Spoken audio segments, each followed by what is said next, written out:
Realme 15 Series 5G.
Realme 15 Series 5G.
Realme 15 Series 5G.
Realme 15 Series 5G.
Realme 15 Series 5G.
we have witnessed how this league becomes the home ground of future champions. Welcome to MDL Season 7. Kami po ang inyong casters today, Gretchen, Atsina, and Qwerty. At mainit-init ang araw natin na yun dahil 4 series tayo na yun. Diba, non-stop yung mga aksyon nating natutukan. And so far, ay ito ang isa sa pinakainabangan ko talagang araw pag MDL dahil siksik-lig-lig ang mga series natin na matutunghayan today. Tama, mainit na nga ang panahon, mas paiinitin pa ng mga teams natin, lalong-lalo na marami na tayong nakikitang nakakuha ng mga points as well as yung mga kailangan makakuha ng points para sa mga susunod nating rounds. Yung iba nakakahabol na, no, Gretchen? Oo, syempre. Kasi ito na yung hinahabol ng ating mga teams. Katulad ng non-stop victories made possible with the Realme 15 Series 5G. The Realme 15 Series 5G is equipped for high-performance competitive gaming with fast charging and a long-lasting battery. All in a body that's easy to grip for long hours of grinding. Play smoother, react faster, and hit your opponents harder. Stay tuned because more game-changing surprises are about to drop. At nakita naman natin wala mang madadrop pa sa ating group standings, ay pwede pa naman silang medyo gumapang paangat at sumulong pataas, Gretchen. Oo nga, kasi ito nga yung week 2 pa lang natin. So every match, every win would matter in terms of accumulating as much points as we can. At dito, matutunghayan natin yung current group standings and Qwerty. Ano nga ba ang mapapansin natin for Group A and B? Actually, I really love yung standings natin dito. Talagang may pagkakaiba yung Group A at Group B, pero makikita natin kitang-kita, malinaw na hindi pa natatalo ang Code together with Aurora Hunters. And what I really like with this group, pinakitaan tayo ng Code na hindi sila takot kahit sinong makalaban nila. Meanwhile, for Group B, dito mas dikit. Parang kailangan mas mag-step up ng mga teams natin kasi when it comes to points, halos magkakapantay. So, dito natin makikita kung sino ba talaga yung aangat at makapasok sa play-ins. Oo nga, tsaka since dikit yung points, dito din magmamatter yung every win, especially that for the side of Twisted Minds, Dewa United, may mga laban sila na yon. So kung ma-2-0 sila, mas malaki yung points na ma-accumulate nila, that would really help them secure yung top spot nila. So by the way, yung group stages po natin, ito yung way nila in terms of getting as many points as they can in preparation for the next phase. Oh, ito yung buffet na kailangan nilang i-enjoy. As long as they can, kasi may time limit nga yung group stages natin na kung saan yung medyo nasa baba, kailangan na talagang ipakita kung ano yung kanilang tunay na lakas. Oo. Actually, ito din yung moment and time nila para kahit paano mag-download, especially for those na naghahanap pa rin talaga ng groove. And eventually, feeling ko mahanap naman nila yun. Oo, at saka tingnan natin kung mahanap din ba natin yung mga heroes na to, kasi itong pinapakita natin sa inyong screen are the unused heroes, aka the forgotten heroes in MDL. Kasi sila within 7 seasons, hindi pa sila napipick. Sila Aldous, Olus. Bakit kaya Qwerty? Alam mo, kahit sa rank games naman, parang pag may nakita kasing ganito, kung kakampi mo man, parang tanggap mo na next game magcha-charge ka na. Or kung kalaban mo naman tanggap mo na free star yun. Sa RG yun sa RG yun. Okay. Pero para dito sa atin, mas competitive din kasi talaga at mas alam ng mga teams na kailangan nating i-maximize yung mga meta and OP heroes instead of these heroes. Lalong-lalo na meron talagang mas magsha-shine So, bakit ka gagamit ng ganito? Oo, kung kaya naman kailangan din consider yung nagiging mapa nga natin. That is somewhat pinagpa-practice ang pinaghahanda ng mga teams natin. Kaya naman kung may unused, nakikita rin natin parang may mga babad pagdating sa MDL. Ayun, at saka kung meron tayong forgotten, ito naman yung parating pinipili. Mapapasana all ka na lang kay La Valentina, Federin Harit, Show, Farsa, kasi katulad nga ng sinabi ni Qwerty, ito yung mga pasok sa meta natin. And it actually works in terms of their team's strategy and synchronization. Alam mo yung Cho, napaka-versatile nito kahit anong gawin mong nerf, anong gawin mong buff. Laging nandito yung Cho. Mapa-XP lane man yan, gawin mong roam. Nung panahon nga, may kilala ako magaling mag-Cho parang si Chico yata yun. Chico ganun ba? Gaming. Oo, Magaling mag-Cho yun. Original backdoor, no? Oo, nung panahon niya pa lang, meta na si Cho. Lalo na ngayon, may meron tayong mga new bloods. Meron pa rin Imaginein Cho. mo, nag-MPL na, nagkaroon na ng MDL, kasama pa rin natin, physically din, and spiritually, etong si Chico. Grabe, ganun din naman ang ating aabangan. Katulad ng today's schedule natin kung saan ma-witness nga natin ang 4 na serye. We have Ex Nihilo Esports versus Twisted Minds Rough World Era currently in Group B. Susunod naman na match 2 natin, ONCU Uprising versus Falcons Academy kung saan Group A naman po sila. Towards match 3, Marshall Mayhem TM versus Aurora Hunters sa Group A. And last but not the least, Dewa United PH versus Rai Rock. Ang tende naman kahit nung unang match-up pa lang natin, diba? And as you mentioned nga, ito yung iba't ibang group, pero on to their respective groups kasi, mas dikitan for me nga yung Group B na kung saan magkaroon man tayo ng mga tie pero what matters is the game wins din. Okay, yan yung mga parang tiebreaker natin. Kaya ako sa inyo talagang kailangan balanse lang. Tingnan ko sino nga ba yung mga kailangan targetin. Oo. Actually, para sa Group B, doon natin makikita na laging meron talagang nakakuha ng 1 point or 1 game win sa mga matches. At may expect nga natin na dikit talaga yung matchups nila. Siguro na lang din kasi parang mas nakikita natin yung competitiveness dito sa bracket na to. Meanwhile, for Group A naman kasi mapapansin natin na parang meron talagang mga teams na nagsashine. To point out, yung Code, pati na rin yung Aurora Hunters. Oo, at saka let's see for our teams kasi kita naman natin there are certain teams who are shining. Pero for our match 1 between Ex Nihilo Esports versus Twisted Minds Rough World Eras, parang yung main comparison natin here is David versus Goliath, diba? Kasi we're witnessing right now super rookies between Ex Nihilo. Kakalabanin nila yung veterano sa mismong MDL at sila pa ang nag-champion last season. Oo, nako-consider kasi na Giants so far ang TMRW dahil nga grabe silang mangsuwag. Hindi pa dahil tama raw or TMRW sila. Pero dahil din natutuloy yung dominating streak dito, especially sa mga key players sila, we have Matt and Wes. Meanwhile kasi, kahit sabihin natin David o Goliath, pwede rin naman sila yung maging David dahil nga nagpapakitang hilas lahat ng bagong salta dito sa MDL. Yan, kasi yung kwento na to, David versus Goliath, si David yung nanalo dyan, di ba? So technically, this is also a challenge para sa Goliath or sa Twisted Minds Rough World Era na ipakita pa rin yung champion's heart nila, lalong-lalo na ang Ex Nihilo, lagi silang nakakaisa. Though hindi pa naman sila nakapanalo ng series, pero that means kaya talaga nilang paduguin kung sino man yung kalaban nila. And here we are witnessing the main 5 of Ex Nihilo na kung saan Kise, Dustin, Nico, Venyosa, Coconuts, still the same names that we have witnessed from the previous day na kakaharapin ang The Giants. Si Why Not Coconuts eh. Favorite ko tayo. Talagang hindi siya nagdadalawang isip. Why not? Hindi, go natin yan. And ngayon, yun yung kailangan i-empower dito na Ex Nihilo to actually go beyond onto the expectations ng ating mga madla na nanonood.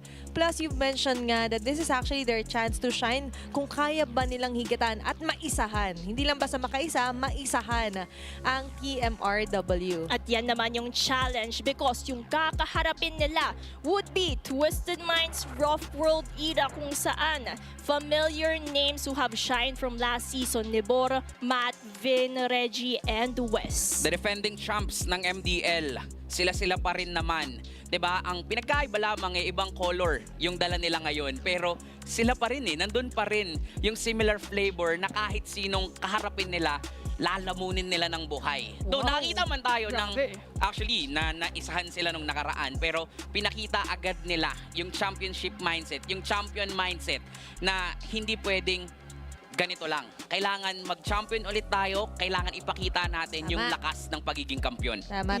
Hindi basta makapasa. Kailangan mag-excel. Ayun. At happy graduation nga pala sa mga graduate, moving up, recognition. Kaya naman, proud na proud kami sa inyo. Sa mga walang award, ako mag-award sa inyo. Yan. Best in attendance dito sa MD. Yun! Very good, very good. At saka yan din naman kasi yung abangan natin eh. Kasi sila nga yung champion last season. So like, all eyes are on them based on their performance. Sila din yung parang role model when it comes to MDL. Pero for our keys to victory, paano nga ba mananalo ang ex ni Hilo Esports against Twisted Minds? Sabi dito, weaponize your strategy and execution. Oo, para bang espada. Hindi, actually, when we say weaponize your strategy, dahil nga, itong ex ni Hilo ay limited pa yung mga mari-research tsaka lang onto their matches or games na nailaro, they could actually weaponize na pwedeng baguhin or pwedeng may bago silang ipasok. Mga heroes man yan dahil global ban and as well as policing or weaponizing their execution. Dahil for TMRW, for the longest time, alam natin kung saan nanggaling itong mga players na to, from MPL, eventually dito sa MDL nag-shine. For ex ni Hilo, sa execution talaga, ito yung nakikita kong kaya may sabay. Sabi nga natin nakakaisa sila sa kanilang mga naging recent matches sa MDL and that's why they actually need to weaponize nga yung strength nila. Execution, strategy, G mo na yan. Yun. Tsaka kumbaga, in David versus Goliath, ito yung rock versus slingshot nila panglaban sa Goliath. Tama. And with that, alamin naman natin kung ano yung keys to victory for the side of Twisted Minds. Dominate and control the map like a giant. Kailangan lang nilang ipakita at iparamdam sa ex ni Hilo kung sino ba talaga ang Twisted Minds Rough World era. Ganun lang kasimple. Play how they usually play, pero kailangan pa rin maging maingat. Katulad nga nung parang binanggit ni Carl TZ dun sa mic check nila na wag nating maliitin, seryosohin natin. Kasi kahit na sabihin natin, oo, malakas talaga dito ang Twisted Minds, yun nga nakakaisa kasi ang ex ni Hilo dito sa kanilang mga kalaban. And take note tayo, mga nakalaban nila ay hindi rin naman biro. So, kailangan pa rin maging maingat dito ng Twisted Minds. Diba, wala na siya sa showtime para magpasikat. Sabi nga ni Cartesio, huwag tayo magpasikat. Tama. Diba? Imagine mo, the GOAT na mismo yung nagsasabi ng mga ganon na kailangan mag-ingat, respetuhin. Pero ngayon, re-respetuhin din na dapat dito na TMRW ang kayang gawin ng ex ni Hilo. And with that, let's see na lang kung ano nga ba ang matutuklasan natin for Game 1. At katulad nga na parati natin sinasabi, do not underestimate yung mga makakatapat mo kasi malay mo, ito yung bagong lason na magdadala patungo sa defeat nyo. And of course, when it comes to the side selection, we have ex ni Hilo picking out the blue side. A majority-wise, statistics-wise, we all know that the blue side also has that higher winning percentage kung paano sila pipili sa draft. Exactly. Tsaka meron ka rin kasi talagang chance na ikaw yung mag-dictate dito kung saan papunta yung draft patterns nyo. And nakadepende rin kasi kung anong mapa yung pipiliin mo. And medyo tumataas din yung pick rate na itong mapa na to. And siguro nahanap na rin ng mga teams kung paano i-maximize itong mapa na to, paano i-maximize yung mga extra brush area to their advantage. At katulad nga ng parati natin sinasabi kasi pinakita natin yung statistics dito in the earlier games kung saan nakita natin flying clouds as well as expanding rivers. Yan yung most top picks dahil sila nga din yung parang wala masyadong pagbabago sa mapa apart from the clouds and the movement speed. Yung very tricky lang here when it comes to the dangerous grass and the broken wall is there is an additional thing that you need to be cautious about sa mapa. Yeah. At yan din naman yung somehow ima-maximize ng ex ni Hilo when it comes to the dangerous grass. Nasabi nga natin when it comes to the dangers kasi may mga heroes din na nagsashine. So obviously, Baksha and Hilda are two of the most contested heroes when it comes to the draft itself. Kahit dito sa MDL, rare natin nakita. Actually, kahapon, di ko nga nakita talaga yung Baksha na na-open up. At ngayon, para naman sa side ng TMRW, belated happy birthday nga pala kay Coach Amethyst. Yun, At happy kay, birthday po. kay Evie Jusu, kahapon na nasa camera ng TL Academy. Wow! Happy birthday sa inyo. Pero dito, it's not yet time to celebrate. Dahil as you mentioned, wala pang ligtas, wala pang automatically pasok sa play-ins natin. All of them are still accumulating enough points. And mapapansin din natin sa mga teams, no, parang nung pwede na gamitin itong Marcel, parang ayaw na rin nilang ipagamit dun sa mga first pick heroes or first pick teams. Kasi nga, pwede mong i-capitalize yung mga kits and resources na meron to para doon sa dangerous grass na meron. And medyo na-surprise nga din ako na ex ni Hilo pa yung nagtanggal nung Hilda as well as the Baksha. And parang nagbigay to para dito sa Twisted Minds na tanggalin din natin yung mga normal na tinatanggal. And surprising din, first pick Claude. So, pwede pang magtago dito si Kuya West ng kanyang mga heroes. Actually, napapangiti nga ako pagka yung Mars na lang binaban pag red side kasi mas maraming na-open. Because of this, Claude agad yung first pick para dito sa Ex Nihilo. Meanwhile, yung Khalid kahapon ko pa to favorite kapag expanding dangerous grass. Kasi nga, technically speaking, kailangan mo magdedicate talaga ng hard stop kapag may Khalid kang kalaban. But for now, hindi pa naman afford yun ng Ex Nihilo. And open pa rin to at match para sa playstyle nila ni Bor if ever or ni Reggie. At tingnan na lang natin because Khalid nga, katulad nga na binabanggit natin, Khalid even the usual combinations when it comes to mid-trio duos.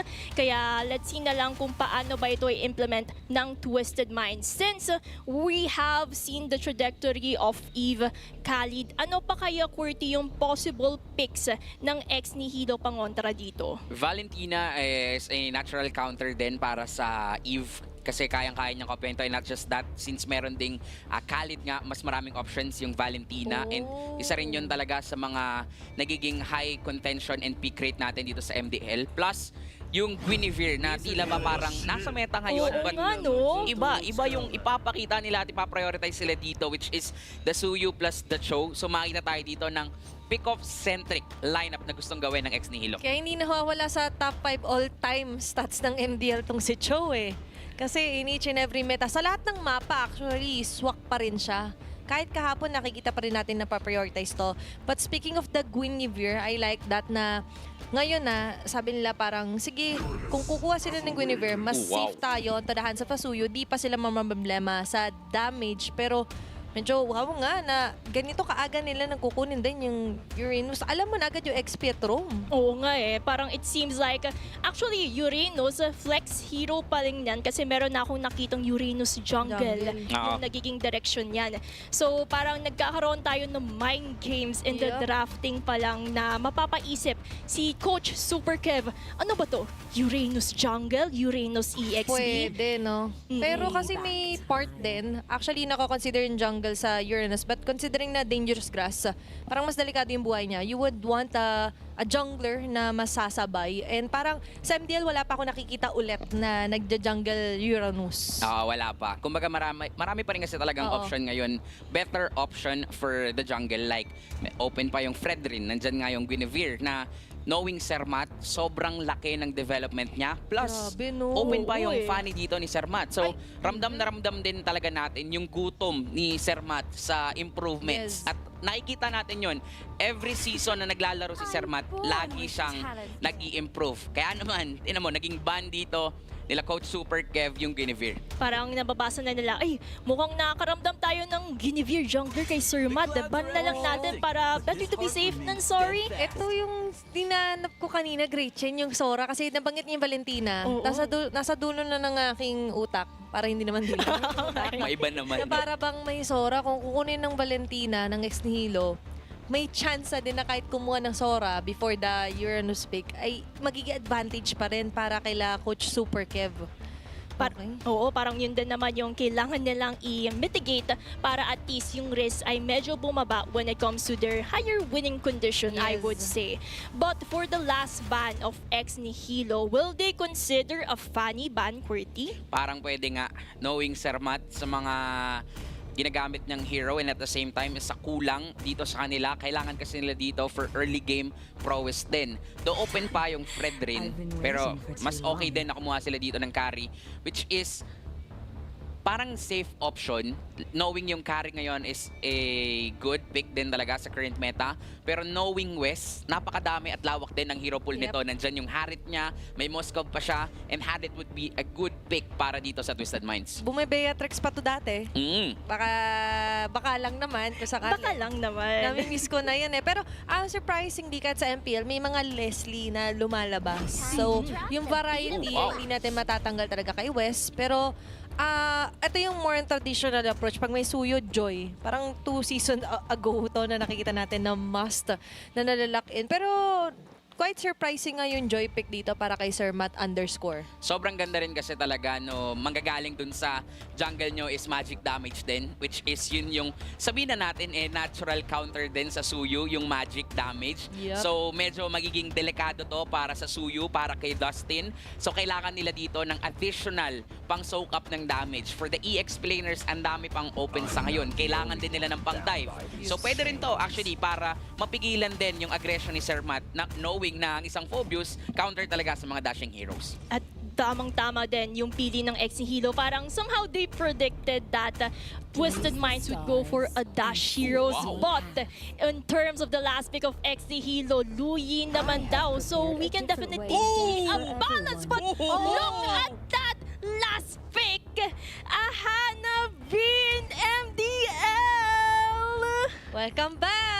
Welcome back, Hanabi. We missed you. Nakita natin to last week sa MPL. Oo. Diba? That was last Saturday. Nandun din tayo, Courtney. Oo, actually, ganun-ganun din yung reaction natin kasi medyo nakakagulat din talaga na mapipili yung Hanabi dito knowing na ang hirap din talaga niyang paganahin. Lalong-lalo na sa current lineup din na meron ng Hilo, parang ang tagal din kasi talaga magsashine ng isang Hanabi. But then again, mukhang nakakahanap yung mga teams kung bakit nila pinipili yung Hanabi. Lalong-lalo na, hindi mo rin siya basta-basta kayang kontrolin, kayang habulin sa likuran. If mapipigilan at mababox outan ng Twisted Minds at mapoproteksyonan nila si Wes mamaya, that Hanabi could be a problem para sa Hilo. At tingnan na lang natin kung paano ba nila i-execute yung surprising Hanabi na ito. Kumbaga, kung meron tayong dark system, baka ito naman yung liwanag ng Twisted Minds Rock World era pangontra sa lineup ng Hilo. And here we are welcoming Game 1 of our third day for week number 2. Okay, ulit. Same as MPL, naka-ages na Hanabi ang makikita natin ngayon na hahawakan ni Wes. Mala Dark Continent ang gantong galawan. Nakikita naman natin may mga somehow advantages ng isang Hanabi. Lumalabas naman to kahit sa RG. Oo, makikita natin na kaya din talaga siyang paganahin pero kailangan nga din talaga ng oras. And medyo surprising nga din kasi wala namang nagbibigay ng shield sa mga kampi niya. Oo nga, tsaka dito natin makikita kung paano ba nila papaganahin yung Hanabi ni Wes. Kasi kita naman natin, look at that initiation coming in from Venyosa. Mapapatras doon si Vin. And if that continues for the side of Hilo, that can be a great advantage for them. Kung sakali man, pero mukhang ito yung kailangan naman ingatan ni Reggie. Obviously, ang Cho talaga very proactive. Mas active pa sa kaklase mo since grade 1. Ayun, May no? loyalty awardee sa ML eh. Kahit anong kailangan mo sa show, gagawin at gagawin niya lahat ng pwede niyang gawin sa early game. And that is also the personality na makikita natin dito kay Venyosa. All throughout, sa mga laban nila, lagi talagang nandun yung poke mechanism na ginagawa niya kahit anong hero nga yung gamitin niya dito. And that is good para dito sa Hilo kasi kailangan nilang i-impose na lamang sila against sa Twisted Minds. Sa laban nga na to ng David versus Goliath, kailangan ipakita nila umpisa pa lang, lumalaban na sila sa mga higante. Kailangan nila makita yung Achilles heel. Tama ba? Yun Oo. yung ina na yun. Wow. yung tinarget, kumbaga ni David. And let's see na lang if that will continue in terms of it. But look at Matt! Okay, first blood agad para dito kay Kise. Sabay transition onto the turtle. Nice move para sa Hilo. Hindi sila nagpadag dito kay Matzilla. Oo. So kung giant ka, syempre may mga ilang parts na unprotected at di naging protected nga doon. Si Sir Matt Recta, purple buff, nag-aabang. Kita agad with a Void Crystal, Void Blast agad dito para kay Ven. Members of Hilo umaatras. Pero hindi, lalaban pa rin sila Dustin and Venosa.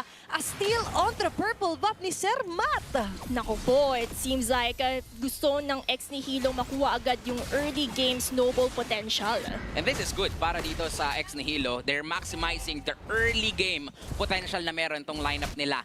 Getting the turtle, maximizing yung overextension ni Sir Matt, tapos nung nakita nila na available pa yung purple buff, punta agad sila doon. And that is the prowess na meron nga kayong isang Luyi. So para sa Twisted Minds Rock World era, wala silang choice kundi tanggapin na binubrusko at binabata sila ng ex ni Hilo at kailangan din nilang pagtuunan ng pansin si Wes. Parang doon na lang sila pupondo mamaya. Tsaka kita naman natin when it comes to the level difference of Dustin and Mate, somehow significant pa lang ito on the start. Kasi 3 minutes pa lang pero around 1 to 2 level difference na yung mga junglers natin. Oo, sabi niya kasi kailangan tanggapin pero hindi kayang tanggapin ni April Boy Reggie dito. Yung mga gano'n na mauunahan sila lagi, hindi makabawi.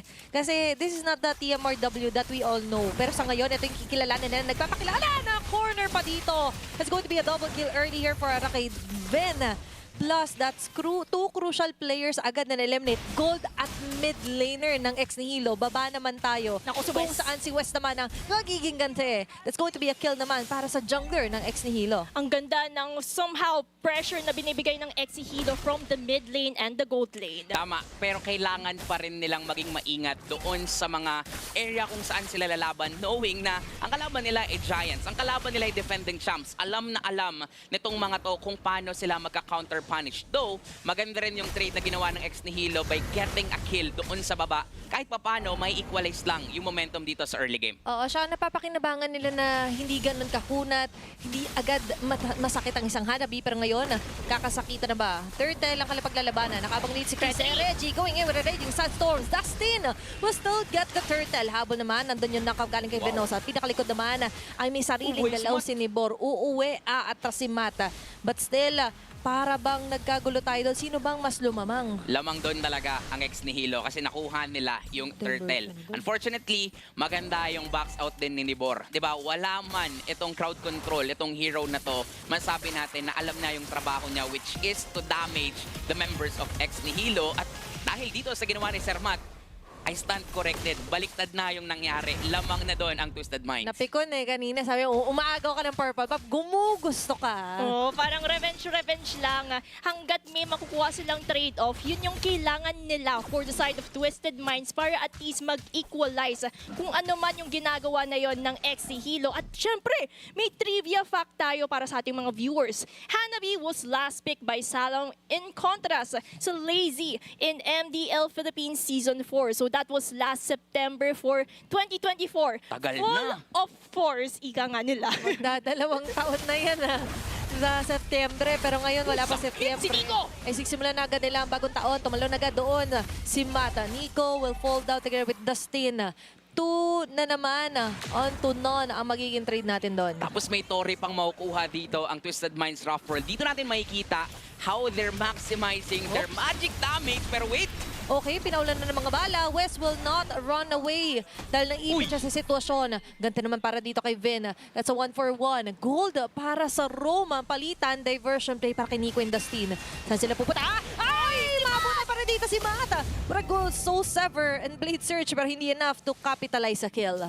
Ganda din kung paano yung gulo na ginagawa ng ex Hilo sa mapa na yun. We can definitely see a lot of pressures in numerous places in the map because of Nico utilizing that diversion gameplay. Yun nga yung makikita natin dito. Unfortunately, para din sa ex ni Hilo, mas nakakapitalize at mas nagiging maganda yung macro mechanics na meron dito ang Twisted Minds Rough World.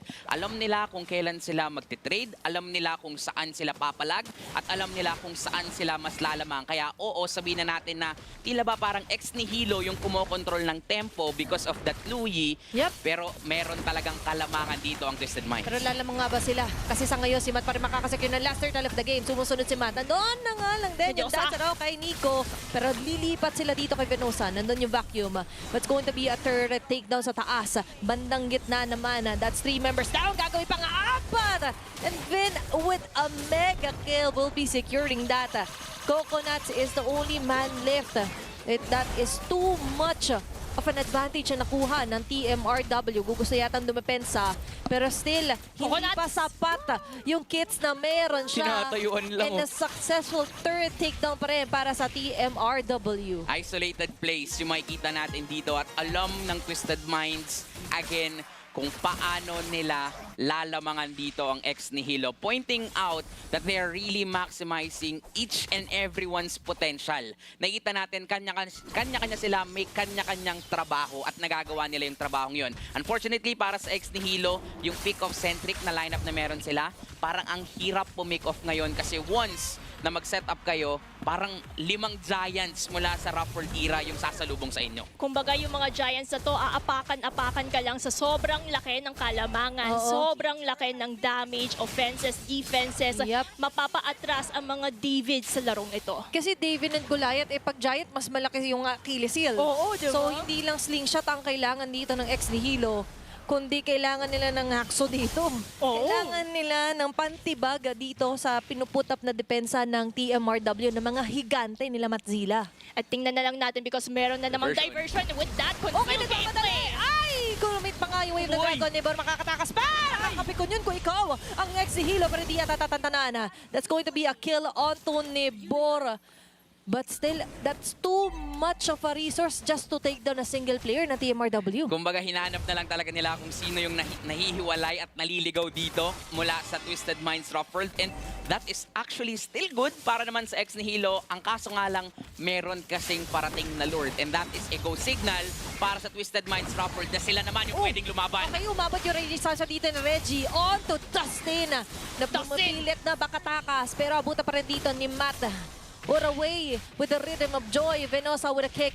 Yung damage magiging sa Pat Reggie na papaligiran niya. Kahit magdasala ay mapapabagsak pa rin nila. Diversion. Diversion lipat agad sa pinakalikod ng Lord. Nag-aabang. Alam ba nila nandiyan sila? Weso! Alam na agad ni Venosa. Nailatag naman ni Vin dito yung Realm of Revelation. Members of TMRW ngayon na mananagas na. Ethan. Coconuts with a blazing duet. Pero yung damage ay yung mga bala niya ay magbabackwards. Going to be a wipe out. 5 members down para sa ex ni Hilo. 5 members down, wiped out for the side of XD Hilo. Twisted Minds can capitalize on this by taking on the Lord and making sure that their minion management is already good. Alam din nila na hindi pa to endable, kaya naman yung iba nagpupush, yung iba naman kumukuha ng Lord. And this is actually, parang mapapansin talaga natin para sa isang team na nakaranas na ng ilang pagkatalo, ang daming season na dito sa ating liga, yung experience, yung game knowledge itself, kitang-kita natin, kabisado nila kung saan sila lumalamang. Merong micro, merong macro, and Twisted Minds Ruffled, nakagawa nila lahat ng yun. Kumbaga parang memorize na nila yung sulok-sulok sa mapa sa Land of Dawn dahil yan yung mga veterano ng MDL eh.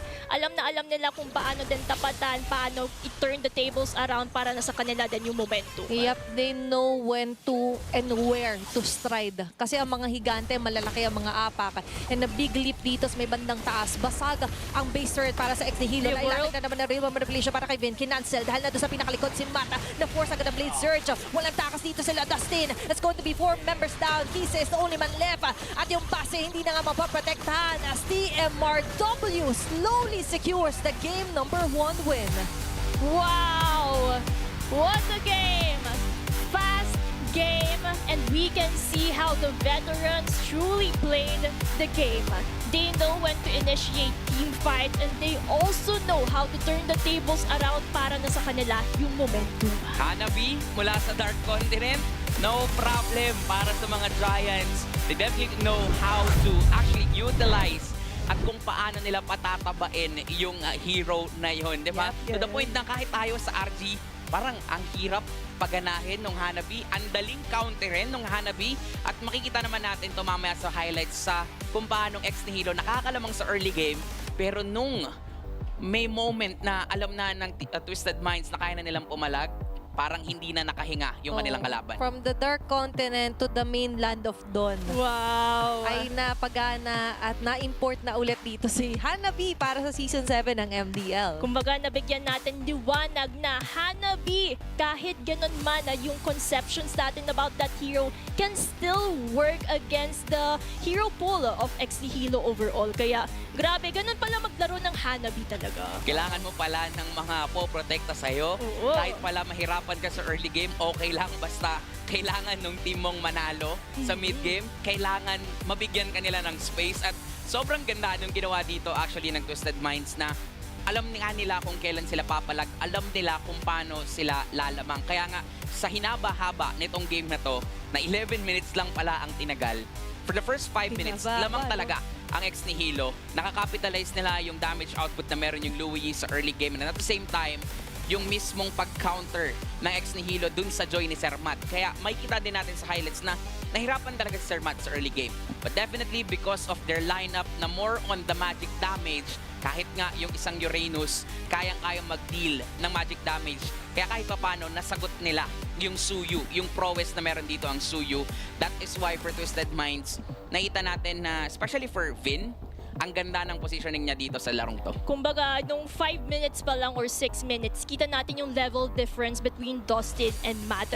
But what I like about Twisted Minds is that around 8 minutes onwards, dun na sila nag-boom. Dun na din nila nakuha yung needed ingredients nila para maluto yung lineup nila. Kaya nalabanan nila yung ex ni Hilo overall. Tsaka na-master ng TMRW yung dangerous grass na mapa. Kasi papansin mo, laging nag-go blind dito ng diversion play si Nico. Not actually realizing na nagtatago yung mga members. So, nagbabackfire yung gusto nila na pag, sabihin natin, pang-jump in sa back mismo ng TMRW. Dahil hindi nga na alam kung nasan yung harap, nasan yung likod. Dahil nga all members dito are well-kept. Nung early, acknowledge natin, nahirapan talaga si West. That was 2 deaths on a Hanabi. And nabanggit nga ni QWERTY, it's all about the positioning din nila ni Bor to relieve some of that pressure from the gold and transfer it muna doon sa mga heavy bodyguards ng TMRW. Oo, kumbaga naging problema din talaga dito itong si Reggie. That is why he is the wingman. Talagang pag kinasana ni Reggie yung Raging Sandstorm niya, matik, sure naman may follow-up agad yun ng mga miyembro dito mula sa Twisted Minds. At the same time, para naman dito sa ex ni Hilo, nahirapan din sila when it comes to damage output kasi nga naman, kailangan pa ng oras para sa isang Claude. Again, pick-off-centric sila, pero paano kayo pick off kung magkakasama yung kalaban nyo? At yun yung naging problema dito para sa ex ni Hilo. And at the same time, imbis na sila yung nakakasurpresa kung saan ba pwedeng gumalaw, dahil may diversion, pwede lang makot off guard ang Twisted Minds, sila pa yung nababaliktad. And that is because of this man as well. Lagi niyang pinupwesto yung sarili niya sa pinakapwesto na hindi abot ng ex ni Hilo. Problema, paano nyo kukunin si Vin? Tingnan mo nga yung pose eh. Nakarelax. Sleeping pretty, Grabe. diba? Pero sleeping handsome dito para kay Kuya Vin. Untouchable. 84% kill participation para sa kanya. Sobrang hirap patayin nitong hero na to, nitong player na to. Naka-stand still pretty, ano? Oo. Naka-stand still handsome para kay Sir Vin ang nangyari nga dito. Imagine mo, laging pasok doon sa RWM, no one to actually lock him down. May quick pick off sana dito, ex ni Hilo, may show. Diba? Suyu. Pero that didn't happen at all. Yeah, the Suyu as well.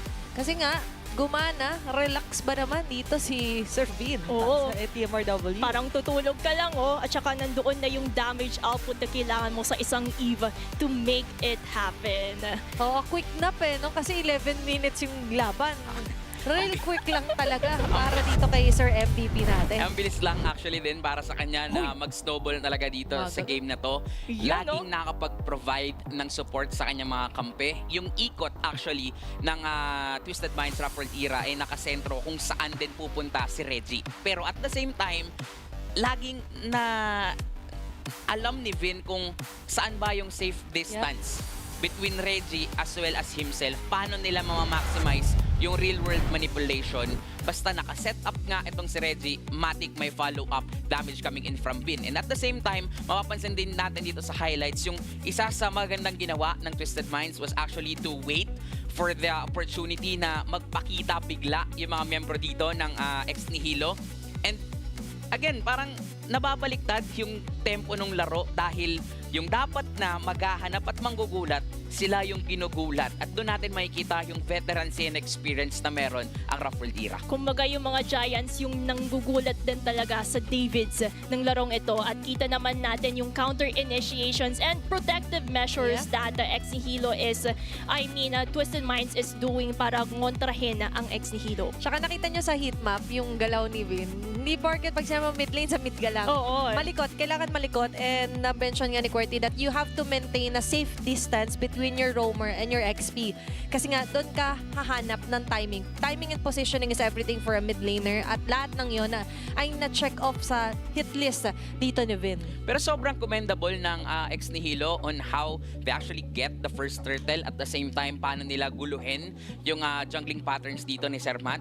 Pero again, parang you're up against Giants Giants, hindi enough na isa o dalawa lang yung bala mo. Kailangan marami ka talagang bala na dala dito para lang din mapatumba ang Twisted Minds Ruffled era. So, para sa game number 2, parang kailangan din nilang i-adjust not just yung composition nila but at the same time, how they capitalize their current lineup. Hindi pwedeng straightforward kung kakalabanin yung mga Giants. Oo, mahirap makipag-head-on collision sa isang Giant, ha? Oo, lalo't-lalo na ang kailangan nilang bala ay yung malalakas talaga, yung ramdam na natin agad even though it's early game, mid lane, or maybe even if it's a late game. Kailangan maramdaman na natin yung damage output na mga galing sa X ni Hilo para syempre manggulat yung mga veterano dito sa MDL.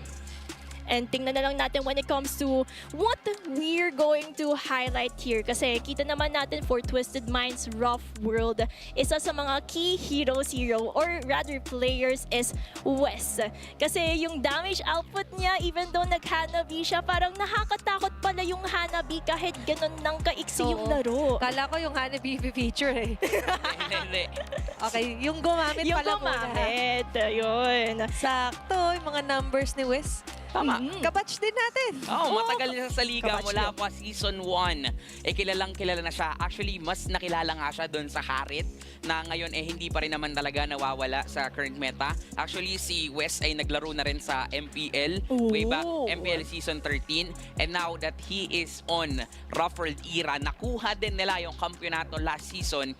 Parang gusto niya lang ding ituloy pa yung magandang panimula niya dito sa kanyang team. At the same time, para ipakita yung lakas niya. Kung di ako nagkakamali, parang kinonsider nga natin siyang developing standard dito sa MDL kasi nga ibang klase din siyang gumalaw sa when it comes to the gold lane. And kita-kita naman natin kasi gumamit ng Hanabi, panalo din yung Hanabi. Diba? Oo, yun yung nakakatakot kasi kahit anong gamitin na hero ni Wes, parang we can definitely expect na veteranong-veterano ang galawan niya. And with this, bago tayo magsimula sa ating Game 2, meron lang tayong short spiel regarding Acecraft kasi laro na ng Acecraft, retro co-op aerial shooter na puno na madaming skills, bullet bounce action, and classic cartoon feels. Siguradong maalala mo yung childhood mo. Kaya tara na! Naalala ko na. At play Acecraft at start your sky high adventure katulad ni Athena na naalala yung childhood niya daw. Oo, hindi. Naalala ko rin dahil sa Hanabi pick eh. Ganun pala. Parang season 4 ba? Season 5 MPL, yung mga ganun yung meta. And I do love yung mga ganyan. May cartoon feels din na Acecraft. By the way, pwede yung laruin. Pero sa laro ng game number 1 ay nakakabigla. Nagulat din ako na 11 minute. Kasi yung pinaka-draft, parang ang kino-call for late game kasi may Claude, may Carry, mga ganun na nabana. At by the way, yung Hanabi, ay na-expect ko mas mamaya pa magpa-pop off kasi medyo mabagal nga siya pag sa early eh. Lalong-lalo na nung early game, para bang kontrolado na to ng ex ni Hilo. So ako din actually nag-expect ako na kaya nilang kontrolin yon up until para sa Rough World, babawi sila kay Wes. Oo. Late game pa, mga 15 minutes onward pa. Pero dahil nga dun sa veterancy na meron sila, pinakita lang nila na hindi basta-basta mapapatumba ang mga higante dito sa liga. Siyempre, with all of the experience that they have bring, parang preparado talaga sila when it comes to entering and of course facing one of our super rookies of this season. And with that, we're going to see that Twisted Minds naman ang pipili ng side selection at blue side pa rin ang kanilang pipiliin kasi alam naman natin when it comes to the blue side, they are the ones who get the priority pick and at the same time dictate the pace, the tempo of the drafting. I won't be surprised if pipili sila dito ng expanding rivers or flying clouds, knowing na yung kanilang pinakita kanina na meron silang pang late game, pero parang gusto nilang madaliin. Gusto nilang kunin agad yung control ng larong to kasi alam din nila na for ex ni Hilo na bago dito sa liga, gusto nilang wag mabigyan ng momentum. Kaya naman para sa defending champs natin, gugustuhin nila fast-paced tong larong to. Oo, sa sobrang bilis, kailangan din nila matapos agad-agad because they wanted to make sure na mamamaximize at makakapitalize nila yung pagka-veterano nila for Twisted Minds. And considering na Flying Clouds ang pinili na priority map dito ng TMRW is that sabi nyo nga kailangan mabilis, kailangan makapitalize and mabilis sila makakapunta sa laning nila. Even after a death, ang bilis nung regroup dito ng TMRW. Same goes for X Nihilo. But let's see on how well can they fare against TMRW in this map. Still, pag blue side, locked in na talaga yung back Shaban. Pero surprisingly, yung Suyu ang tatanggalin nila dito against kila Mata. Actually, oo nga eh. And medyo surprised din ako na pagka ba, first pick ka, tinatanggal mo na rin yung backsha. Hindi mo ba kukunin yung backsha sa first pick, di ba? And pwedeng mag-open up to for a Zushin as well as the Freya, pero I doubt para sa X Nihilo na ibigay kasi knowing Twisted Minds, feeling ko if merong makaligtas at ma-open na hero, igagrab nila yung opportunity na yun. Freya, sir, na kinakabahan ako Oo, Freya eh. Pinag-iisipan nila matindi. Parang, rare yun kasi kahapon, ang bilis pag red side ka, Freya, Jushin, ang hindi talaga natin nakikita. Pero ngayon, nasisiksik yung 30 seconds of ban. Specifically sa red side para do sa red 2 ban. And parang carry yan. Yung carry kasi kanina, yung parang fit din sa playstyle ni West. Kahit kumuha sila ng mga Sora, at kung sila yung magpe-Freya, kaya kasing manunaw. So, ini-eliminate nila agad yung factor na yun. At it feels like we're going to see a lot of opened heroes. Marcel ang ibaban ng Twisted Minds. So, there's a possibility that Guinevere, Freya, Zushin will be the possible first picks of Twisted Minds. Depende na lang kung ano ba yung gustong ibigay ng X Nihilo. So, ang pwedeng gawin dito ng X Nihilo, sige, mag-open up na tayo ng mga meta heroes para meron na tayong pang-trade and hindi okay na ano, ayan o. Diba, kuha at tanggal sila ng Valentina, pero pwedeng kunin yung Zushin. Kung kunin man yung Zushin dito or even the Freya, merong answer with the Sora pick. So that is actually a good ban para dito sa kila Coach Super Kev, para sa X Nihilo. As in, meron na silang bigayan. Inyo to, amin to. Okay, so yun yung kung sakali, option nila. So, Freya ang hindi pinakawalan. So, more on the sabihin natin flex onto West. But still, ito yung hindi nila afford na ibigay din. Kasi may mga nagda-double Sora Freya. Kasi ilalagay yung XP Sora, tapos gold stay lane pa rin na gold. Kita natin to last M7, sobrang deadly na combo. So you wouldn't want to put that two together. Pero for X Nihilo, parang kailangan ko nila yung Jushin. Kasi kung hindi, yari sila.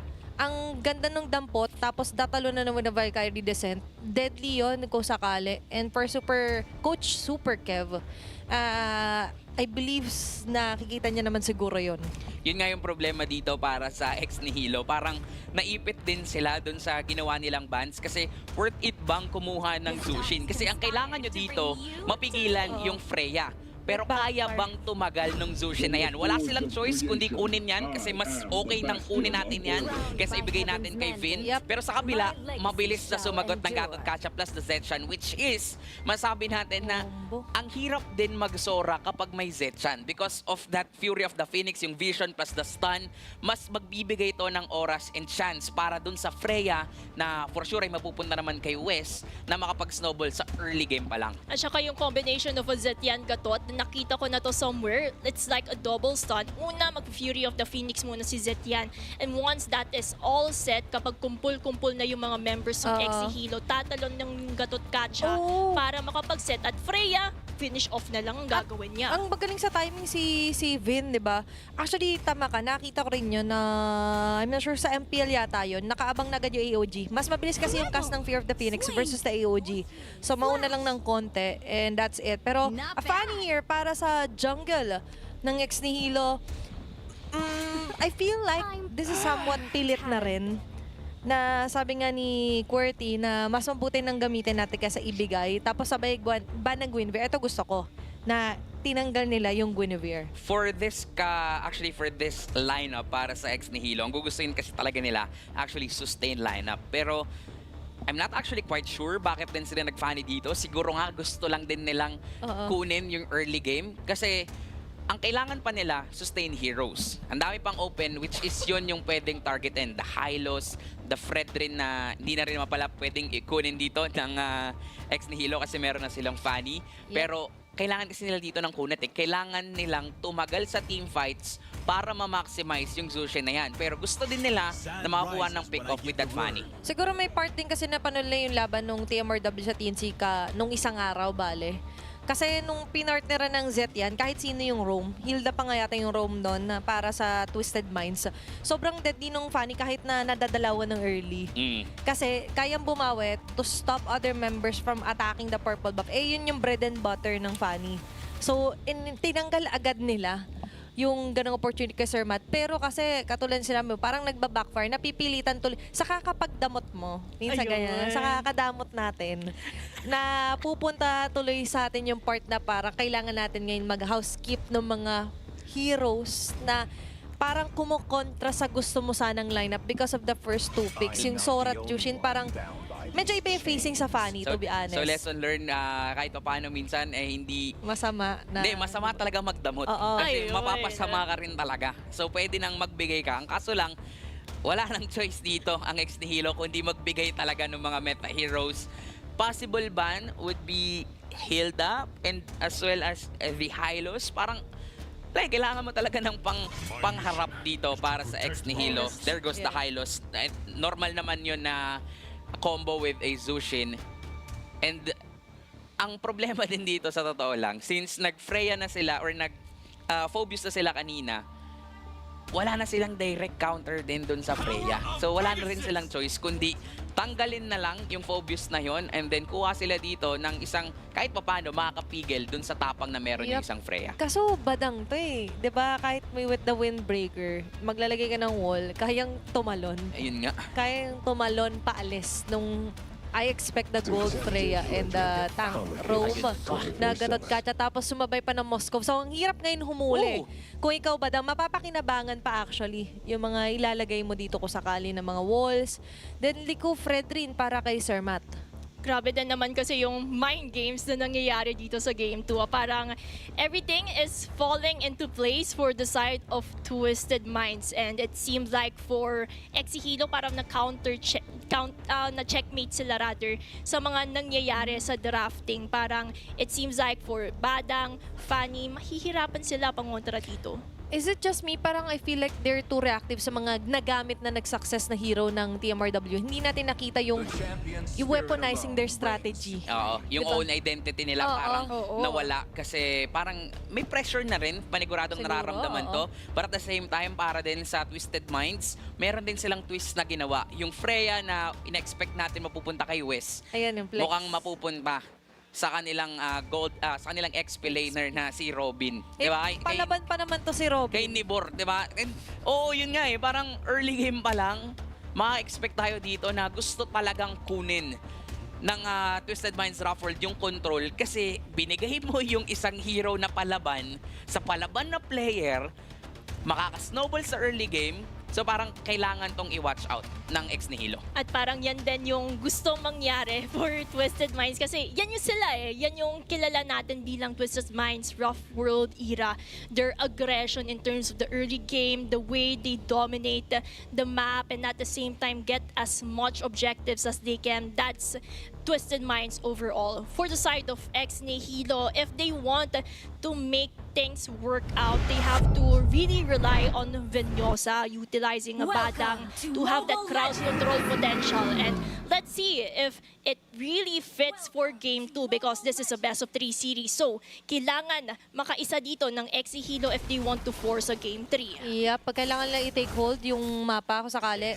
Kasi yun yung key to victory, remember, ng TMRW, to dominate and control the map. So for Exihilo, the way to do that is capitalize on the early phasing of the game, especially for a Fanny. Kailangan niya ng numero dito, QWERTY. Kailangan niya mapanguna sa pag-agaw, maging present sa lahat ng mga objective later on. Ang problema din sa lineup na meron dito ang ex ni Hilo, sino yung haharap?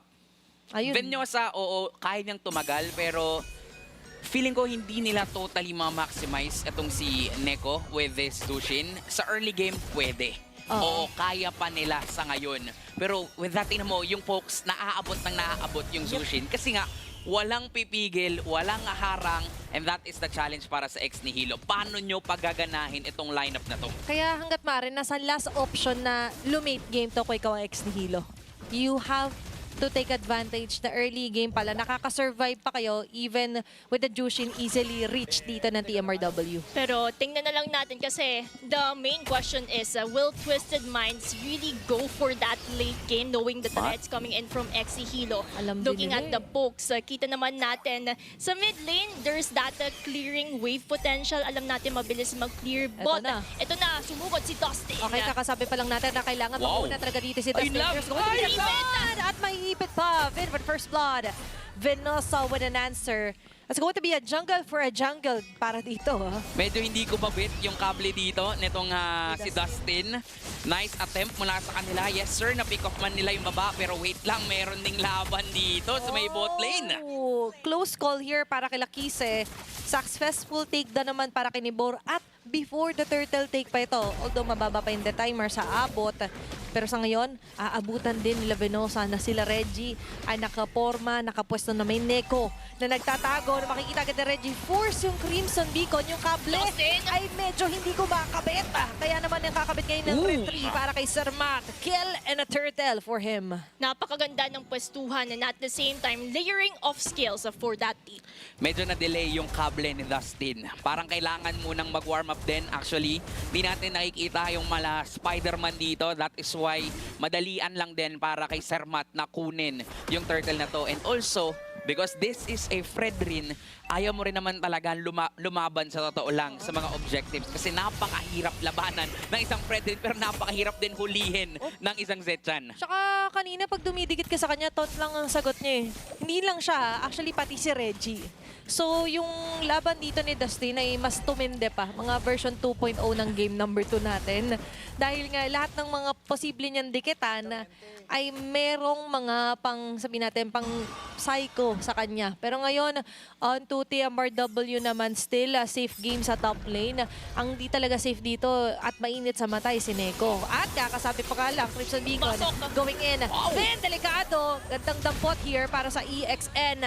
Pero sa ngayon, maganda man ang mga nangyayari pero kailangan pa nila ng todo effort laban sa TMR. Pinapakitaan tayo dito ng Ex Nihilo at with a different approach kung paano pagganahin itong Fanny plus a Zushin.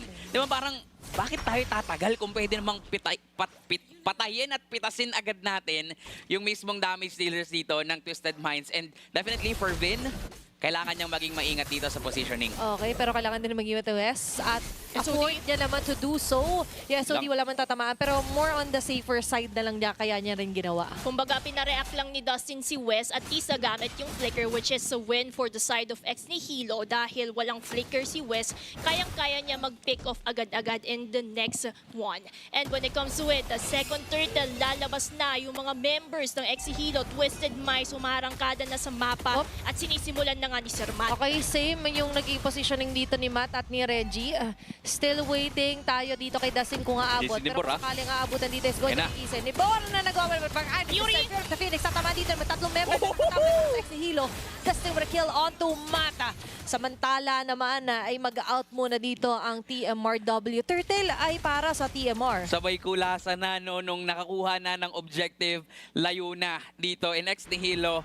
Still, they want to maximize the early game potential na meron ng isang Sora, kaya puro sa Thunder form. Kasi alam nila na ang hirap labanan din talaga ng Twisted Minds. Unfortunately, para sa Ex Nihilo, sermat na to eh. Gutom na gutom to sa mga objectives tulad ng Turtle. Kaya nakafocus lang siya doon. Kung mamatay siya, okay lang. Kasi ang tanging goal nila dito, patabain si Nibor, patabain si Wes. Yun din naman kasi yung damage dealer sila for the side of Twisted Minds, Nibor, Wes.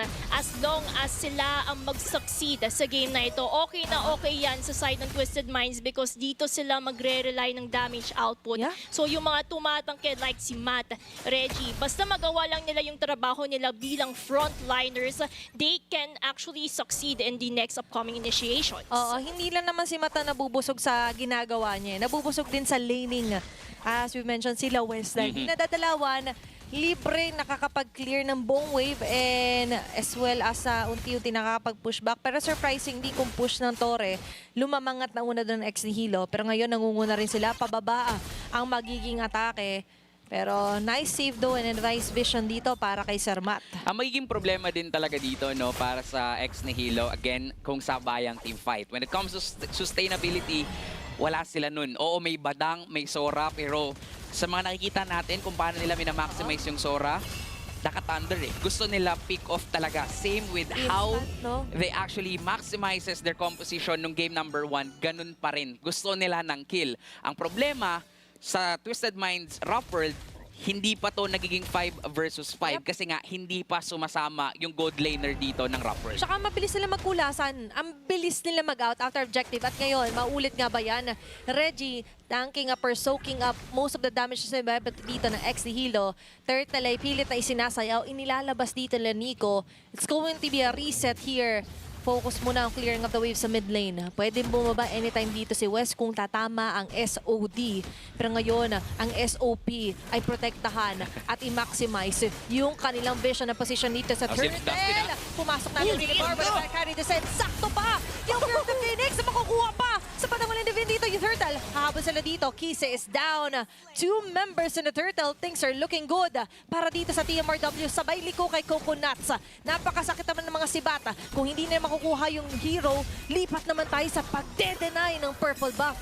Kumbaga for the side of Twisted Minds, no retry, no problem. As long as makuha namin yung turtle at yung tore, okay na okay sa amin kasi dito kami mas lalamang. Turtle, Torre, Purple, pati kills, kinukuha talaga ng Twisted Minds Rough World.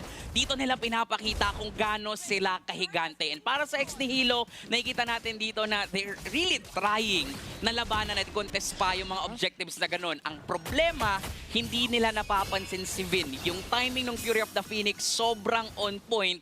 Lalong-lalo na sa timing na magkakasama dito ex ni Hilo, lipat si Wes. Okay, maganda naman yung naging realization dito na X ni Hilo na kapag nandyan na si Libor at pati si Wes, expect mo na pwedeng pumalo up ng Fury of the Phoenix dahil ready na for Vin. So maganda na nag-disengage na sila dito, knowing nga na parang hindi yun yung spot na gusto mo if you're X ni Hilo. Pero kung spot na pag-usapan, mukhang spot na nga ito nila Sir Mata na susundan ni Dustin if ever.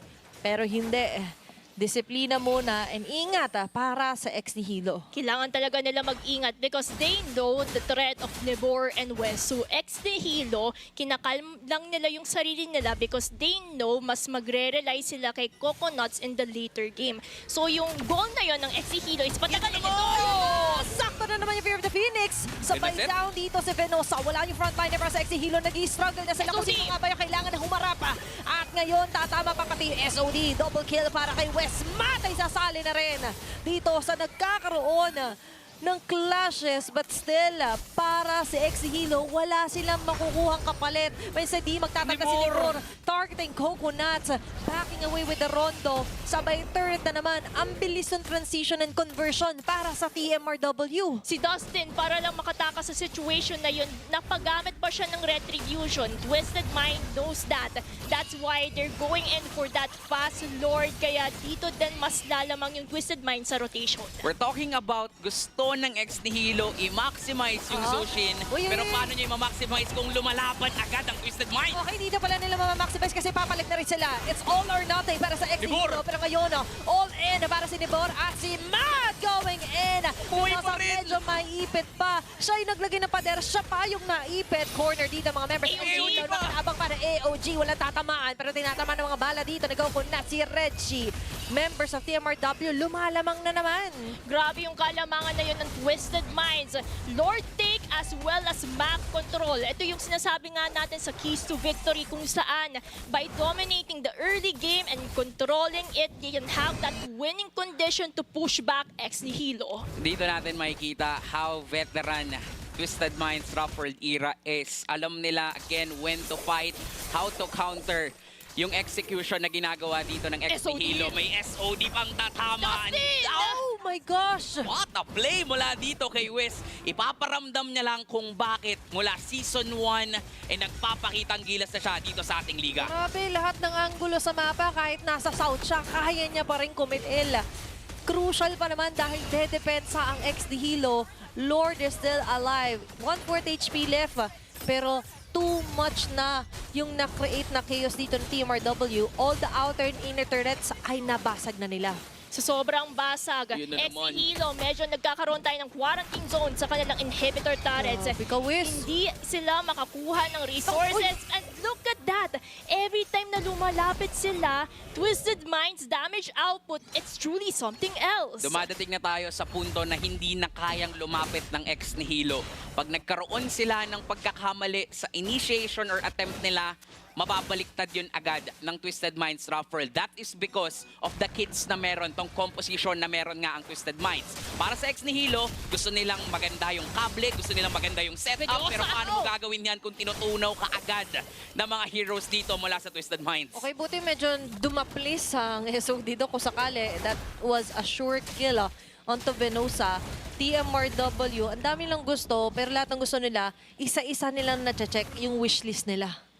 Kumbaga, this one, step 1, step 2, step 3, they're following a certain process and it actually works on their end. Oo. Kasi nasa kanila yung economic advantage, sa kanila din yung damage output and that tankiness that they need. Oo, mukha kasing may sistema. And the way to eliminate the system is step 1, tanggalin agad si Wes. Kaso kapalit ito, buhay ni Dustin.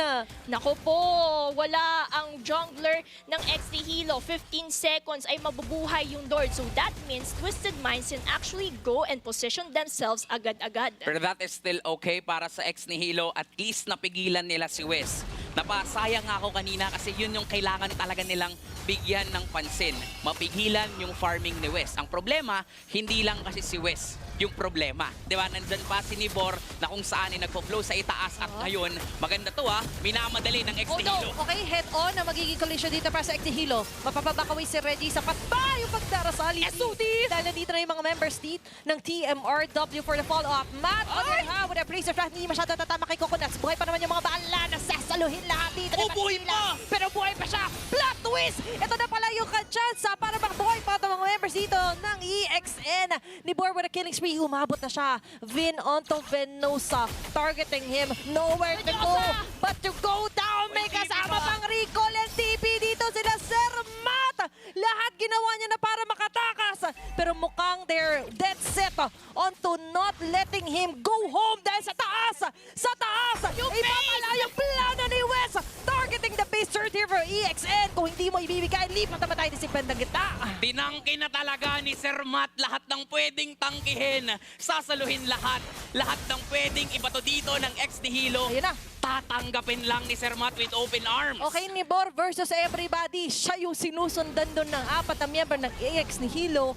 Pero sa kabilang banda, ang ganda mag-divide and conquer dito ng TMRW. Lord, in an instant, nalingat lang tayo. Grabe, kahit saan sa mapa mararamdaman mo yung presensya ng Twisted Minds because they already know the sequence. They already know na, okay, distract nyo lang sila, kukuha kami ng objectives and they're really successful Oh no, for that. naparetry na si Dustin. Oh my gosh, that's a huge sign para sa TMRW na mukhang kaya nilang tapusin to.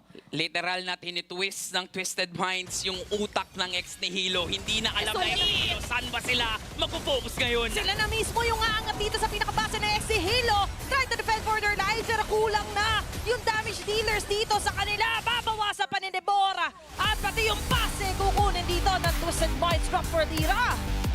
A sweep for Twisted Minds, the veterans, the giants of MDL Season 7, reigning once again and proving for their long streak here. Grabe, dahil nga match win streak sila, Grabe. minamadali nila yung bawat laban nila dito, 40. Kanina 11 minutes, ngayon tumagal ng onte, pero definitely kinontrol nila, tinwist talaga nila yung utak dito ng ex ni Hilo to the point na hindi na alam, nababaliw na yung ex ni Hilo, ano ba yung pagtutuunan nila ng pansin. At yan din naman kasi yung kailangan nilang i-decode for the side of the veterans kasi alam naman natin kung bakit sila nag-champion last season and they're still continuing that performance dito sa Season 7. Yeah. And yan yung biggest threat, I would say, for all of the teams who are competing here. How to decode the last season's champion, how to actually dethrone them para Yeah. sila ang mag-succeed. Actually, for me, malaking advantage yung maganda yung decision making ng individual. Kahit wala sila on a team fight, they know who to target and when to pick. When it matters the most, di ba yung ginawa ni Wes tsaka ni Reggie, finorce nila dito si Dustin na, magkiklear to siya lang naman yung afford to do so. Retry is already down. May Lord pa man din. I know that Exhilo was trying to somehow survive pa ng konti. Pero still, parang doon medyo checkmate talaga sila ng TMRW. Oh, and aside from that, yung composition din dito, parang dahil nga ang daming pinagdamot dito ng ex ni Hilo, sila pa yung naipit in the end. Parang paano mo nga ba i-maximize yung Zushin kung wala namang magka-frontline? Paano kayo makakaprolong sa team fights kung napipitasan na kayo ng mga miyembro dito ng Twisted Minds Rockford? And that is only the problem in the beginning. Diba? Paano nung pumasok ngayon mga items na meron dito si Nibor as well as si Wes? Ang dami na talagang problema ng ex ni Hilo. And I really love mula dito kay Sir Matt, again, kung paano siya pwedeng mag-adjust from a utility jungle to an assassin jungle. Alam niya kung ano yung trabaho niya, nagagawa niya kung ano yung dapat niyang gawin. Kumbaga, kahit anong role ang bigay mo kay Sir Matt, mapa-assassin man, utility, any type of jungler, he can do it with a great job. And when it comes naman sa stats natin, we can definitely see na si West side kill lang nga siya eh. So sobrang laki ng space niya, positioning-wise, napakaganda ng binigay sa kanya na space. Kaya itemization-wise, damage-wise, na sa kanya na lahat. Petition to change his moniker to any side killer. Yeah, any side killer. Yun. Kahit saan mo kasi ilagay Dahil eh. kahit saang anggulo ay nakukuha, swak yung mga SOD right on point. And props din sa kanya mga nakasama, especially sa sandbag. Ito yung kailangan kasing kakombo ng Jushin. Oo, kailangan. Which is, pumabor naman ng uso sa Twisted Minds. Yun nga Meron silang babad. Baliktad yung naging problema dito para sa ex ni Hilo. Sila pa yung problema paano tatagal doon sa mga team fights. Lalong-lalo na si Sir Matt na kayang-kaya talagang, di ba? Kayang-kaya talagang tumagal sa mga initiations na binabato. How he's using the ins and outs, yung mismong isang dash lang ng Fredrin, na ma-maximize na yun eh. Pati Di ba? yung Kitang-kita natin kay Sir Matt kung paano nga siya nag-improve mula dun sa mga nakalipas niyang season, kung paano pwede mong bigyan to ng assassin, bigyan mo ng utility, gagawin niya lahat ng pwede niyang gawin para maipanalo yung team niya. And for Sir Matt, dito sa game na to, masasabi natin na he did very well kasi nga nabigyan niya ng space, and not just West but even kay Nibor. Kaya kung mapapansin nyo, yung rotation niya dito is actually just focus on getting objectives. That is why hirap na hirap din talaga yung funny dito ni Dustin na makapag-contest. At the same time, mapapansin nyo dito na hindi lang dun sa jungle camp niya sila rumorotate. Nanggugulo na rin talaga at ayaw mo nga rin naman talagang bigyan ng malayang farmings yung funny ni Dustin. Ako lang, pwede niya i-cosplay itong Fredrin bagay. Palaban di ba yung Brave Assault, as you mentioned, ay lagi niyang nakakapitalize as well as yung energy eruption here. Dito, aminado ko, parang nabigla din ako na nabigyan din siya.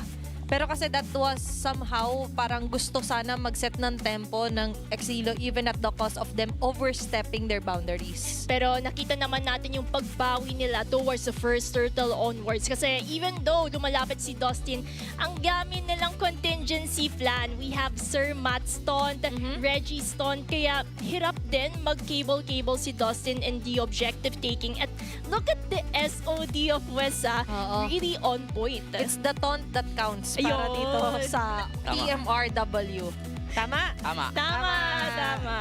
Ibang klase rin naman kasi talaga, and not just Sir Matt yung may taunt, diba? Nandyan pa yung taunt na meron nga dito si Reggie. And at the same time, kung pag-uusapan nga natin yung composition dito ng ex ni Hilo, ang problema din is if hindi nila ma-pull off yung early game ng isang funny, ang hirap din na para sa isang Granger na maging pang late game insurance nila. Hindi ito yung mga tulad ng Carry as well as Taklod. Meanwhile, sa kabila, para dito kay Wes, di kung hindi nyo mapapansin, mas tataba lang ng tataba dito yung Moskov. Kaya nga, sa mga late portions dito sa highlights na makikita nyo, parang kulang na kulang sa damage yung ex ni Hilo. Pero sa kabilang banda, sobra-sobra naman ang meron dito mula sa Twisted Kaya maganda Minds. na in your face lagi sila, Mate, kasi undivided yung attention ng Exhilo sa kanya. And as you mentioned, dahil nung mga sumunod, di na napapansin si West, siya na mismo yung humaharap. Siya na mismo yung nagpapakita sa mapa dito sa ex ni Hilo. Kumbaga siya yung nagpapakilala na, uy, mga pre, nandito ako ha. Nandito yung damage output ko at ako nga pala, yung pinabayaan nyo mag-farm. Kaya ganun na kasakit si nga pala. Wes. Kaya kahit silent lang siya, deadly killer lang siya. And with that, that actually concludes our very first series of the day. We still have 3 more series to go at sa mga viewers natin dyan, magbabalik ang MDL Philippines Season 7.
Realme 15 Series 5G.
Realme 15 Series 5G.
Realme 15 Series 5G.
Realme 15 Series 5G.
Realme 15 Series 5G.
Season 7.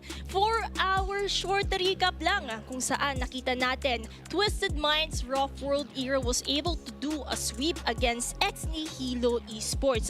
At syempre, now that we're entering the second series, ano ba yung ma-expect natin?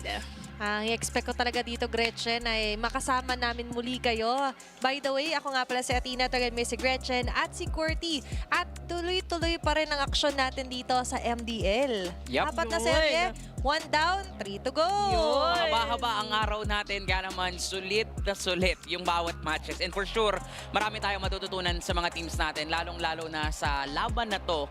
Ang maganda, may mananalo na. Yun, kasi kung mapansin natin between ONCU Uprising versus Falcons Academy, we have definitely seen na that they are struggling in terms of week 1 now entering week 2.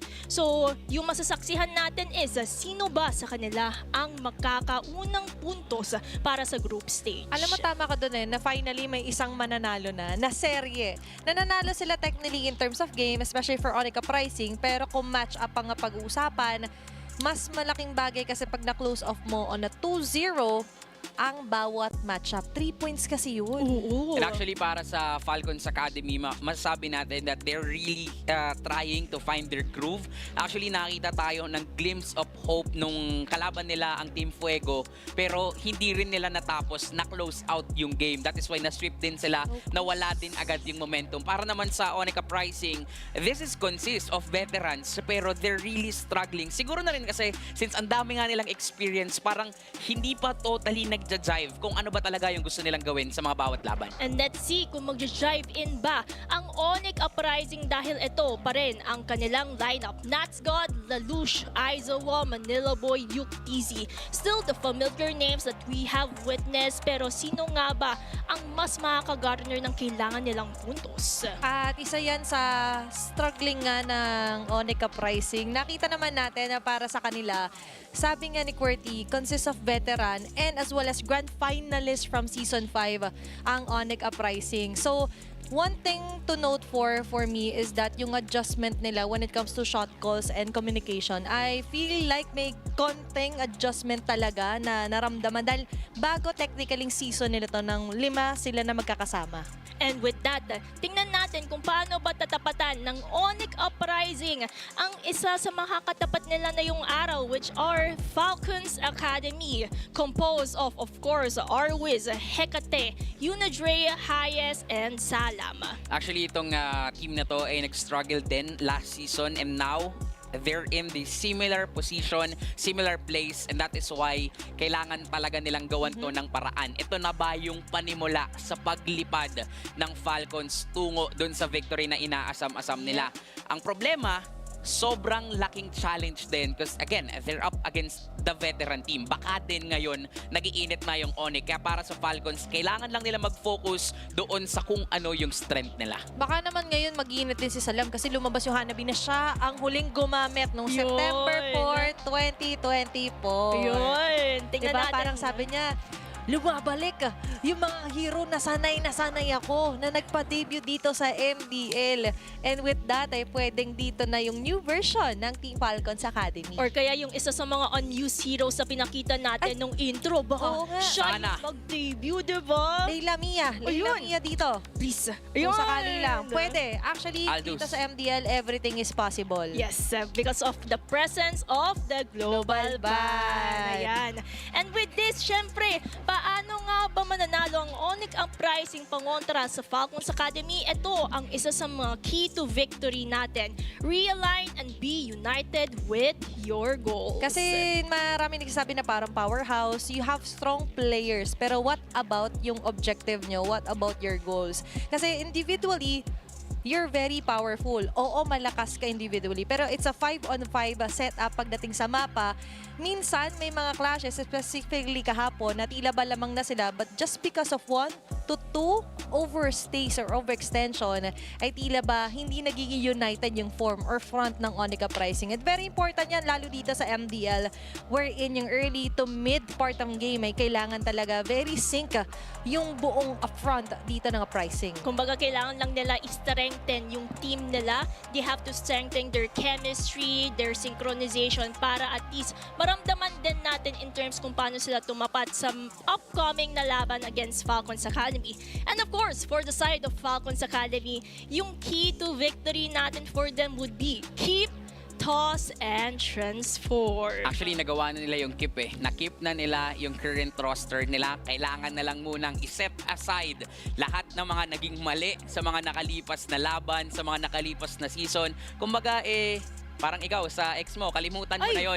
Kalimutan mo na ang nakaraan. Kalimutan. At baka pwedeng dito na ang panimula ng pag-transform ng Falcons Academy. At ang pwede rin nilang i-maximize dito is actually the struggling na meron nga ang ONCU pricing. Since magkakasama na sila mula pa last season, masasabi natin na when it comes to chemistry, baka mas may advantage na sila. So they definitely need to transform right now kasi baka maging huli na ang lahat. Kailangan na nilang mag-transform para makalipad dito sa liga. Yep, they need to take advantage na finally dito sa matchup na to, isa sa kanila ang makakakuha na nga ng minimum of 2 points pag nanalo.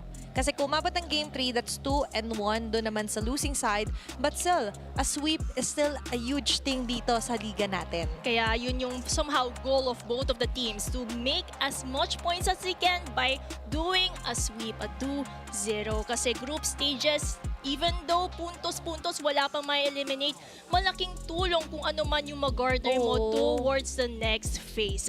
And let's see na lang kung paano ba nila uutakan yung isa't isa at paano din nila aarangkadahin yung mga respective strategies. Lalong-lalo na kasi para dito sa ONCU as well as sa Falcons Academy, they're in the group na kung saan nandoon ang Aurora Hunters, Pati Code, and as well as ang Marshall Mayhem.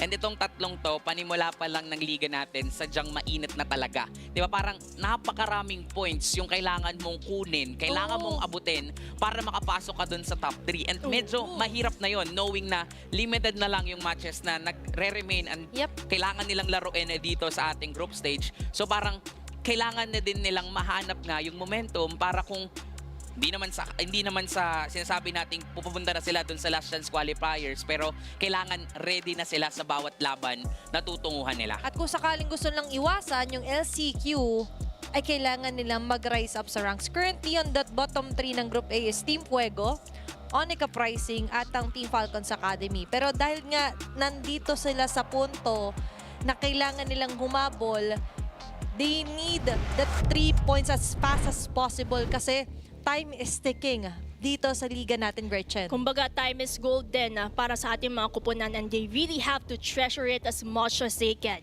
Just a short recap, ONCU Pricing picks the blue side at Expanding Rivers din ang pipiliin nilang mapa. So somehow, we have witnessed the similar trend based on statistics-wise kasi Expanding Rivers, one of the highest pick rates, I would say, when it comes to the maps that the teams are choosing because movement speed lang ang pinagkaiba nito kumpara sa iba. Tsaka parang dito din natin makikita na pwedeng gamitin to ng ONCU Pricing knowing na nakita na tayo na gumagamit din si UTC ng mga fighter gold lanes which is yun yung natural strength nitong current map na to. Lalong-lalo na si UTC sanay siya sa paggamit ng Moscow. At kapag ito yung mapa, yung Expanding Rivers, parang lahat ng heroes, ginagawa mong Moscow kasi from other side, makakapunta ka kaagad sa kabila kapag may mga objectives. So pwedeng hatong gamitin ng ONCU Pricing. But definitely, since ganun nga yung sinasabi natin, the double fighter setup, yung mga gold laners na ginagamit dito nitong si UTZ, yun yung tatanggalin ng Falcons. Grabe yung assignment dito ni Sir Max. Okay, target, Yoke TZ. Pero you're hitting 2 birds na rin with banning out the Sora and the Freya. Dahil nga ginagamit din to XP. So, that's very nice strategy dito para sa Team Falcons Academy. Nuts God is also being pushed dun sa mga Ali, sa mga Povius. And by the way, sa glue din na ginagamit niya recently. Kumbaga, versatile heroes kung ano man yung pwedeng piliin ng ONCU Pricing. X na natin agad yan para at least yung threat na meron sila sa Land of Dawn doon ay ma-eliminate agad. And when it comes naman sa banning of ONCU Uprising, we have Baksha, Guinevere, Hilda. So it seems like a lot of heroes will be open like the Zushin, Valentina, depende na lang siguro ang baban. Pero sabi niya, okay, walang Zushin, Ekisa agad. Tama na yung Jushin. Wag na po. Ayaw namin makita yan sa Land of Dawn. Because of that, Valentina will be opened. Alam mo, ito yung na-miss ko kay JM Fernandez eh. Kay Kuya Aizawa. Ibang klase rin kasi talaga siya mag-maximize ng mage hero. Pero sa kabila, mabilis na sumagot ng Marcel plus the Zetchan, which is ang tapang nila kasi nga may Valentina. Kumuha agad sila ng dalawang heroes na pwedeng kopyahin ng Valentina depende sa trip ni Aizawa. Kung anong trip dito ni Aizawa, kunin yung Golden Art ni Marcel or even the Fury of the Phoenix dito ni Zetchan, baka nga pwede pa nilang mas ma-take into their advantage. Pero nakakagulat nga yun yung first 2 picks nila na Marcel and Zetian. Literal na pang showstopper.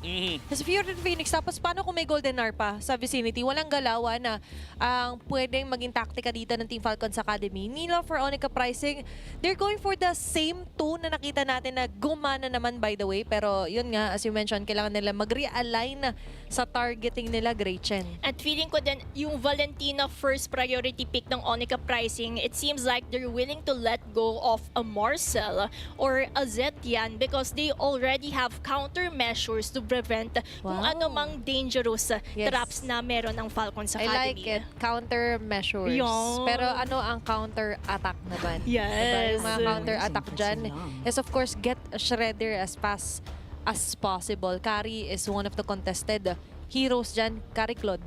Oo, pareho palang open. matik na yun eh, di ba? So pwedeng maging target yun ng Falcons dito para sa bans. Claude, Harit, Moskov, yung mga heroes na ginagamit nga ni Yuktz. And knowing na ganito nga yung current lineup na meron ang Falcons, meron silang carry, ang options na lang dito for ONCU, sasabayan ba nila sa late game? Kukuha ba sila dito ng maganda for the early at gusto nilang tapusin yung early? Pero parang kailangan pa rin kasi talaga na kumuha sila ng insurance for the late game knowing na based from their recent matches, they're really struggling to close out any game. So, dalawang option yung binigay ni QWERTY. Ayan na ngayon, either A or either B para sa Team Falcons. But they want to eliminate as much as possible yung mga kayang dumikit, mag-proc doon sa Celestial Armament. And of course, ang passive din ni Marcel. Pares kasi itong more on the defensive type na poprotekta sa sarili nila. Pansinin niyo yung Marcel and Zetian. And for me, FUPH is one of those viable heroes na kaya nga lumapit ng dikitan, nang hindi masyado masasaktan. Pero ngayon, Uranus is also out para dito sa laban. Seems like they're also eliminating for the side of ONCU Uprising yung mga makukunat na heroes na pwedeng malimit ang galaw ng Harley. Kasi alam naman natin, Harley, spammable ang second skill niya at kaya niyang tumarget ng mga squishy heroes. At kita naman natin for the side of Falcons Academy, Akari, Marcel, Zetiana, in the earlier game stages, kaya niyang mapitas agad-agad yan. Pero alam mo yung ano dito, no? Parang masabi natin, ang tapang pa rin talaga ni Lelouch for getting that Harley despite the fact na meron ng Marcel kasi pwedeng maipit siya at mapicturean siya dito nitong Marcel ng Falcons Academy. And again, that Moskov, knowing Yuktz, specialty niya to. And parang fino-force nila into that Claude para labanan sa late game. Tsaka ang nagiging kontrapelo sa MPL sa Harley, Marcel. Just forgot kung si Kaloy ba o si Nova, yung kapag sa kanya kinumit yung Deadly Magic, maglalagay siya ng Golden Hour, i-stop niya sarili niya para ma-prevent yung easy takedown ng Harley. So, na-eliminate agad yung strength ng Harley na mga instant burst, kumbaga. And with that, you're right about acknowledging na grabe yung tapang para dito ng ONCU Uprising to show a Harley even though there's two main na magdi-deal talaga doon sa mga clashes which is the Marcel and Zetian. Actually, pati nga yung show ang tapang niya dito kasi baka mahirapan silang mag-pick off. So, definitely for ONCU Uprising, kailangan nilang step up yung momentum nila. Kailangan mabilisan silang maka-pick off dito kasi once mahanap agad ng Falcons yung slight opportunity na pwede nilang pigilan dito ang ONCU Uprising, for sure gagawin nila yun. And I'm really surprised then with this Arlot pick. Again, mas binibigyan nila ng option si Aizawa for the ultimate ultimates na pwedeng kopyahin. So again, nakadepende kay Sir JM Fernandez kung ano ang gusto niyang kopyahin para mas mapagana dito at mas mapaganda yung mismong team fights nila. Or pwede rin namang nililito nila. Ino-overload nila kasi hindi naman pwedeng sabay-sabay gayahin Lahat niya kopyahin ni mo, Sir eh. J.M. Oo nga eh. Fernandez, di ba? Isa lang ang kailangan niya piliin dito. At alam naman natin na yung isang yon ay kailangan talaga, yun yung priority niya. Kailangan ingatan niya. And of course, yan naman yung kailangan din nilang ingatan, by the way, yung magiging gold laner nila na hero para kay Yuktz. And let's see na lang kasi open pa naman yung Claude for the side of Yuktz. Kasi yan din naman yung somehow current matchup between gold laners unless he would go for I was supposed to say YSS gold lane but they decided to make it happen. So makakakita tayo ng YSS sa kamay ni Yuktz. Labanan ng Vision, siguro may part din na lalabanan nila dito yung Zetian. Actually, nag-succeed naman kahapon. Wow! Yung unang facing ng Onica Pricing dun sa YSS Gold. Ang problema nga lang kasi, ayun nga, yung mga split decision making sila nadali kapag late game na. And now, hindi tayo nabibitin sa Fanny, Hindi nga, parang nakikita natin dito once available. Pero ang problema din kasi, Ay, yung problema yan. pagka Ano yun? funny ka, and mahirap din may kakampi kang Marcel kasi ikaw din mismo pwedeng mapicturan. So habang nasa area ka, sige, pipicturan ka, stolen shots yun. Ang kaso lang kasi, hindi mo magagawa ng maganda yung combo mo. So, tingnan natin if paano ba pinractice ng Falcons Academy yung lineup na to. Kasi for sure, hindi naman nila gagamitin to ng hindi napaghandaan or hindi na testing sa mga scrims nila. Kahit pala sa ere, no, pwede kang ma-encap. Ay, Pwede kang makuhanan.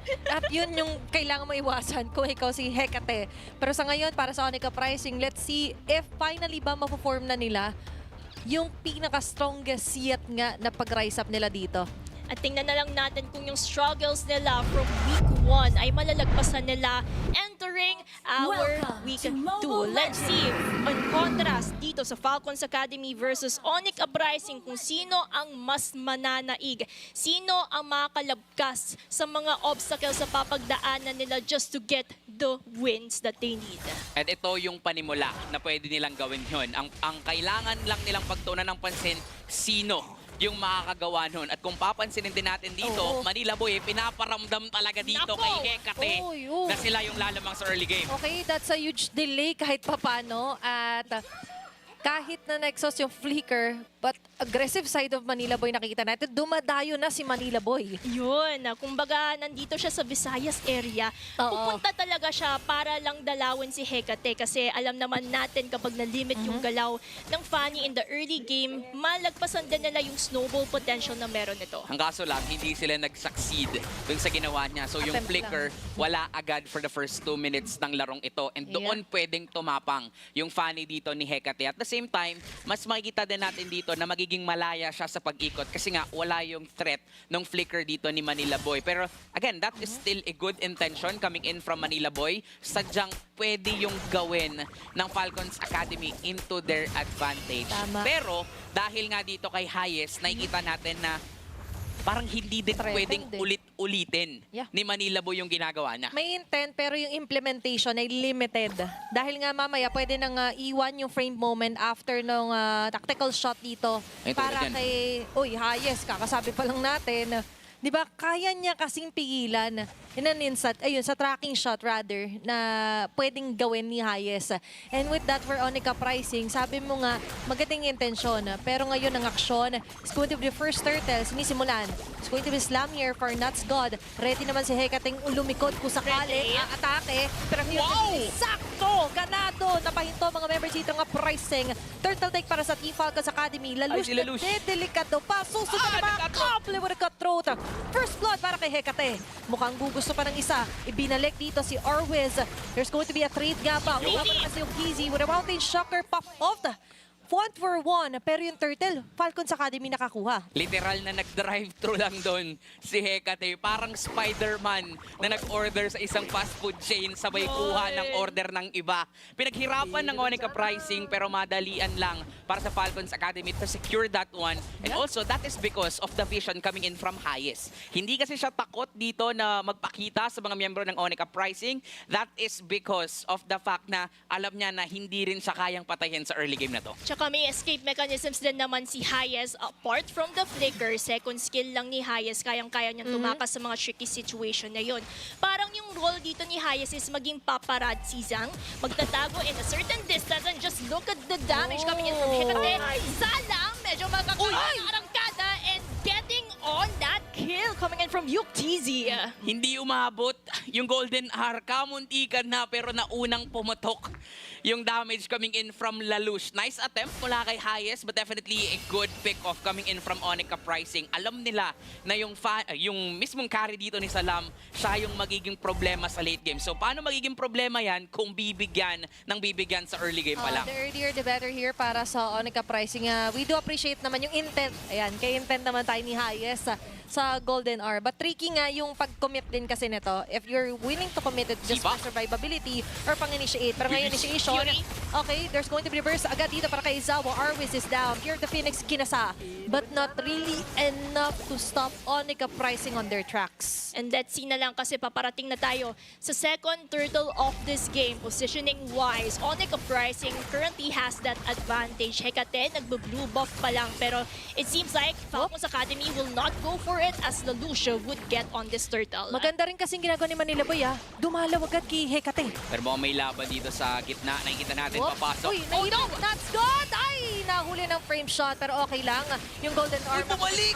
Binalikan agad dito ni Arwiz. Follow dito kay Hecate. Pero nandun naman yung mga pana at sandata na manggagaling kay Yuktz. Sorry Hecate, I stand corrected. Di ka pala mahihirapan mag-funny kung kabisado mo yung timing sa pagpasok at paglayo doon sa Golden R dito ni Hayes o dun sa Marcel. But definitely for Onica Pricing, nakikita natin dito that they're really the one controlling this game. Nagre-react lang talaga yung Falcons Academy. Medyo defensive nga yung paglalagay dito ng Golden R kasi kailangan nilang pigilan yung pag-rise ng Onica Pricing. And the thing here is 3-0-0 na itong si Yuktz. Hindi natin totally napapansin kasi nga naman lagi siyang late game pumupunta. Lagi siyang late pumupunta sa mga teamfights. Pero nalilinis niya yung makakalat na teamfights dito ng dalawang teams. Ang importante, yung cleanup at yung alignment of objective at goal nila dito. Ito yung sinasabi natin sa key to victory na kailangan mas aligned kung sino ba yung tatargetin nila. And with all of that said, ay dito sa top lane sakto ay Yuktz, even the Mountain Shocker was used to ensure na walang dadalaw sa likod. Makakakuha ng Torre ang Onica Pricing. Kumbaga, ito yung defensive measures ni Yuktz na just in case sumapit man si Hecate, meron siyang Mountain Shocker just to limit the movements of Fanny. And with this, nakuha nila yung Torre in terms of the top lane. Now, they're putting pressure in the mid lane just in time just to position themselves for the upcoming turtle. Ayun, Hecate, gabin din naman yung pagkuha ng Tinago. buff. Oo, tamang tago lang kasi alam niya baka may mang agaw sa kanyang bebe. Sabi niya, tulong-tulo ko tong purple ba? May gigil na eh. Kasi nga din laging dumadalo si Manila Boy. Plus, I do like na proactive si Hayes sa pag-iwan ng frame moment niya. Then tracking shot, alis. Diba? Na prevent niya na lumapit si Manila Boy as well as si Lelouch para pumitik ng konti ng poker tricks doon sa purple buff. At ngaw, turtle ang paglalabanan ng panghuling pagong para sa game number 1. Rush para sa Team Falcons Academy. Hindi makapwesto si Aizawa. Meanwhile, Nats God ang matitira doon sa turtle bit. But still, Falcons goes in with a turtle. Magandang pasa ito para sa Onica Pricing. Ang Mountain Shocker kinumit. Yuktz, tikita ng laban dito. Lahat sinalo ni Hayes. High damage kill here para sa Onica Pricing. Hecate, ball! Golden R na gaya! At siya pa yung may ipit, may nakaabang pa ng mga buga. Sinalubong ni Yuktz ng mga pana. Unstoppable kill for Yuk. Napakaganda ng pagpasok ng post-turtle punish ng Onica Pricing. Uprising dun. Alam nila na lugi sila when it comes to Turtle kasi nauna nang pumesto ang Falcons Academy. So they know na kulang na sa resources dito yung kanilang kalaban. That is why for Onyx, naghanap pa sila ng gulo. Naghanap pa sila ng laban. Starting it off by getting kills against kay Arwiz and then eventually hanap na ng pwedeng pitasin. Though maganda yung trade na nagawa ni Hecate, unfortunately, masyado nang mataba dito itong si Yuktizzy. Having those items, kayang-kaya niya nang tumunaw dito kahit sino pa ang ihain sa kanya. Yep, 2 formed up na dito. Yung main damage tier for ONCU Pricing. And not to mention, all of those kills talagang sinasadya na siya yung makakuha. Kumbaga, yung pinapataba talaga nila dito or kaya yung binibigyan ng buffet is Yuktizzy because they know the potential of a YSS in terms of damage output. Ganda ng pwesto ni They Manila Boy, also need that damage output para kontrahan yung mga squishy heroes ng Falcons Academy. We have Yunadre, Salam, and of course... Pilot Flash! Pero ito yung hindi squishy, si Nuts God. And I do believe na si Manila Boy talaga nagigisusi dito. Maganda sana yung intent niya doon sa sipa, kaso that's an easy kill para dito kay Saddam. Fear of the Phoenix, na-reveal agad ang position dito ng mga members ng ONCU Pricing. And the Deadly Magic will pop up high as is down. 1-for-1 naman yung naging palitan, a roam for a roam.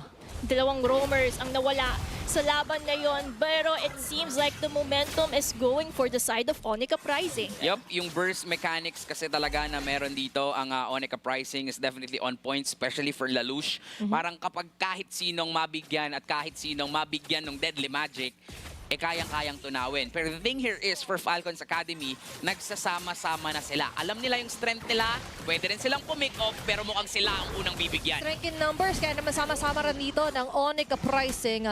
Kill here para kay Aizawa. Rekta Lord na tayo tutungo. Sisimulan, mukhang i-reset kung sakali ito nila Nuts God. Hindi pa nila afford to do so. They need Manila Boy to get a great position. At kakasabi lang natin great position. Maunahan yata sila dito. Nuts God, tatamaan pa rin dito ng mga platter manggagaling dito kay Salama. Fear this, kakomit na with the Golden R as well. Manila Boy caught behind. Hecate sa pinakalikot. Tumatar kay Yuktizzy. Makakatras, makakatumbling patras. There's not going to be a trade. Instead, ONCU Pricing pang nabawasan doon. Tamang reset lang ang ating mga kuponan as they continue to position themselves in the Lord. Okay. Falcons Academy, umaamba, nagda-Lord dance lang, pero ang ONCU Pricing ay nandito dati. Oh, final slash, walang tatamaan. But instead, sila pa yata yung tatamaan dito kay Yuktizzy. Delikado. Yung magiging buhay dito ni Ayes na solo, pero umabot naman si Hecate. Ito na ang tagapagdigtas para sa Falcons Academy. At ngayon, marireset na naman. Pangatlong reset na to para sa Lord. And this is what we're talking about. Kailangan maging united ng ONCU Pricing towards their goal. Kasi naghain si Manila Boy pero walang follow-up. Na-punish pa sila ng Falcons Academy and now, ang kailangan na lang gawin dito ng ONCU Pricing, maximize the time na wala yung mga miyembro ng Falcons Academy. Kakarating lang dito ni Hecate. If you're the Phoenix is there, sakto pa! Masyashota lang si Yuktizzy and the Lord ay makukuha ng Team Falcons Academy. Nuts God, not in a great position. An easy kill for Salam. Isa-isa nagtumbahan. That was a kill. At Lord plus a shutdown na nakuha ng Team Falcons Academy. Kumbaga, sinimulan ng ONCU Pricing pero Falcons Academy ang tumapos sa Lord na yun. Sila din ang nakakuha ng kills at ano ba dapat yung kailangan gawin ng ONCU Pricing kung gusto nila mapaikot yung larong ito. Again, kailangan nilang maging united. Nagkakaroon sila dito ng kanya-kanyang place to the point na mas na-maximize yun ng Falcons Academy. Nagsimula ang lahat nung napitas si Manila Boy, wala siya doon sa Lord Take. Kaya naman minmaximize lang yun ng Falcons Academy yung absence nung pwedeng mag-set up mula dito sa ONCU Pricing. Kaya nga hindi takot yung Falcons lumaban. Okay, instant kill onto Lelouch. Even without the Fear of the Phoenix, that was a sure kill para sa Team Falcons Academy. Dagdag pa na without Manila Boy, there was no vision at all na meron palang Hecate na incoming kanina at ngayon incoming na ulit. Hay sa pinakalikod, iniwan yung frame moment. Final slash medyo makakansel na para kay Arwiz. Yung ginayang Golden R, rather yung original na Golden R, malalatag pa rin naman. Stopping them on their tracks. Pero Team Falcons Academy on their hand. Simot, biyaya lang muna. Sipa para kay Manila Boy. Makakataas pa rin si Hecate. Yung mga kable, medyo nagpapanik, hindi kakapit, pero makakatakas pa rin naman. On the other hand, maiwan yung dalawa. Andyan na rin sa lubong. Aabot natin yung mga bana magagaling dito kay Yuktizzy. Megagal for Aizawa. Ibabalik sa sabunutan dito ni Nuts God si Salam. Medyo sinasalam yata siya dyan, pero sa likod, merong Hecate Falcons Academy. JM Fernandez, Aizawa with the setup. Yun yung pwedeng magsimula sa pagbawi dito ng ONCU pricing. Sadyang si Hecate nagiging maganda yung laro niya dito. Alam niya kung sino ito targetin. Kaya naman kahit papano, mapipigilan pa rin yung pag-rise up dito ng ONCU pricing kasi si Yuk TZ yung naabutan niya sa likuran. Kumbaga, parating target ng Falcons Academy would be for Yuk TZ itself because they know the threat of Yuk TZ towards the damage output coming in from the side of ONCU pricing and toss. Yan talaga yung kailangan ingatan ng ONCU pricing. Protect Yuk TZ at all costs. They have to make sure na hindi siya maakbot nila Hecate, Arwiz, and maybe as highest when it comes to that golden hour. Kung sakaling hindi ma-protect, ang plan B dito ng ONCU pricing is to get as much as possible, most out of it. Diba? Mapatay si Octizzi pero kailangan may kapalit. Lagi at lagi. Hindi pwedeng lagi silang nasa short end of that stick. Pero ngayon mag-stick muna sa plan ng Team Falcons Academy, ensuring their position dito sa Lord na magre-respond. Kasi nasa punto na tayo ng game para sa Falcons Academy. Kahit sinong humarap, kahit si Nuts God pa yan or even si Manila Boy, bibilin na ng Falcons Academy yung trip na to. Pero may conceal play tapos Fury of the Phoenix. Okay, yung ginaya Fear the Phoenix ba?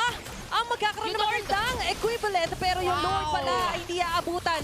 Dito ng ONCU pricing. Punish kay Arwiz. Pero Lord para sa Team Falcons Academy, QWERTY. Experience ang makikita natin dito. Sige, sa inyo na yung buhay ni Arwiz. Masasamin yung bigger objective. Okay, ngayon, Team Falcons Academy knows too well. Naaabot pa naman kung sakali mapita si Arwiz. But what we cannot let go is yung gold na nakukuha to sling down the Lord plus taking control of the map. Kumbaga, yung control na yan yung kailangan ng Falcons Academy if they want to continue on that momentum. Kasi kung napaikot man ito ng ONCU pricing, baka mabaliktad sa kanila yung laro. And they have to mitigate on that factor and they have to ensure that they do so because if they don't, then ONCU pricing will utilize that advantage para sila naman ang makakuha ng kills. Ang problema dito for ONCU pricing, anong ipangkakaroon counter nila sa malas. Anong ipangka-counter nila kay Salam? Kasi grabe na yung damage output niya. Highest. Okay, yung Fear of the Phoenix ko connect ka. Pero makakatakas naman ng unti. Doon si Yuk TZ. Forced onto the base turn. Ang Team Falcons Academy. A golden ore will catch Manila Boy. Pero no can do pa rin ang pilit dito ng Team Falcons Academy. Defense, magiging successful man. Pero isang hipa na lang kasi ito eh. Parang sure na sa next wave na mababasag at magkakaroon ng entrance dito ang Team Falcons Academy. And there we have it, the entrance that Falcons Academy has in store for us. Wala nang top turret, inhibitor turret. Ang ONCU pricing, dalawang inhibitor turret na lang ang natitira for their side. Things are looking grim for ONCU Uprising as their turrets are slowly diminished by the side of Falcons Academy. And of course, on the side of Falcons Academy, nasa kanila yung momentum. They just have to ensure na nasa kanila yung direction at yung goals nila ay mag-align. Oo, kasi sa ngayon yung direksyon! Ay, magandang angulo na naman. Final slash ko connect sa dalawa. Fear of the Phoenix, ko-connecta. Pero buti na lang din makakapag-back away ba mga members dito ng ONCU pricing. Pero mas napabuti yan para sa Team Falcons Academy because they know now na ganun lang palang mahuhuli ang dalawang members ng ONCU pricing. Grabing paghuli yun. Parang mapapa-happy Halloween ka kahit hindi pa Halloween sa sobrang gulat. At yan naman yung need i-capitalize ng Falcons Academy, yung surprise elements that an Arlot can do. Kasi apart from being one of the most top pick heroes, siya din naman yung kayang possibility na ma-disrupt yung positioning ng ONCU pricing. And because of the lead na meron nga dito yung Falcons Academy, pwede nilang ulit-ulitin yun. Kailangan lang nila nga na merong follow-up coming in from Unadre with the Fury of the Phoenix para hindi din makapag-counter setup ang ONCU pricing. Ang daming line of defenses na kailangan isipin dito yung ONCU pricing. Bukod dun sa final slash, and then yung Fury of the Phoenix. Bukod doon, nandito pa si Highest. Hahanap na naman sila ng pick-off. Nuts God ang kanilang pagdidiskitahan. Good thing though na makakapag-back away but there's no more flicker here para sa glue ni Nuts God for ONCU. Meanwhile, for Team Falcons, mukhang round 2 pa. Ramdam ko na nire-reserva pa rin ni Arwiz yung final slash na kung sakali lang na may dumaan na members dito ng Young Sonics. Saka not just that, yung pagkasa nung ilaw dito, nung alam ng Falcons Academy na wala ng barko, kanina si Yuktisi, naglayuan sila. Naku, nowhere to go. But to go back muna para sa ONCU Uprising habang si Salam ng alahati yung buhay. Nice attempt though para dito kay Lalush. But the deadly magic has already been committed for Team Falcons.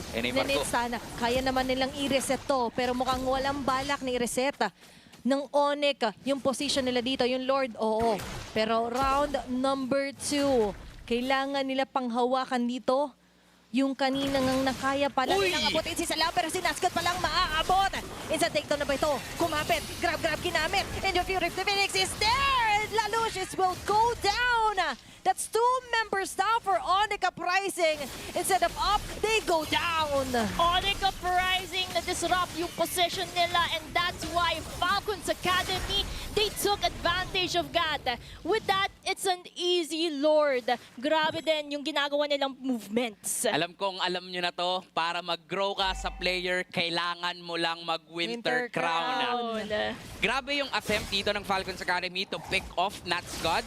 Then eventually, nakasabunot naman siya. Ang problema, si Hayes yung nasa bunutan niya. Yes sir, maganda sa bunutan dito itong si Hayes kasi nga maganda yung buhok ni Marcel. Ang problema, meron nga kasi siyang Winter Crown. At nung na-counter ng Winter Crown, doon na nag-fell off yung composition ng ONCU Uprising at mukhang aarangkada na naman dito ang mga ibon. Imbes na maging uprising, pinapa-down rise sila dito ng Team Falcons Academy. Lord onto the top lane.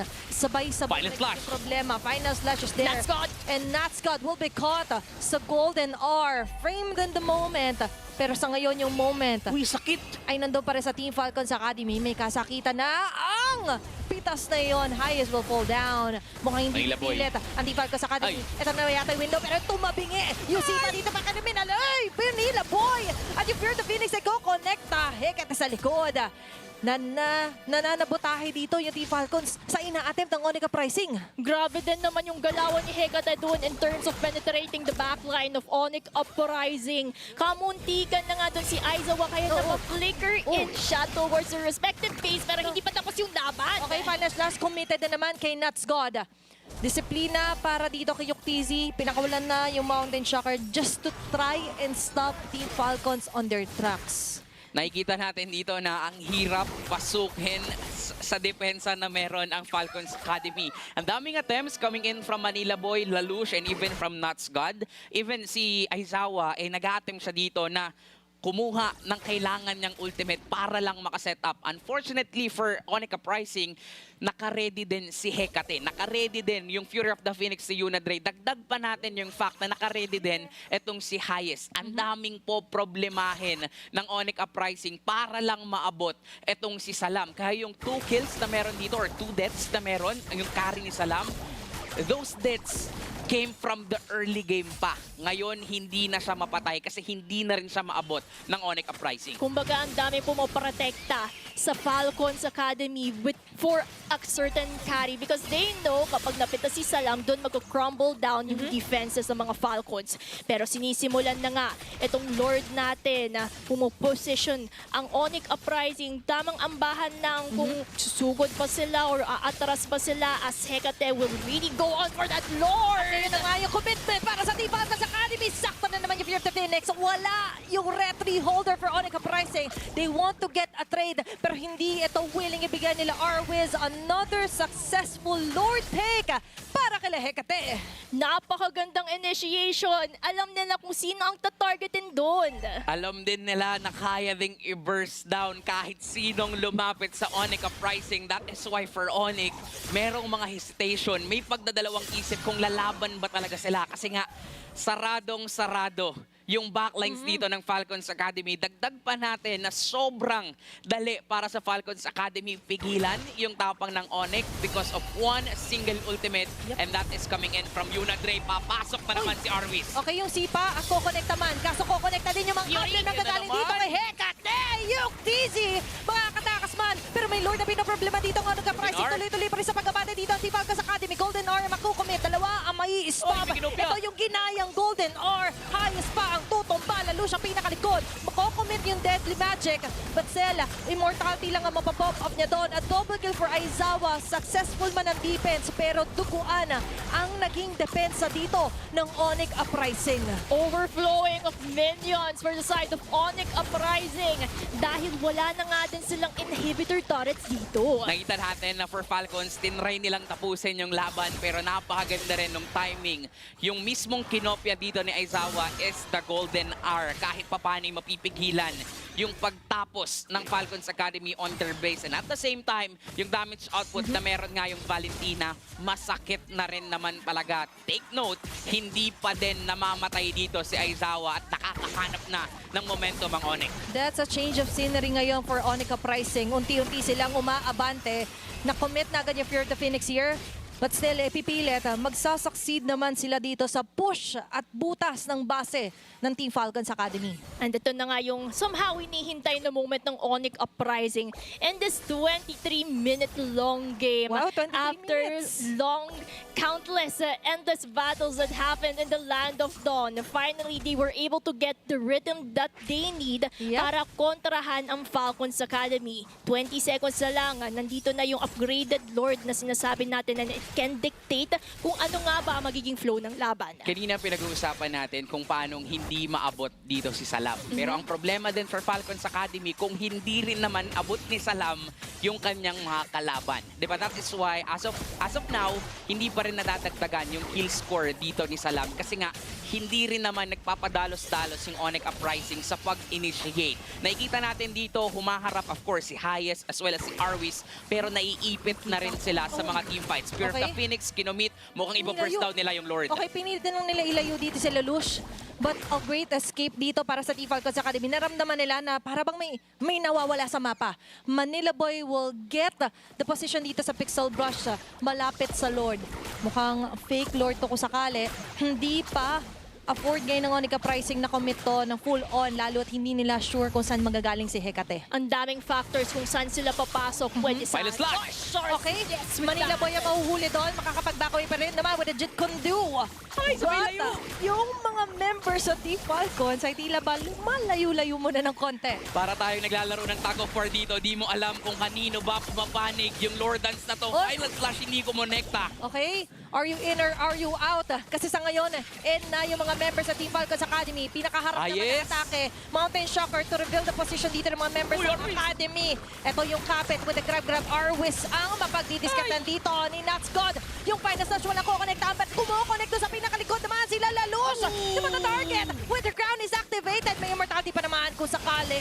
Makakapag-back away with the space escape. Pero Manila Boy is already down. Aizawa is doing it with a legendary kill. Pero mapapatay with a shutdown ni Arwis.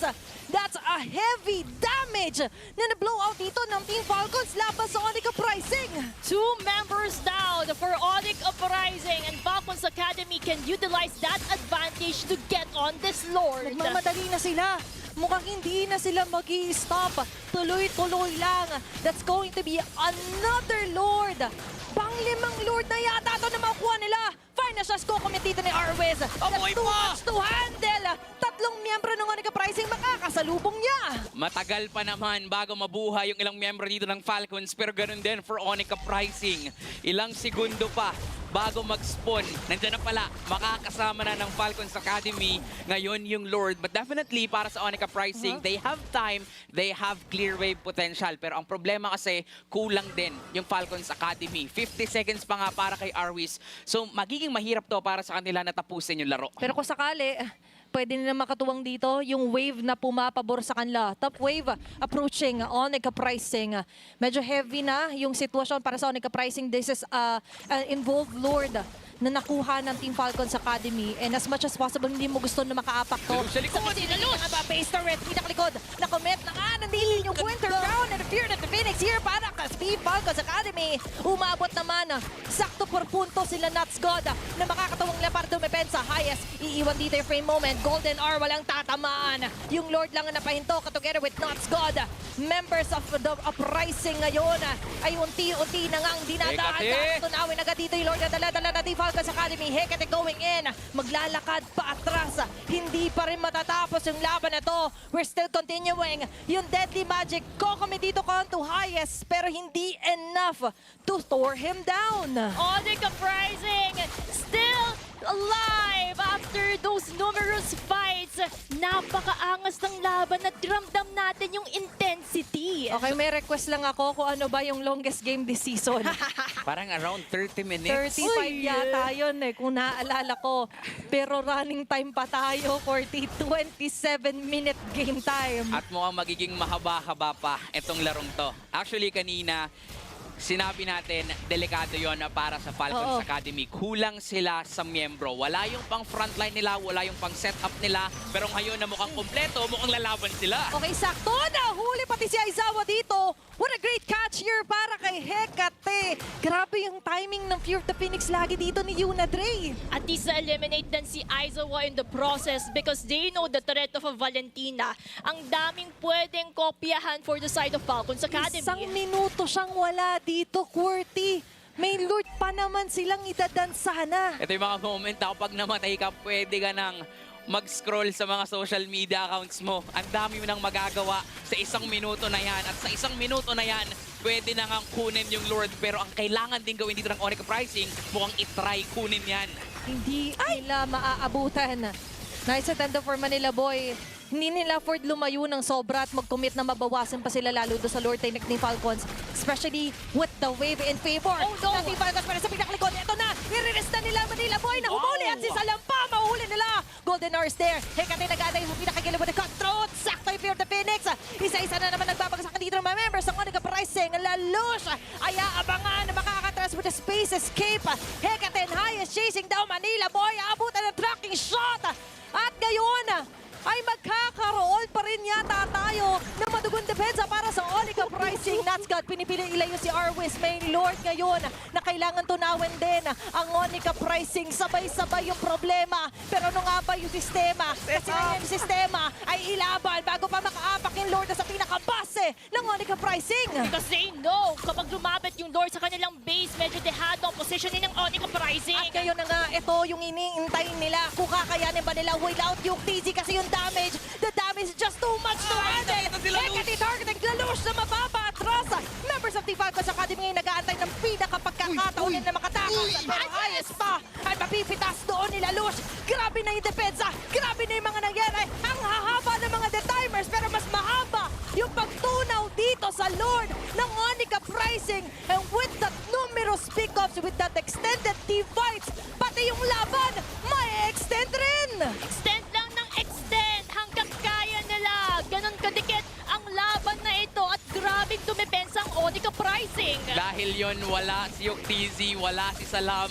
Kulang na kulang sa damage output ang dalawang teams natin. But definitely for Onica Pricing, especially for Lalush, nakita niya yung slight opportunity na pwede niya ngang i-burst down itong si Hayes. And that also gave way para dito sa Onica Pricing na madali nang depensahan yung Lord kahit na kulang sila sa damage output. Hindi rin kasi makalapit doon yung Falcons Academy. Again, nung wala si Salam, wala din silang pang burst down. Nuts God tumatagal na sa laban kasi nga wala si Salam. Pero kung makikita natin ng 5v5 to, definitely mag-iiba yung takbo. Pero ngayon, na unti-unti nang nagka-countdown yung Lord, yan yung pwedeng magdikta kung sino ba talaga yung makakahawak ng control dito sa game na to. Ito na naman, yung sinasabi natin, napakahabang Lord Dance.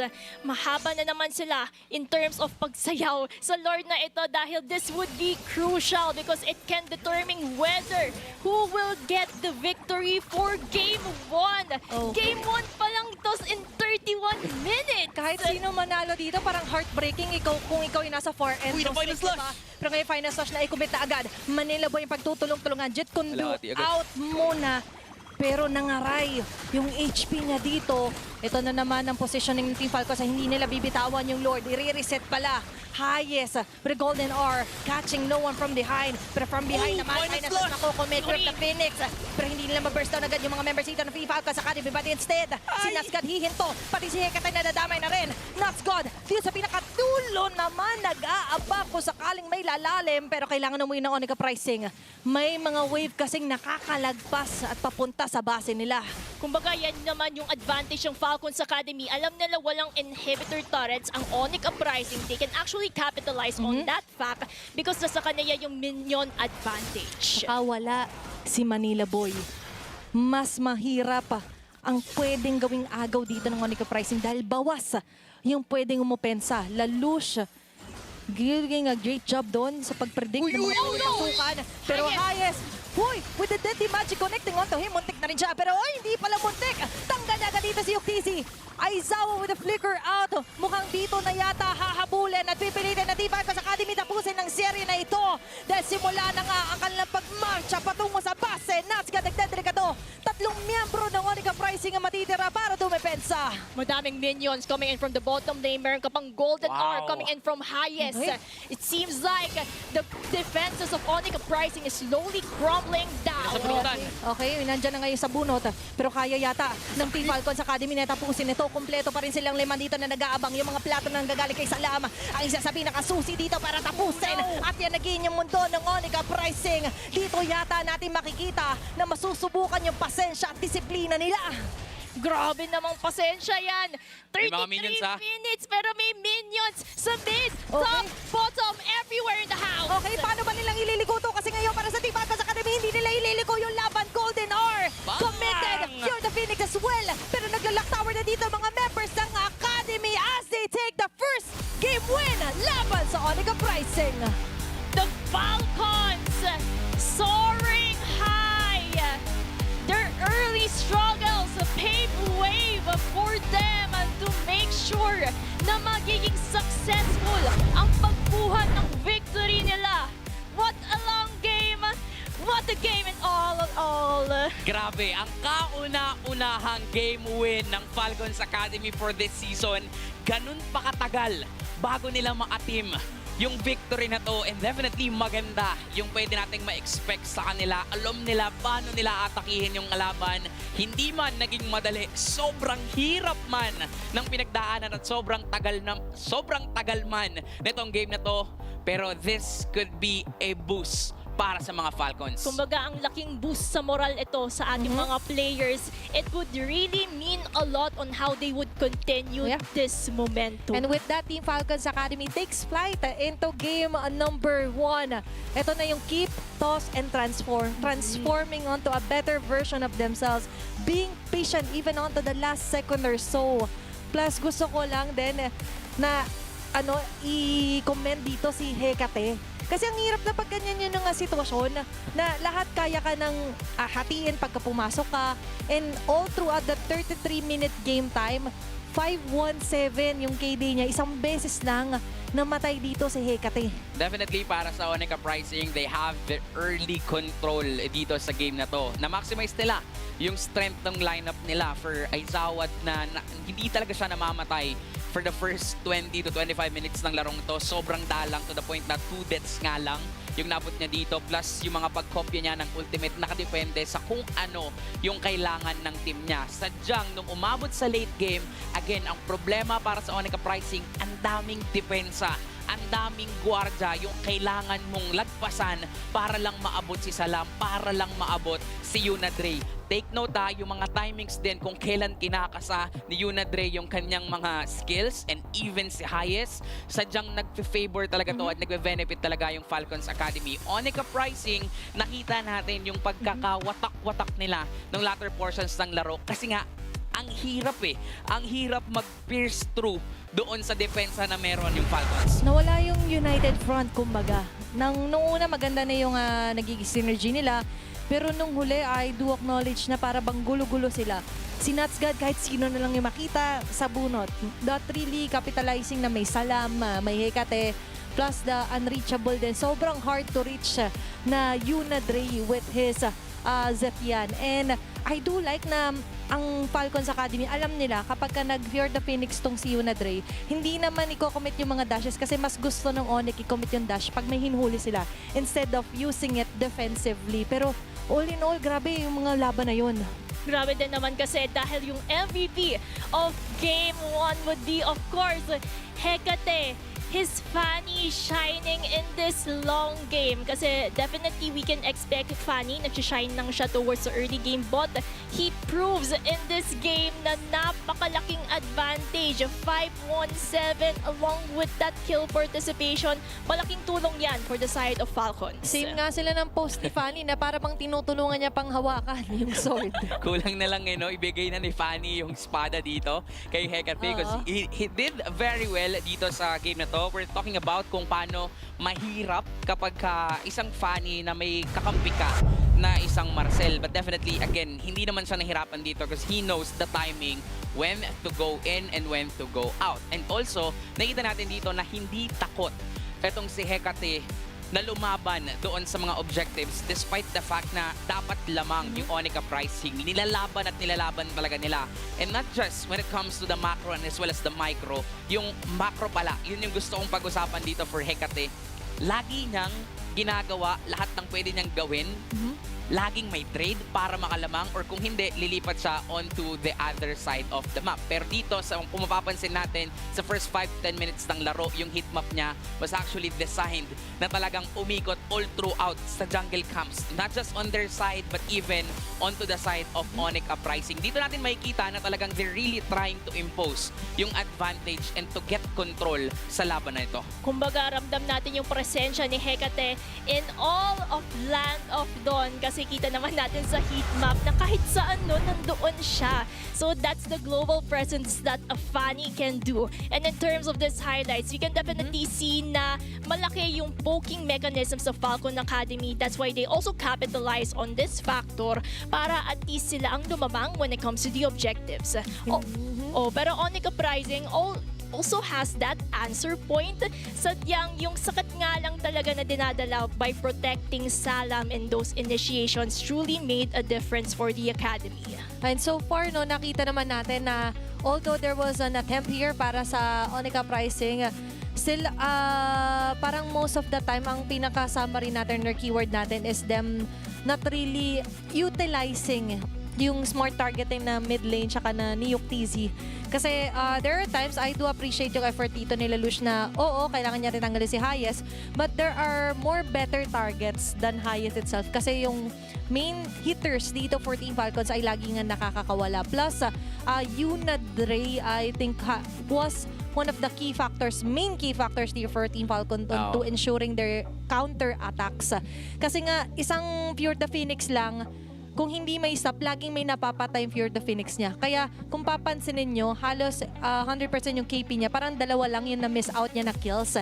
And the rest, lagi siyang present. Yeah, eto, dito sa last team fight talaga tayo. Medyo nakakita na para bang tumatagilin na to sa pabor ng Onica pricing. Si Yuna Dre yung naging silent MVP talaga dito sa game na to. Kasi ang daming attempts na ginawa ng Onica pricing.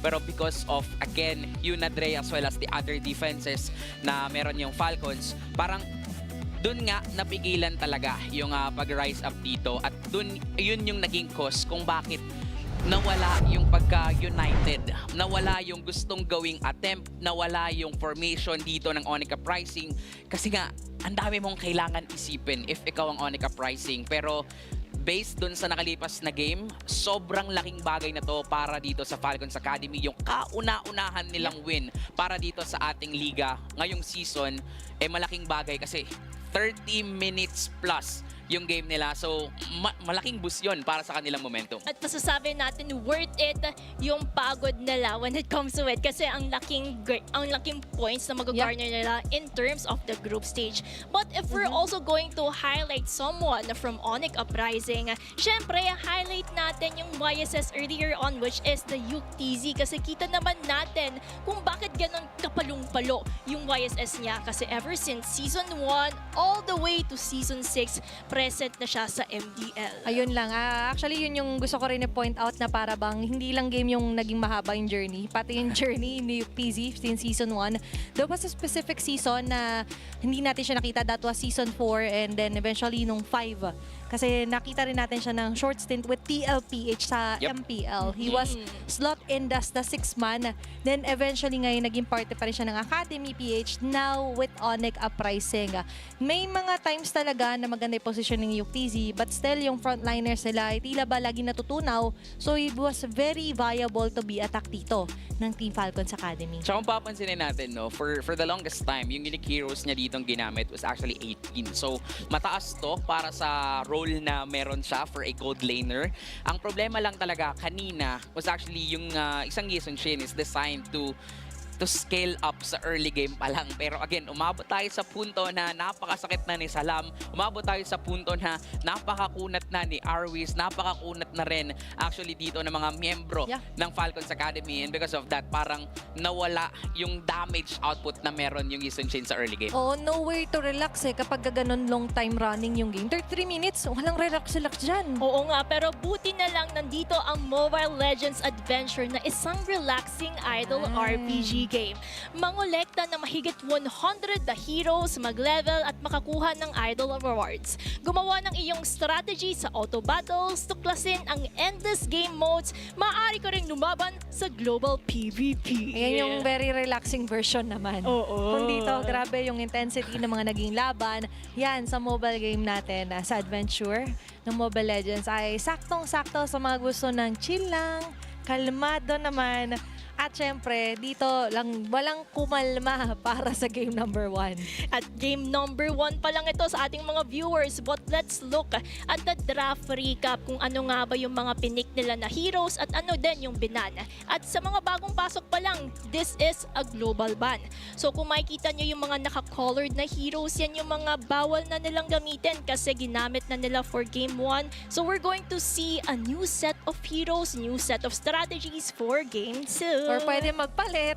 Dahil global pwede ban. Diba? Ulitin nila, no? Same 5. Tapos switch Pwede rin lang. naman. May nakikita tayo parang 4 to 3 heroes na kinukuha ng opposing side. But still, gusto ko palang sabihin din, hindi, joke lang, hindi lang yun. Napansin ko pala, of all the 6 lords na nakita natin on game number 1, na he never nakakuha ng Onika pricing ng lord. Wala, mahirap talaga. Hindi nakaagaw. Para bang ang naging atake to ni Lelouch ay more on the hero. I think they could have focused on the objective more. Kung nag-attempt din siguro siya na umagaw, magandang tempo changer sana yon. So I think doon, kailangan din to really list what is your prioritization. Hero ba or game-changing na Lord? Yung mga ganon. Pwede, no? Kumbaga, kailangan nilang, ayun again, maging united nga kung paano nila atakihin yung Babalik mga objectives. tayo sa Pero, United. kailangan eh. Pero for Falcons, ayan na, pumili na sila ng blue side at nawala na din yung pagka-relax nila. Kasi 35 minutes yung laban kanina, di ba? At sobrang tagal nun. So, kailangan mo talagang mag-reset agad-agad. But then again, kung pinag-uusapan natin yung momentum, this is on the hands of Falcons Academy. And para sa Onika pricing, they're really struggling when it comes to objective takedowns, when it comes to their chemistry. Parang, pinagsama-sama kayo mga veterans, pero kailangan yung maging united. Kailangan yung ipakita yung experience na meron kayo. At dito din pumapasok yung keys to victory natin for the side of Onika pricing. Realign and be united with your goals. They need to adapt things accordingly if they want to force a game 3 kasi it would really matter a lot when it comes to the points that they will garner here. Kumbaga, sa equation, same naman yung nagiging result. Pero, what about the formula that you're using? You want the same goal to eventually win, pero iba-iba kasi kayo ng nagiging solution. Parang sa mga exam, show your solution. Pero doon nagkagulo. Kasi hindi pareho yung formula na ginamit. Mahirap yun. Oo, so mahirapan kahit yung teacher mo checkan. Yung mga ganong klase na mga exam. Kasi sorry, ganon din sa amin. Ay! Magbabakasyon na kasi kami. Ay, Happy graduation pala sa mga graduate today. At happy vacation sa mga magbabakasyon na. At sa mga nag-exam pa lang, good luck, Good luck sa inyong mga exam. Kasi katulad nyo, kailangan ding malagpasan to at masagot ng Onika pricing kailangan. ang rumaragasang Falcons Academy. Kasi malaking dagok to sa kanila, lalong-lalo na sa mental state nila. Again, Onika pricing is struggling for this season. Pinag-uusapan na natin, they have the experience but definitely they lack when it comes to chemistry. So, this is a huge challenge para sa kanila. They didn't have the best start, kumbaga.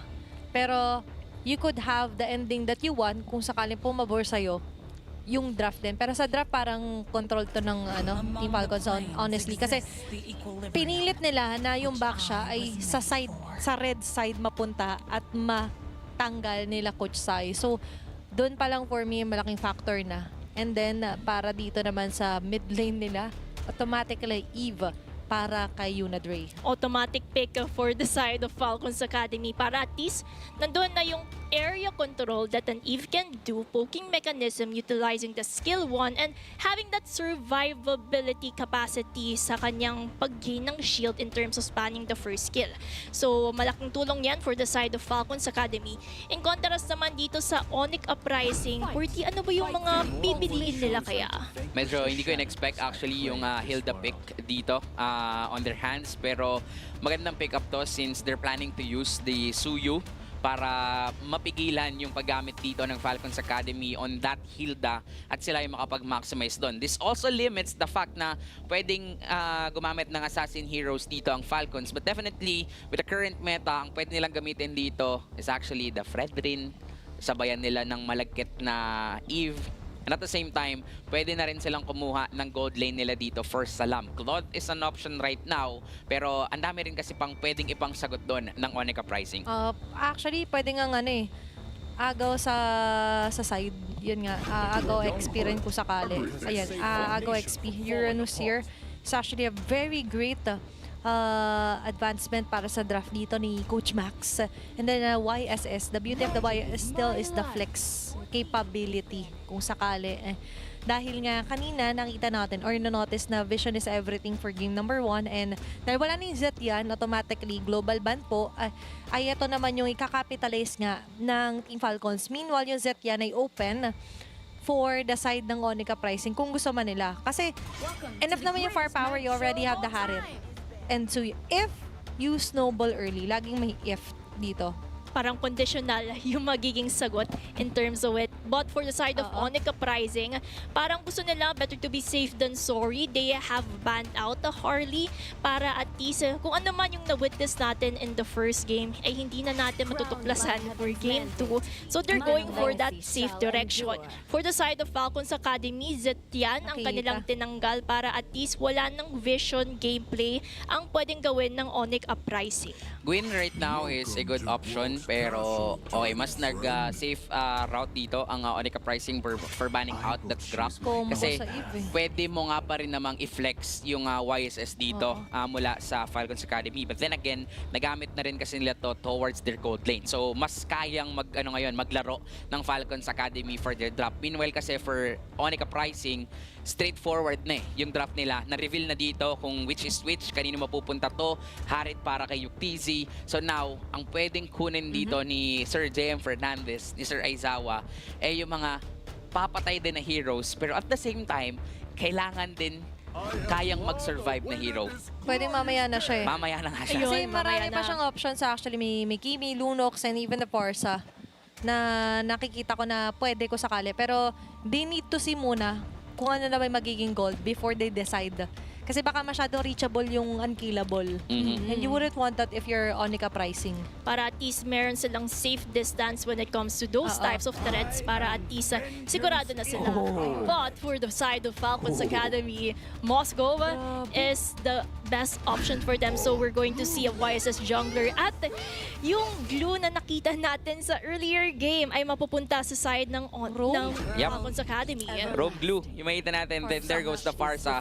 Pero medyo matapang din si Aizawa dito on getting that Farsa. Again, may glue, meron pang Yisun Shin, meron pang Uranus, may Moscow pa na mas magiging madali para sa kanya if mag-feathered airstrike dito etong si Aizawa. But the thing here is, kailangan lang mauna ng Onyx Uprising ulit sa mga team fights. Kailangan nila mag-snowball, ma-maximize yung early potential na meron sila. Kasi kung tataba na naman dito si Salam, again, yun na naman na magiging problema. Paano ka kukontra ng kamalasan sa late game kung nasa kabila itong si Salam? At yun din naman yung kailangan ingatan.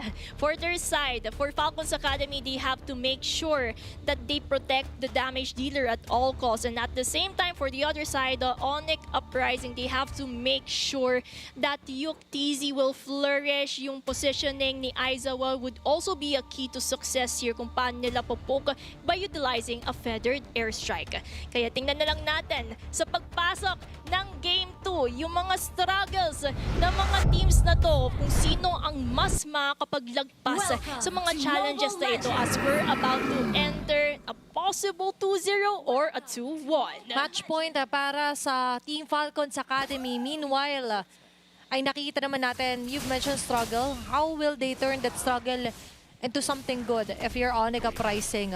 May ilan dito na nakikita nga natin na kailangan natin pagpukusan, such as highest being that aggressive onto Aizawa. We mentioned kung bakit sobrang tapang pumili ng isang Farsa.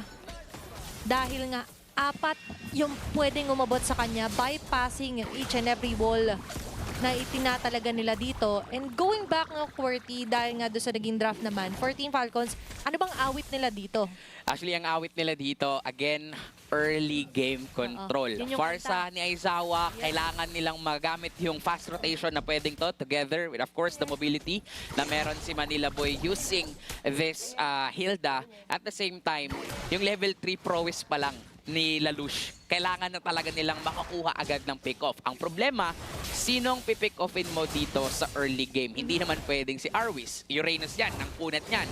Hindi rin naman basta-basta lalabas dito yung Moskov. So, this still tricky para sa Onika Pricing. Yep. Kasi alam din naman ng Falcons na pwedeng ganoon yung gawin dito ng Onika Pricing. Pero tuloy pa rin ang awit ng buhay hanggat na dito pa nga yung pag-asa. And Onika Pricing on the other hand, nakikita natin, will they maximize the use of the Hilda? Kasi sa ngayon, too risky nga.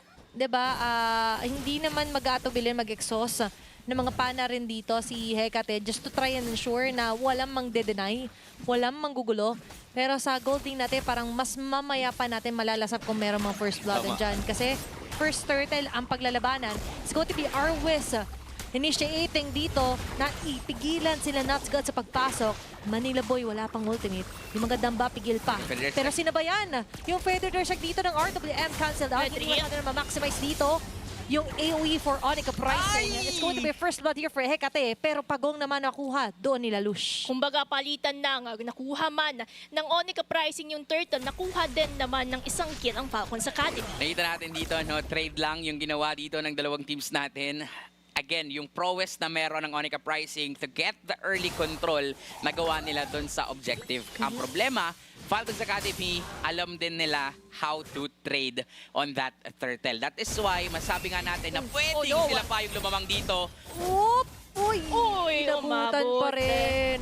Na para bang makapigil, hindi nga yung mga pangyayari doon. Recommit here for Onika Pricing, but ito kasi yung kailangan talaga kapag earlier the better against sa Uranus. And ang Onika Pricing is taking advantage of that. Pero ngayon, taking advantage of the Falcons. Na malayo doon yung mga mid laner. Manila Boy will fall down for the second round dito sa game number 2.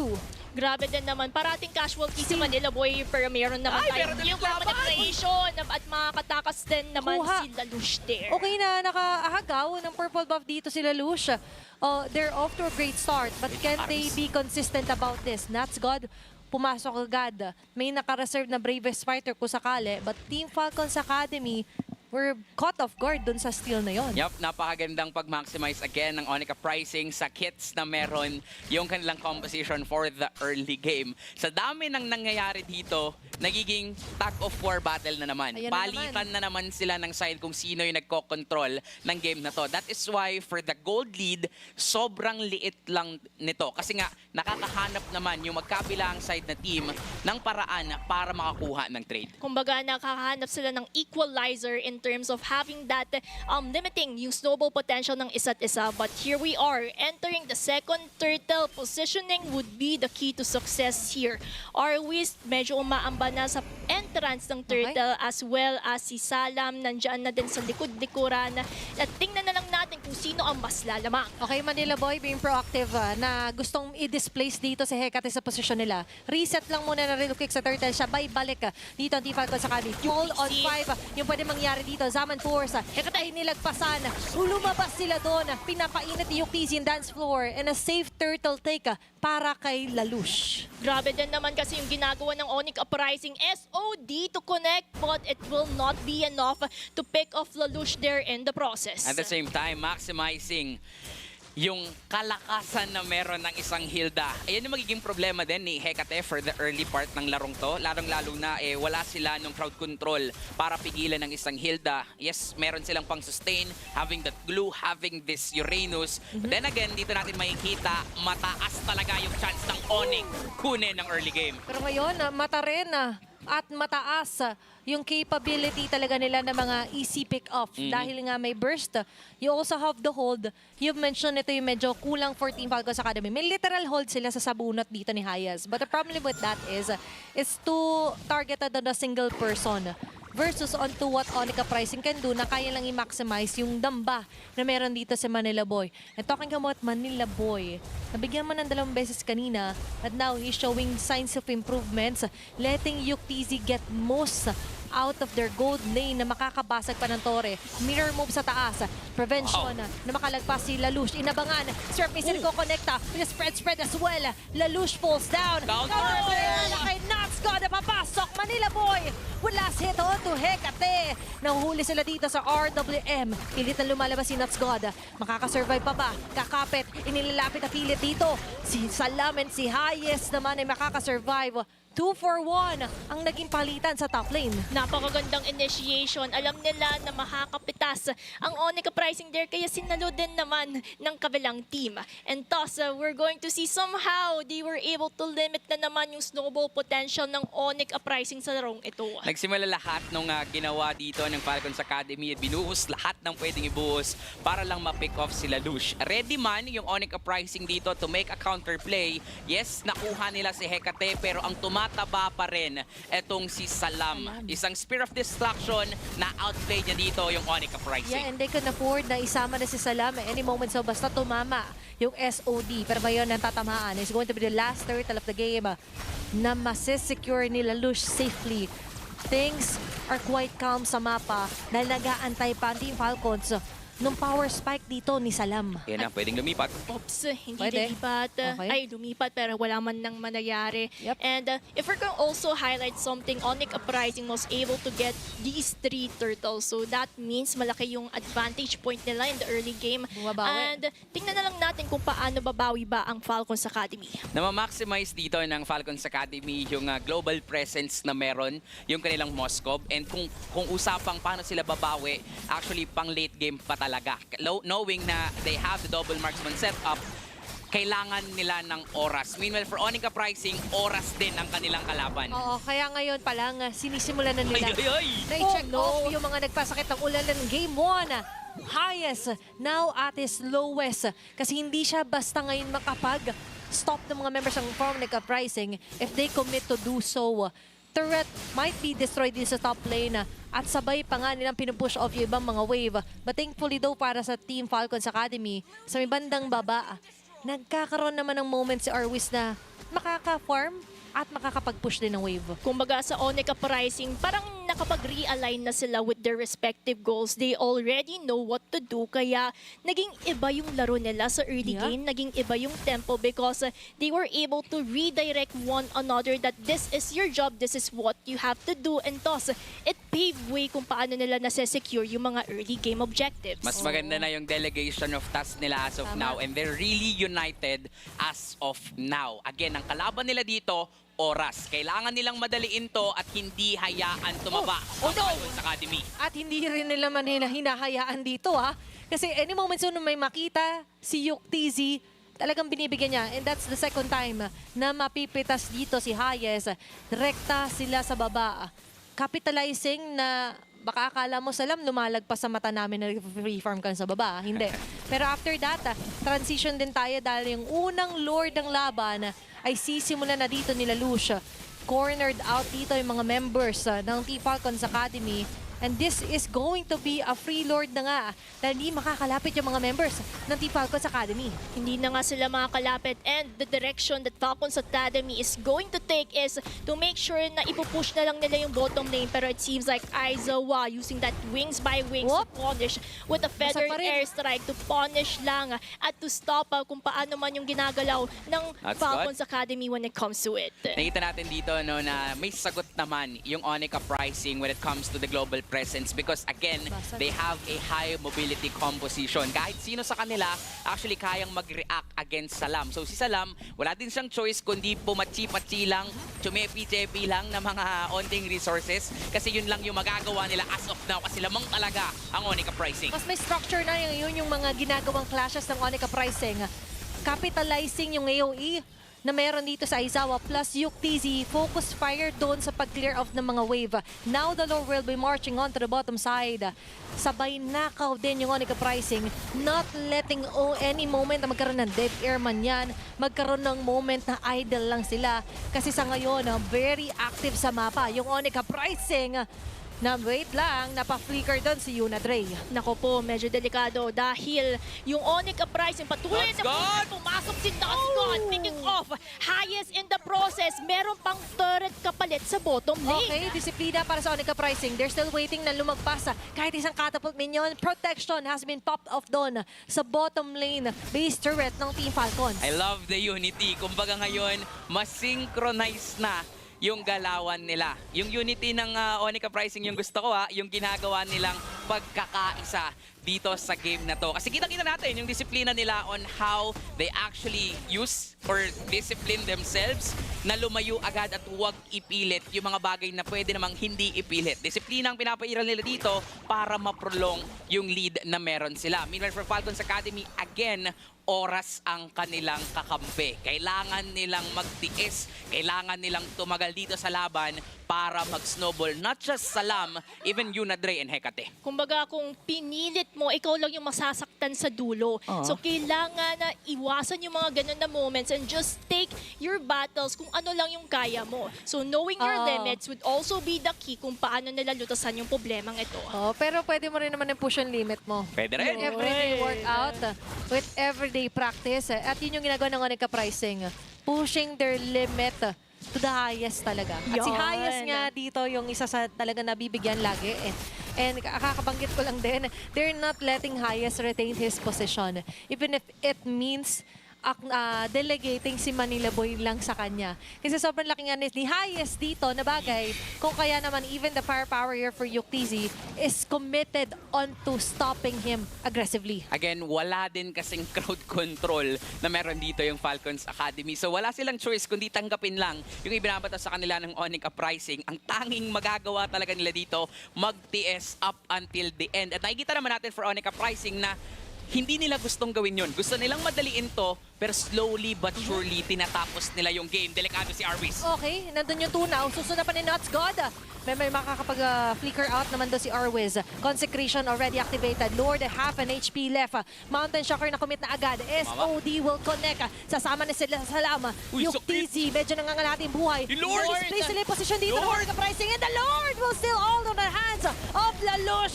Kaso kapalit na to ay buhay nila. Takbuhan na para dito sa ONCU pricing. Hecate, gusto pa ba? Hindi.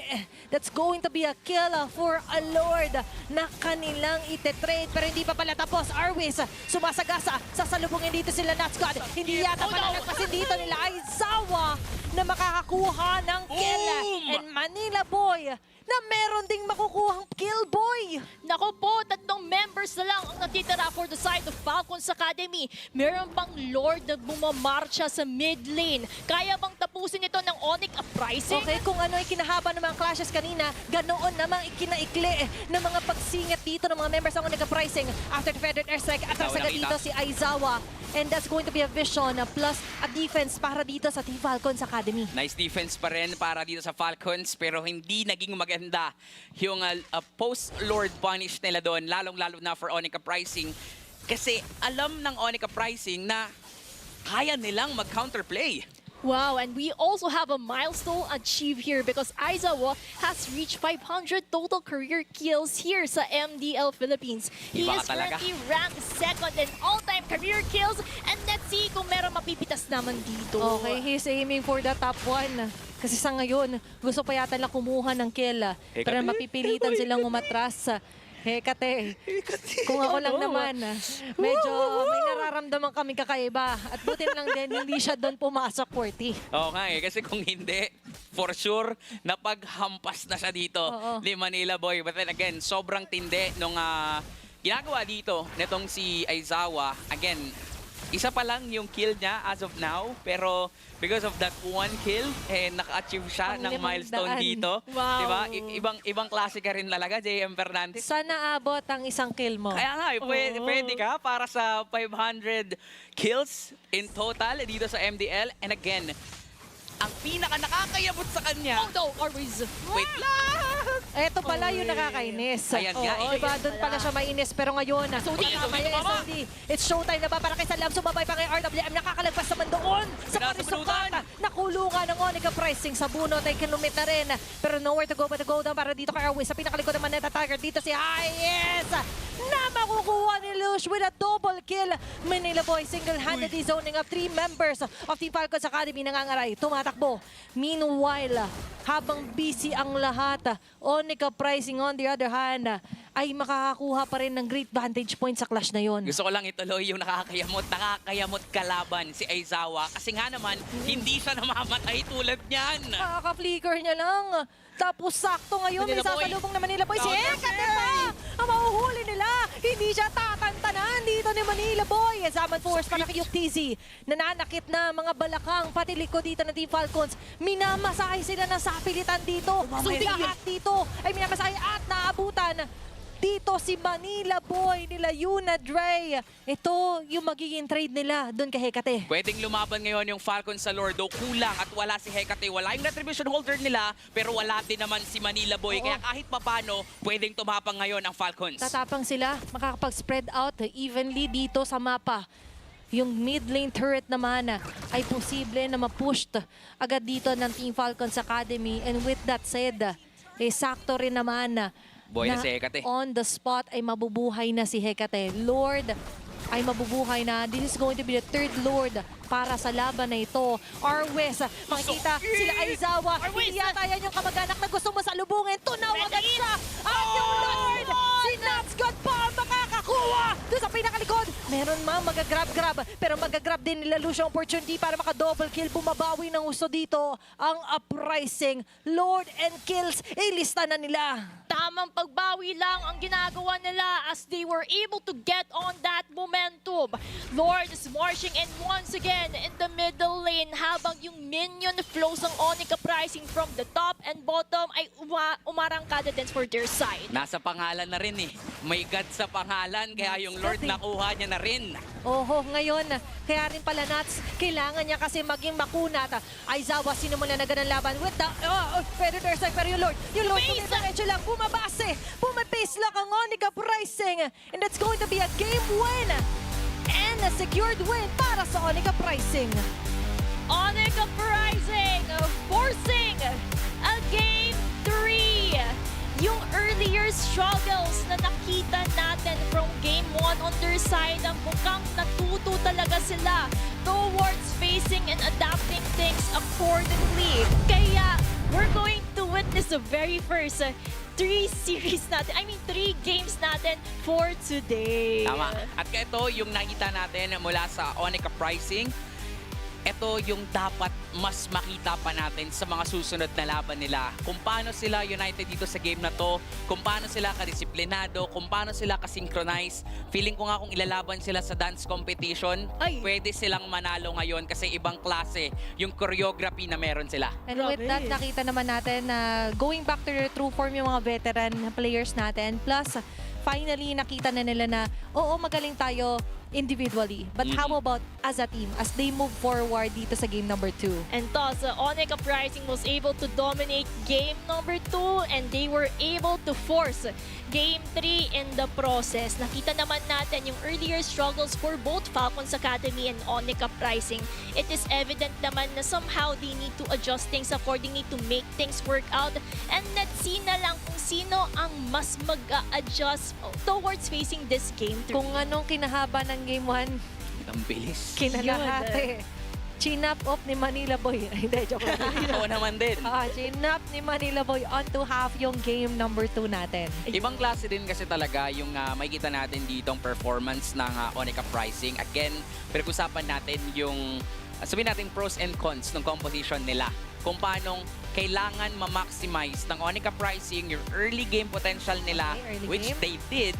Meanwhile, para naman sa kabila, para sa Falcons, kailangan nilang tumagal. Ang problema, hindi sila tumagal. Hindi umabot sa punto na napakasakit na nung damage na meron dito yung Moskov. And to take note, wala din kasi silang pang setup. Ang kailangan nila, ang wala na silang choice kundi panoorin na lang na umaarangkada nga dito at talagang sila yung pinapunish ng ONCU pricing. Kung siguro meron silang extra or somewhat additional crowd control, not with that Uranus or even the glue, pwedeng mag-iba yung tempo. Wala kasi sila nung parang pang-setter eh. Oo. Lagi sila yung nasa-set-upan dito ng ONCU pricing. Kailangan kasi may pang-stop dance sila kasi sumasayaw si Yuktizi. Oo, gumagano, no? Kailangan nila mahawakan ng beat. And with that, nabit-bit naman patungo sa game number 3 ng ONCU pricing ang ating pangalawang serye. Pangalawang serye pa lang yan. Para sa mga nanonood dyan, may dalawa pa po tayo remaining later on. At pwede pa rin kayo mag-show ng support by following official pages ng MDL Philippines plus showing your support sa ating mga poll.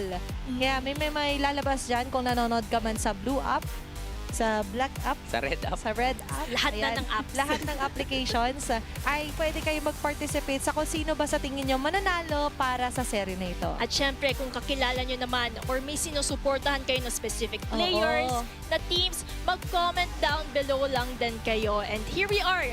Makikita na natin in just a short while yung post-game statistics natin so that we can better understand kung ano nga ba ang nangyari for game number 2. Again, kinalahati dito ng ONCU pricing, yung game time natin kanina, which is kailangan nilang gawin. Again, composition-wise, mataas yung early game potential na meron dito ang ONCU. Pero ang isa sa mapapansin natin sa kanila was actually for everyone stepping up their gameplay para lang din talaga mapunan yung ilang pagkukulang. Yung mga slight opportunities para sa Falcons Academy na pwede nilang i-grab para makabawi ay napigilan because again, nag-step up nga yung mga players dito ng ONCU pricing. That last Lord take na nakuha nga ni Nuts God, ayun yung masasabi natin na if mapunta yung Lord sa Falcons, mag-iiba yung takbo ng laro. But definitely because of that Lord take na panghawakan ng ONCU pricing dito, yung kanilang kalamangan. Take note din na for Aizawa, getting 1-0-11,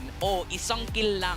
Pero again, yung kill na yan was actually the kill na magdadala sa kanya dun sa milestone na na-achieve niya for this season, for the whole MDL history.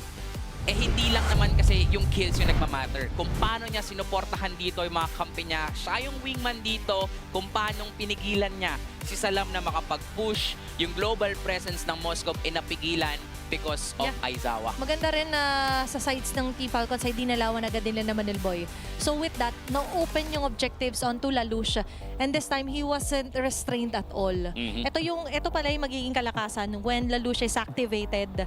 Diba? And with that, maganda rin yung naging improvement niya so far dito sa Game 2. And because of that, dahil na-activate niya si Lalush, syempre, siya din ang naging MVP of Game 2. Nanginig kasi siya. Oo, kaya pala, kita mo naman yung posing, Grabe, hello daw, hi! Hello, because I'm the MVP of this game. Kailangan kasi makinig siya dun sa objective at goal. Oo. Sabi niya, guys, pakikinggan ko kayo. Opo. Ano ba ang game plan natin dito? Anong oras na rin kasi? Oo. Sabi niya, what time is it? It's ONCU on time. time. Actually, nagawa at napakinggan niya lahat ng shot calls dito ng mga kampi niya. Paano nila kukunin yung mga objectives. Etong makabagong Suyu build, having that Sky Piercer, parang ito na nga yata talaga yung sabihin na nating sandata ng mga Suyu user at nagiging standard nga on getting kills, getting objectives, getting the control para sa mga Suyu users. Kasi nagawa naman nilang kunin yung early control. Again, commendable din for Falcons Academy na tumatagal sila sa mga laban. And problema nga lang, wala nga silang pang-set. Diba? Hindi naman kasi nila birthday, so wala silang pang-set. Pero, teka lang, nakot-upgrade ako sa sarili kong joke. But then again, kulang nga sila dito sa pang-initiate. Wala silang pang-counter set. Wala silang pang-dictate ng momentum. What they have is they have sustainability. Ang problema, hindi pinapansin yung sustainability na yon sa damage na meron nga yung mga membro dito ng ONIC Uprising. Take note din kung paano inaatake ito ng ONIC Uprising. Alam nila when to disengage at kung paano nila ikakite yung mga membro ng Falcons. That is why nalulugi talaga sa team fights ang Falcons Academy. Kumbaga, they know what battles to go for and what battles to retreat from because dito din natin makikita yung decision making and discipline of the players of ONIC Uprising. Maybe because it is due to their veterancy and at the same time, they also know kung ano ba yung mas nananalo sila sa mga winning conditions.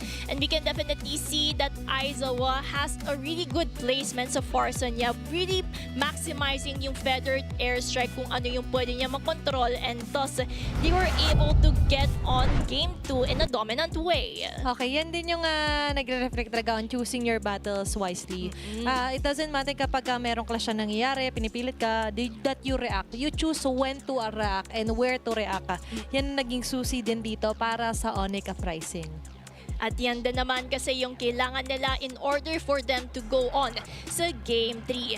Galikan natin sa full draft recap that we have ever since Game 1, Game 2. Kita naman natin that for the side of ONIC Uprising, ito yung mga heroes na bawal na nila gamitin. Also goes the same for Falcons Academy. So dito tayo makakakita ng somehow new strategies in going on sa Game 3 kung ano nga ba yung mga heroes na papakita nila. At malay mo yung mga most picked heroes would also reflect here or yung mga unused heroes. At dito na rin magiging kumbaga challenge para sa dalawang teams natin. Gaano sila naghanda. Yung game number 1 was so long na kung saan medyo nakakapagod talaga yon para sa mga players natin.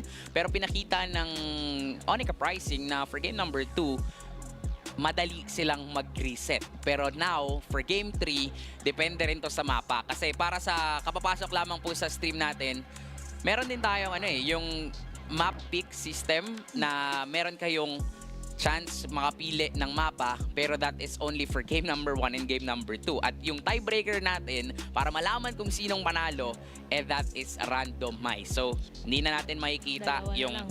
Ano may pinili nila? Flying Clouds? Flying Saka Clouds at saka Dangerous Grass. So- Kasi coin toss tayo kapag game number 3. Props to Wilbur, Chico, ayan, kay Lacent.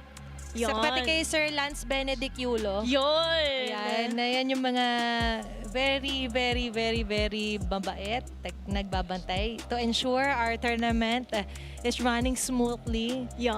And for transparency na rin na yung remaining na hindi nga napili ang magiging mapa natin na para sa game number 3. Buti Pero pa dito, Great no? Shen, dito makikita natin na para bang papunta tayo sa broken walls. Yeah. Broken walls nga. Oh, grabe naman manghula si Athena. Napakagaling. Kasi for our viewers context, lahat po ng mapa ay pinipili. Mapapasana all ka na lang na pinipili ka dahil wala pong mauulit. Just like our system ng Global Ban. Yeah, ayun. Sa game 3, random to. So, ang choice lang game 1, game 2. Dito, hindi sila pipili, hindi rin tayo pipili. It's being randomized for the game number 3. Ayan. Kaya ngayon, let's see, kasi blue side, eto side. Sa side, it's going to be blue side ONIC. And then red side para sa Team Falcons Academy. Grabe, ang bilis ng bans natin, Courtney. Oo nga parang kailangan nilang maglaban into Bilis, draft. Ganon din kabilis na kumuha dito agad ng Claude. Yung carry ay bawal nang gamitin ng Falcons Academy since nagamit siya ni Salam. So, ang pwede nilang gamitin dito is actually the Harriet. Sila naman yung gumamit nun. Yung Moscow, bawal na rin kasi nagamit na rin to ni Salam. So, dahil nasa global ban tayo, again, matitesting paano naghanda ang dalawang teams natin. They can actually get the Eve, kung di ako nagkakamali, pwede pa nilang gamitin to. Pero hindi rin naman totally pwedeng i-prioritize. Bawal na. Bawal na yung Eve na gamit nila kanina. Pero eto, ni Yuna Dre. Pero ito ay pwede pa. Yung crack na hindi napapansin. Parang nawala yung taas sa contention rate ng isang crack. Actually, nare-realize ko yung Eve kung bakit naisip natin. Kasi Wow. dahil nga hindi natin nakitang gumana ng sobra. So para sa global ban, yun yung tricky. Pag di mo siya napagana for a specific game, nakakapanghinayang. Dahil bawal mo nang ulitin. Pero ngayon, sila naman yung gamit ng lapu. Pero ang common din namin dito talaga is the Claude. Kaya ito talaga yung for first pick mo if you're ONIC Uprising. Now for the mid lane, ang remaining na paggagawa nila kung sakali is going to be... Wow. Ay, ang ganda. Yeah, the Kimi Lunox, dahil wala ng Valentina Farsa. Yes. Tama, Valentina and Farsa for Aizawa. But he has the Zetian. Oh, may Zetian siya. So, kung sakali, pwede itong ma-open, makukuha nila, specifically dahil nakita na natin nag-Fred rin sila. So, baka magpondo sila doon sa objective fights. Maganda rin actually yung mga utilities na kinukuha dito ng ONCU pricing, which is yun naman din talaga yung masabi nating pwede nilang i-maximize because of the broken walls. And that section was actually banned. So, na-figure out din dito ng Falcons Academy na kailangan puruhan si Kuya JM Fernandez. Pero para din sa kanila, kailangan na rin nilang kunin yung Harit agad-agad. Kasi kung hindi, malilimitahan ng option dito itong si Salam. So pwedeng maging mid lane battle dito for Yunadre and for JM Fernandez or Aizawa. Palawakan sila ng hero pool ngayon. Kahapon lumililya tong si Aizawa. May So, Lilia din. may Harley ganon ban. sila na pwede na mapakita sa atin. Harley agad yung ban dito. Great. Ang bilis ng ban. Pero yung sa pickings tayo, medyo nagte-take ng time. At saka, yun din naman yung pinag-iisipan nila. And I also like how they, for the side of Falcons Academy, nerd pick nila itong Harit because they actually know na hindi na pwedeng gamitin ng ONCU Uprising. So, they have chosen to prioritize Grok Lapu as another alternative para at least nandyan din naman yung capitalizing on the first two picks that they can do. For the side of Falcons Academy, Louis, Zetiana, yung mga heroes na pwedeng dumay version, magkaroon ng vision ang tinanggal nila. And for the side of ONCU Uprising, Harley, Guinevere. So for Falcons Academy, what are their options when it comes to their next pick? Pwede nga silang kumuha na ng mid lane nila para malimitahan dito yung option ni Aizawa. Pero knowing Aizawa kasi napakalawak ng hero pool niya. So pwedeng kumuha na rin sila dito actually ng kanilang jungler. Ang problema, anong jungler yung gagamitin nila? Mali. Farsa. Mali ako. Ayun. Farsa ang kinuha nila. Pero surprising na pumili sila ng Farsa despite Aizawa already used this. Sana, kung magpa-Farsa sila, pwede sana nila gamitin to. Last pick sa Red 5. Parang, pwede kasi silang umagaw pa ng hero kung sakali dito sa ibang roles din. But, of course, dahil may Fred rin naman na ina-assume dito ng Team Falcons na parang, sige, doon na muna tayo sa safekeeping. Then, pang-counter na lang natin dito yung possible nating jungle. Yun. And the kindness and the Kimi, as you mentioned, ay makukuha ng ONCU pricing. Kaya nga medyo ano na rin no? Parang naipit din yung Falcons Academy dito. Yun, there goes the Suyu. Parang ito na yung isa rin talaga sa mga magiging option mo para lang makasabay doon sa isang Fred rin. Pero ang problema nga din kasi dito sa kanila, paano nila tutunawin yung Fred rin, yung Hylos sa early game at paano nila may iwasan yung mga setups dito nung isang Arlot. Pero kung magagawa nila yon at malilimitahan yung possible snowball ng lineup, the double marksman setup dito ng ONCU pricing, pwede nilang mabawi itong series na to. Tingnan natin kung mabawi ba ng ONCU Uprising because of that threat ng double marksman na pwedeng maging parang hindrance for the side of Falcons Academy kung paano sila magsusor towards Game 3. And let's see if these early struggles of both of the teams can they actually combat it in facing one another dahil right now, every win would matter the most. Every point would matter the most in terms of accumulating as much points as they can. And thus, we're about to enter Game 3 at kita naman natin kung paano nilang pinaghandaan, paano din nila itong pinag-aralan in terms of going for it. Oo, pareha ng na match point. Yep. Isa lang ang sure na talagang aangat ng husto pagdating sa puntos. At yung isa mapuputol na ang medyo LS na atake dito sa MDL. And that's the reality that nakikita ng mga players natin na kailangan talaga every game bigay natin yung strongest form natin. At yun yung maganda kasi merong mapuputol na win streak. Kumbaga magiging daan to para unti-unti nilang mahanap yung binibuild up nilang chemistry, yung binibuild up nilang momentum. Pero hindi rin kasi natin masasabi kung sino ba talaga dito sa dalawang to yung makakasecure ng panalo. But definitely the pokes are coming in mula dito sa Falcons Academy. Kailangan nilang gawin to, kailangan nilang i-impose na sila yung lamang sa early game. Kasi kung hindi, baka makahanap ang Onika Pricing ng chance para kunin ang control sa game na to. Oh, kasi karatula yung nilalagay actually dito ni Hayes. Sabi mo sa impose. So, nilalagyan, post no bill. Wow. Bawal pumarada dito. Ayun. Bawal tumambay dito. Kasi kapag napatambay dyan si Aizawa at si Nuts God, featuring Manila Boy, featuring kasi nag-aantay pa siya ng Glorious Pathway. wala pa. Doon sila mahihirapan ng Team Falcons Academy and hindi nila gusto na bumababad ang Onika pricing later on. Kumbaga, alam nila yung possible threats sa manggagaling sa Onyx Uprising, and that's why Falcons Academy, they are also proactive in terms of limiting these types of situations. Now that we're about to enter the very first turtle, both of the teams, medyo bumababa na yung rotation nila, Yarita. spotting one another by utilizing yung wall. Ito na yung Sabi sa sinasabi inyo natin, no? Yung parang wanted. Nandito ka, pre, bawal ka dyan. Bawal pumarada dyan, Ayun. boss. No loading and unloading zone. Ayun. Pero sa ngayon, sino ba makakapag-load up ng first turtle? Pababa ang atake dito ng Onyx Uprising. Team Falcons on the other hand. Pwede naman actually sumagasa doon sa likod. Yung ayan, yung Kaso sa may wala likod pang force yun, na Rife mid-bush si Hecate. Pero Final slash! and a final slash will connect on the three members. First blood para kay Manila Boy. Pero Arwiz nakafocus pa doon sa turtle. Habang sila nagkakagulo-gulo, babalik sila Lush getting the turtle. Sabay balik ulit sa clash. Maganda yung nagiging tag team dito ng Onyx Pricing. Instead of puro pool, sila yung nagpo-push back dito sa Team Falcons. Na-caught off guard ang Falcons Academy. Nag-aantay sila sa moment na pwede nilang nakawin yung turtle, pero nagulat sila sa flicker final slash play nitong si Nuts God. Na-isolate na naman yung mga member ng Falcons Academy at doon nanalo ang Onyx Uprising. They have the sustainability at kapag napaghiwa-hiwalay mo itong grupo ng Falcons, kukulangin talaga sila sa damage output. And it seems like yung Nuts God, naging susi talaga siya towards this positioning Falcons Academy in that last turtle. At yan din naman yung kailangan ingatan ng Falcons Academy, the threat of Nuts God's final slash, kasi yun din naman yung nagde-disrupt sa position niya. And that's why they have to be careful upon entering the second turtle. Lalo yung Double. ganong linya at laban ngayon with a blazing duet. Duke TZ will get an easy kill dito. Hayes falls down. And with that, kita naman natin terms of the rotation overall, naging kalmado ulit yung mapa, and both of the teams, they're really preparing for the next turtle kasi yan naman yung next objective that we have to watch out for.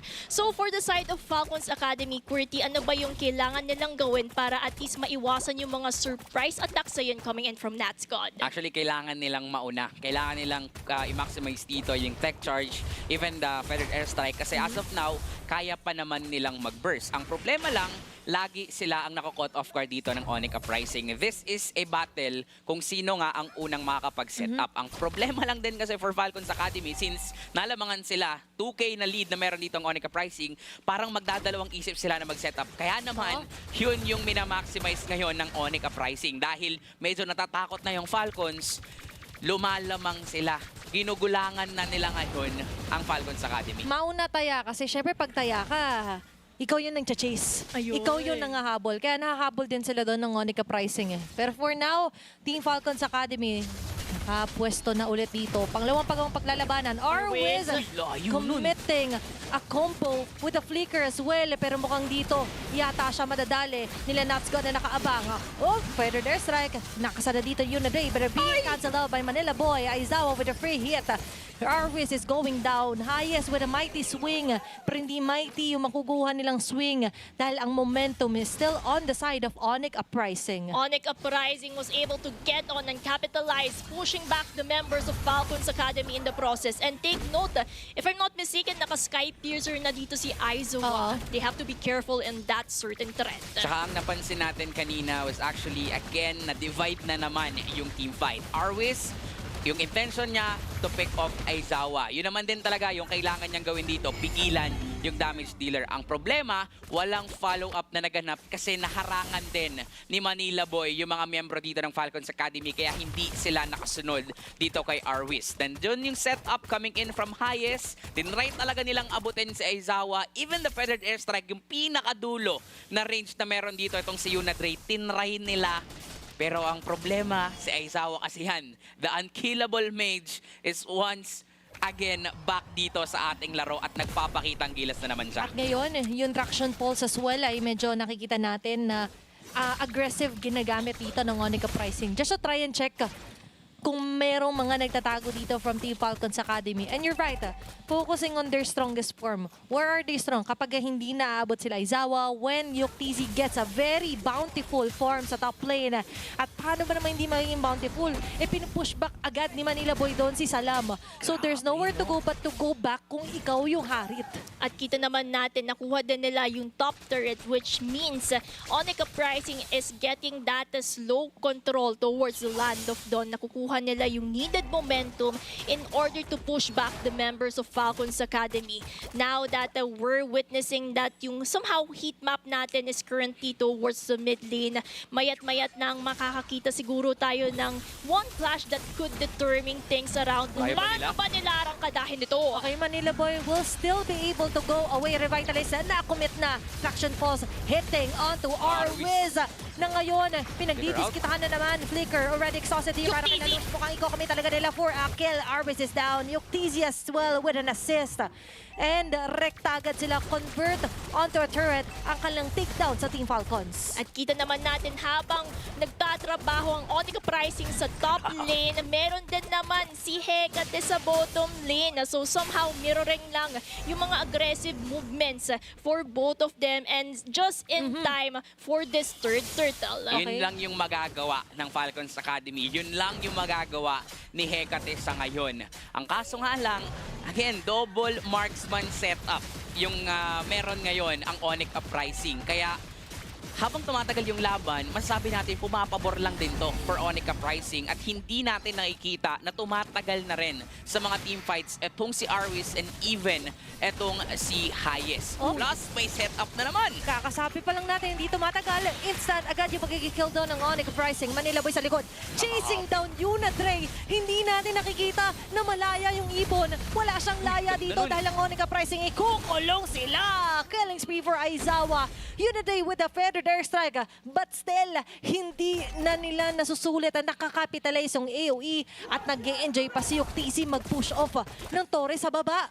Enjoy na enjoy din si Aizawa here kasi take note, 3 kills na siya na naka-Sky Piercer, so continuously stacking up on that damage output. Oo, at ngayon, kahit yung vision ay compromise for Team Falcons because now they're able to take down the mid turret, prevent and deny the buffs, tapos pati yung Torre sa inner turret, sa bottom side, nakuha na rin nila. Ang lala mo na, Yuktisi.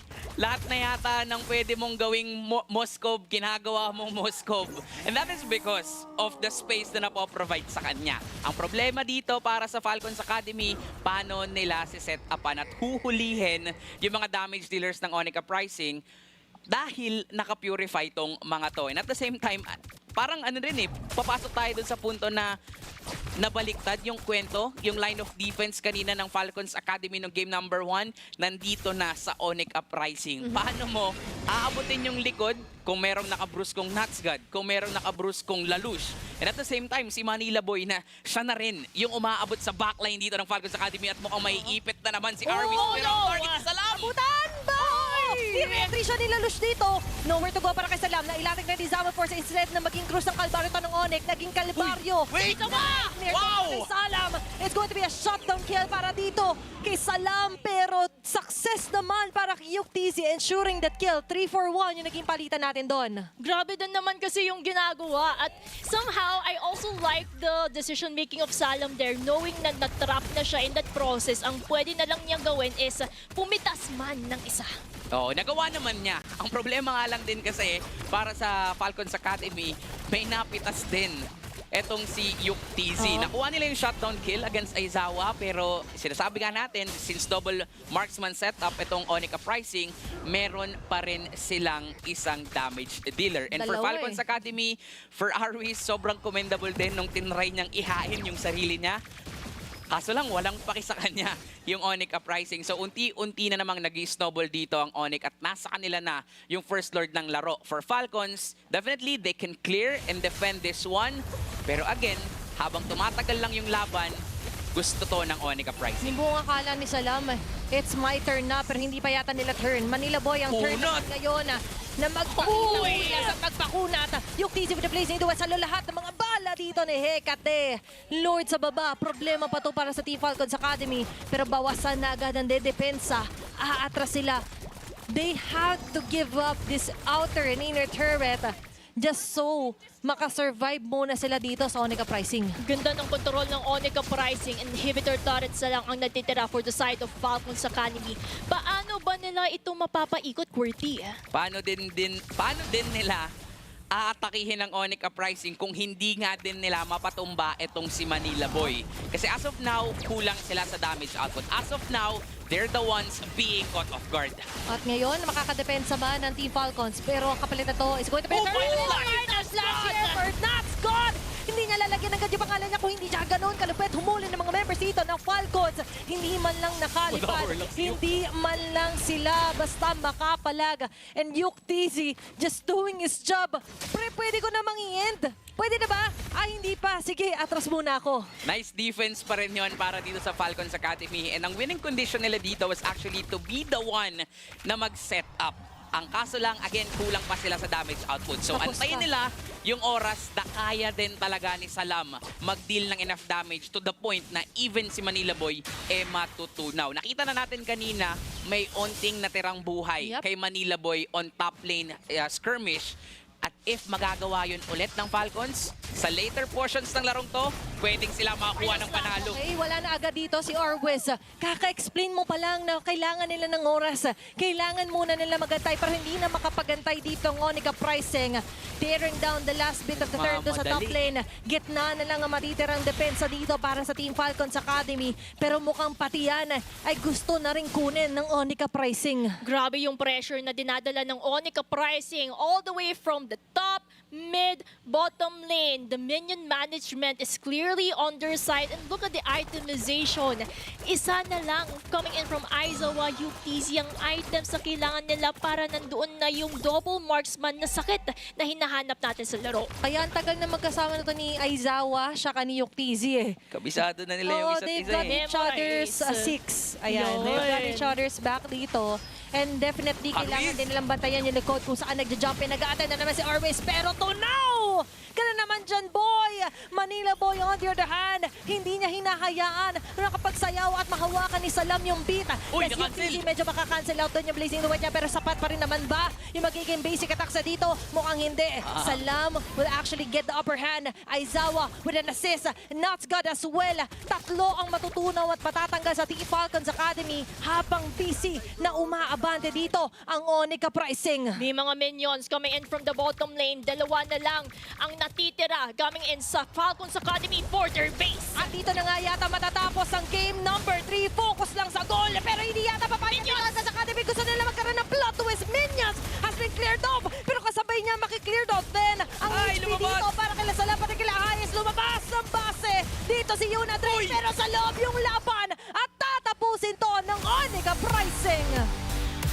Onica Pricing truly has rise up and ensured na malalagpasan nila lahat ng mga struggles sa pinagdaanan nila from week 1 and now towards the last day of week 2. This is the start sa inaantay nating pag-rise up mula sa Onica Pricing. Their very first series win ngayong Season 7 makakamtan at maaabot na nila. Diba? Ibang klase talaga yung naging series natin. And imagine, pangalawang serye pa lang today. And it's actually the first win para sa Onica Pricing. Match win po.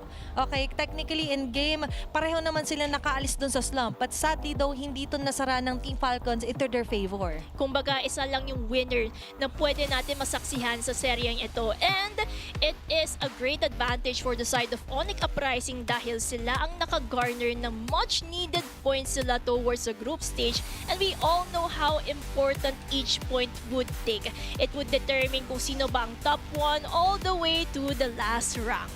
Actually, para dito sa game na to, this is really controlled and dominated by Onica Pricing. 15 minutes, 14 minutes, and 17 seconds to be exact. Ganun lang kabilis ito nga laban na to. Definitely nakuha at nagawa ng Onica Pricing yung gusto nilang gawin To add up din dito sa mga nakikita natin at makikita pa natin mamaya sa highlights, wala nasurpresa talaga ang Falcons Academy. Nakulong sila at tila ba para silang mga ibon na nilagay sa hawla dahil dun sa mga setups na ginagawa ni Nuts God, pambubrusko nila Lush, and even for Manila Boy. Ang kukunat nitong mga heroes na to, na checkmate din talaga ang Falcons Academy when it comes to the draft. Saka nakita kong trend dito, parang spaghetti, pababa ng pababa ang timers natin for each game. First was 33 minutes, next was 17 minutes, and now, to be exact, that is a 14-minute game time, which means that ONCU Uprising just needed that much needed push and sabihin na natin adjustment for game number 1, and that's why for the next few games or the rest of the game for game 2 and game 3, they were able to capitalize yung early game strength na inaasahan natin when it comes to this meta. Tsaka naman yung mga pang late game, naging hayahay sila dito. Taking note, Rich Guy natin, and of course the carry would be no other than Yuktisi, and that is because of the spaces being provided by the other members of ONCU Uprising. Naging hayahay nga si Yuktisi dito. Sinabi nga natin kanina, tila ba ginawa niya lang Moskov dito yung Claude kasi ang trabaho niya lang ay makapag-farm up, bumasag ng mga tore kasi nagagawa na ng ibang miyembro pa ng ONCU yung trabaho nila. And at the same time, ito si Unkillable Mage na namatay man siya dito, pero that is the only death na nakamtan niya for this game. Pero aside doon, sobrang ganda ng nabigay niyang suporta dito para sa mga team, sa mga kakampi niya, at siya yung naging damage dealer talaga for the early game. Kasi ang kompleto, Unkillable Killer Mage. Yun. So he was a Killer Mage muna for the series, and as we mentioned nga, very important yung naging back-to-back duo dito ni Yuktisi and Aizawa, and focusing on to his movement sa mapa din, na kung saan wherein may makukuha sila or ma-intercept sila na kahit isang member, even if it's Arwis, they'll take that gamble to take it all. And when it comes naman sa heat map ni Aizawa, we can definitely see na nandun yung presensya na kailangan niya as a mid lane to make sure na masuportahan niya yung mga side lanes and at the same time, provide the damage output that Takimi has. Kumbaga sinusuportahan niya dito yung high loss ni Manila Boy, yung Fred rin nila Lush kasi walang damage yung dalawang yun. Pure tankiness and pure sustainability. For this one, sobrang ganda nung attempt na ginawa talaga dito ng Falcons Academy just to reach out Aizawa on the backline. Unfortunately, again, he is the Unkillable Mage. And aside from the fact na killer nga din siya dito sa larong to, talagang nahirapan ang Falcons Academy abutin yung mga damage dealers dito ng ONCU Uprising. That kill coming in from Salam was actually a nice outplayed. Unfortunately, para sa Falcons Academy, sobrang kulang nung damage nila para tunawin yung mga frontliners dito ng ONCU Uprising. And not just the frontliners are the problems dito ng Falcons Academy. Dagdag mo pa yung super duper sakit na mga marksman na meron nga dito ang ONCU Uprising. Again, pinag-usapan natin habang tumatagal yung laban, mas gusto lang to ng ONCU Uprising at hanggang dulo ay walang naging sagot ang Falcons Academy. Kumbaga, they were able to find the right balance between a tanky frontline and a damage output na backline. So, nandiyan na yung na-witness natin in Game 3 kung saan nanaig talaga yung strategiya at nakita din natin kung paano nag-redirect yung ONCU Uprising as a whole team in terms of combating dito ang Falcons Academy. Na-layout yung battle plan, they followed the system, a strong structure para sa ONCU Uprising para dito sa second match of the day. Ayun, second match pa lang yan pero napakainit na ng mga nagiging labanan natin. So mga viewers natin dyan, we still have 2 more series that we're about to witness. So don't forget, stay tuned lang kayo dito sa MDL Season 7 at magbabalik po kami. Kami po ang inyong nakasama, Gretchen, Athena, and Qwerty, and see you in a while.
Realme 15 Series 5G.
Realme 15 Series 5G.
Realme 15 Series 5G.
Realme 15 Series 5G.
Realme 15 Series 5G.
Philippines Season 7. Kami pa rin ang inyong mga kasama, Gretchen, Atina, Qwerty. And just a short recap on what happened, we have 2 series na natunghayan na natin. So bale 2-0 ang unang serye natin at ang nanalo dun is the Twisted Minds. Samantala yung kaka-witness lang natin in the other series, it is a 2-1 in favor of ONCU Uprising. Grabe din naman kasi yung mga naging labanan natin, and I'm pretty excited to see kung ano nga ba ang in store for us for the third one, because this is between Marshall Mayhem TM versus the Aurora Hunters. And if we're going to highlight someone, it would also be the Iloilo's Pride. Syempre yung Marshall Mayhem na nakita natin yung journey nila ever since Season 4. Yeah, a bit shaky yung mga naunang seasons nila dito for MDL Philippines, but what important is that yung development and nagkaroon ng huge improvement. Roster man yan, pati sa pinapakita nilang galaw, swak na swak for Iloilo's Pride. At kita naman natin for Season 4, all the way to Season 5, they have underwent through the regional qualifiers and open qualifiers. Pero nag-iba yung storya nila pagpasok ng Season 6 kung saan ever since that season, na-invite na sila sa regular 1. Actually, pinaghirapan talaga nila para makapasok dito sa ating liga. And the reason why they are directly invited sa ating regular season was actually because of their development and their achievement na nakakapasok sila from top 8 to top 4 dito sa ating liga. And at the same time, nakita rin natin na for this season, this is somewhat their very, very smooth season. Sabihin na natin. Kasi yun nga, sinabi ni Atina kanina na parang ang shaky, ang rough nung kanilang start nung mga nakalipas na season. Pero ngayon, 2 panalo agad ang nakuha nila. Sadyang natalo sila kahapon. Pero sabihin na natin na nice try pa rin at sobrang ganda pa rin ng performance and potential na meron tong team na to ngayong season. Especially na nag-interchange sila ng mid laner. Kahit nasabi nila ba, parang okay na kung mag-stick tayo to one part. Pero kasi, it's about the journey. Kasi kung gumana naman, di ba, for sure, another secret weapon niya na ma-add up for the side of Marshall Mayhem. And that is what happening sa MPL, di ba? Nag-interchange yung mga possible na gold laner sa TLPH. And for me, nag-a-apply din yung same formula kung sakali man na gumana din yung ibang players onto the mainline fight up. Kumbaga, it is all about the journey, not the destination. And let's see kung paano nga ba yung Iloilo's Pride, kung ano nga ba yung main lineup nila for this match. We have Lestoink, Kiano, Cinderella, Clarence, and Nicolette. Familiar names na na-witness na natin, and I'm pretty excited to see kung ano nga ba ang dala-dala nila na strategiya. Especially with Cinderella leading the charge yet again for Marshall Mayhem TM. For the last 2 games, yesterday na nilaro nila. Although na nanalo doon ng CUX Gods is that I see potential on the growth of Cinderella. And nakita din naman natin that even though it was a 2-0, that was so long game. 17 minute and 22 minute yung game time. Above 15 minutes dito sa MDL, we considered it talaga na matagal-tagal na. Dahil nga sa meta natin na ever-changing, mas earlier the better. But for Marshall Mayhem, they had a problem onto closing off the series kahit na sila na lumalamang sa early. At kumbaga, siya nga din yung tinagurian nating most improved player last season. And let's see kung yung improvements na yun ay magre-reflect din as a whole for Marshall Mayhem. At sino nga ba ang kakalabanin ng Marshall Mayhem TM this series? Of course, it would be the undefeated Aurora Hunters, Vlad, Dengero, Escapo, Zena, Atams. And all I can say is they are truly at their top form right now. Sobrang ganda ng form nila ngayong season. Tila ba gusto nilang maabot ulit yung nagawa na nila nung mga nakalipas na season, which is to be in the finals. Pero syempre, hindi lang naman basta mag-runner-up ang inaatim at gustong maabot nitong team na to. Bagkus, nakitang-kita naman sa kanilang mga galaw that they're really wanting to be the Hunters para doon sa championship natin for this season. And since they're undefeated, this is a challenge for the Iloilo Pride. Paano nila lalabanan ang maiinit na Aurora Hunters? And this is a perfect example that change can also be good. Change sa roster. Pero tingnan nyo naman, undefeated still onto their group ang Aurora Hunters. Single sa Marshall Mayhem, baka kailangan lang ng konti pang ensayo or chemistry pa rin talagang pag-usapan natin dito. And going back to the point nga na sabi natin, ito ay more on the revenge din nila from that almost championship title. Now coming back for more strongest form, but can they be consistent about that form? Consistency is the key nga, ika nga nila. And let's see if they can actually maintain it pangapat dito sa Marshall Mayhem. Pero pag-usapan naman natin yung keys to victory. Simulan natin sa Marshall Mayhem, which is turn mayhem into calculated strikes. Ang importante kasi nagkakaintindihan kayo. Messy man sa paningin na iba yung nagiging clashes, but as long as each of you knows who to target, that is actually a very good strike back para sa Marshall Mayhem. I've mentioned yesterday nga yung kanilang naging long games, although it was a sweep, felt like Marshall Mayhem almost got it eh. Masyado na naging chaotic, but nakikita ko sometimes, ito si Cinderella, nakakapag-fire back naman paulit-ulit. Although this time, that mayhem should be calculated naman para sa strike back nila, lalo na they're up against one of the crowd favorites din dito na madla na Aurora Hunters. Siyempre, ika nga nila, turn chaos into opportunities, and that's what they have to translate. Yeah. Pangapat dito sa Aurora Hunters kung saan sila ang one of the teams na undefeated this season. And with this, ano nga ba yung key to victory for the side of Aurora Hunters? It is all about focus on hunting the prey. Para sa Aurora Hunters, kailangan lang nilang ituloy yung ginagawa nila. Keep the predator instinct, going prey lahat ng makakatapat. Kasi wala namang mali sa nakikita nating laro nila. Meron mang mga i-improve pa, pero alam na rin nila yon. At mas nagiging malinis din yung bawat laro nila dito. Gaya nga na pinag-uusapan natin kanina, they're in their top form. Kailangan lang sila ang maging predator. Huwag nilang hayaan na makakuha ng slight opportunity ang Marshall Mayhem to unleash their chaos.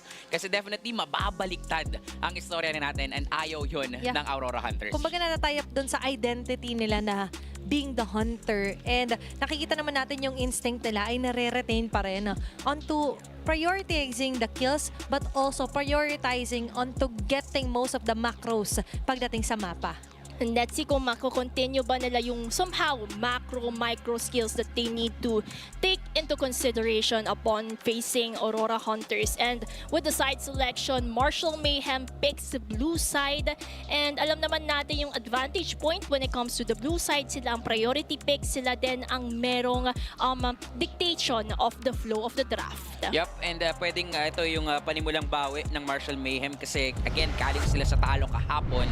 Pero yung pagkatalo kasi nila kahapon, close fight yung pinakita nila. Merong mga room na mukhang makakabawi na sila.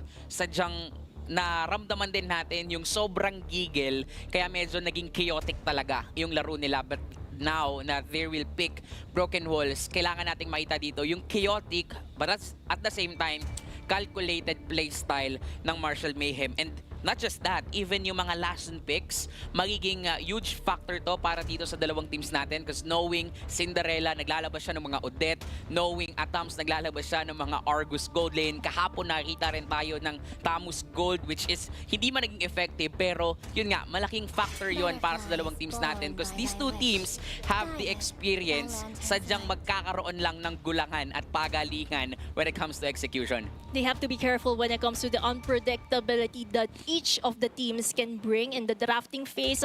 And they also have to, you know, have calculations kung ano ba yung pwede nilang sagot just in case ma-pick man yun. And surprisingly, kahapon din ng Aurora Hunters ang unang naglabas ng Odette, by the way, dito. And surprisingly, Odette, mas kinokonekta natin to sa side ng Marshall Mayhem because of Cinderella. Cinderella. So, there's a part of me na hindi na lang si Atams talaga ang may mga cheese picks dito for Aurora Hunters. They're taking advantage of the global ban as well onto showing us new heroes na could possibly climb the meta game.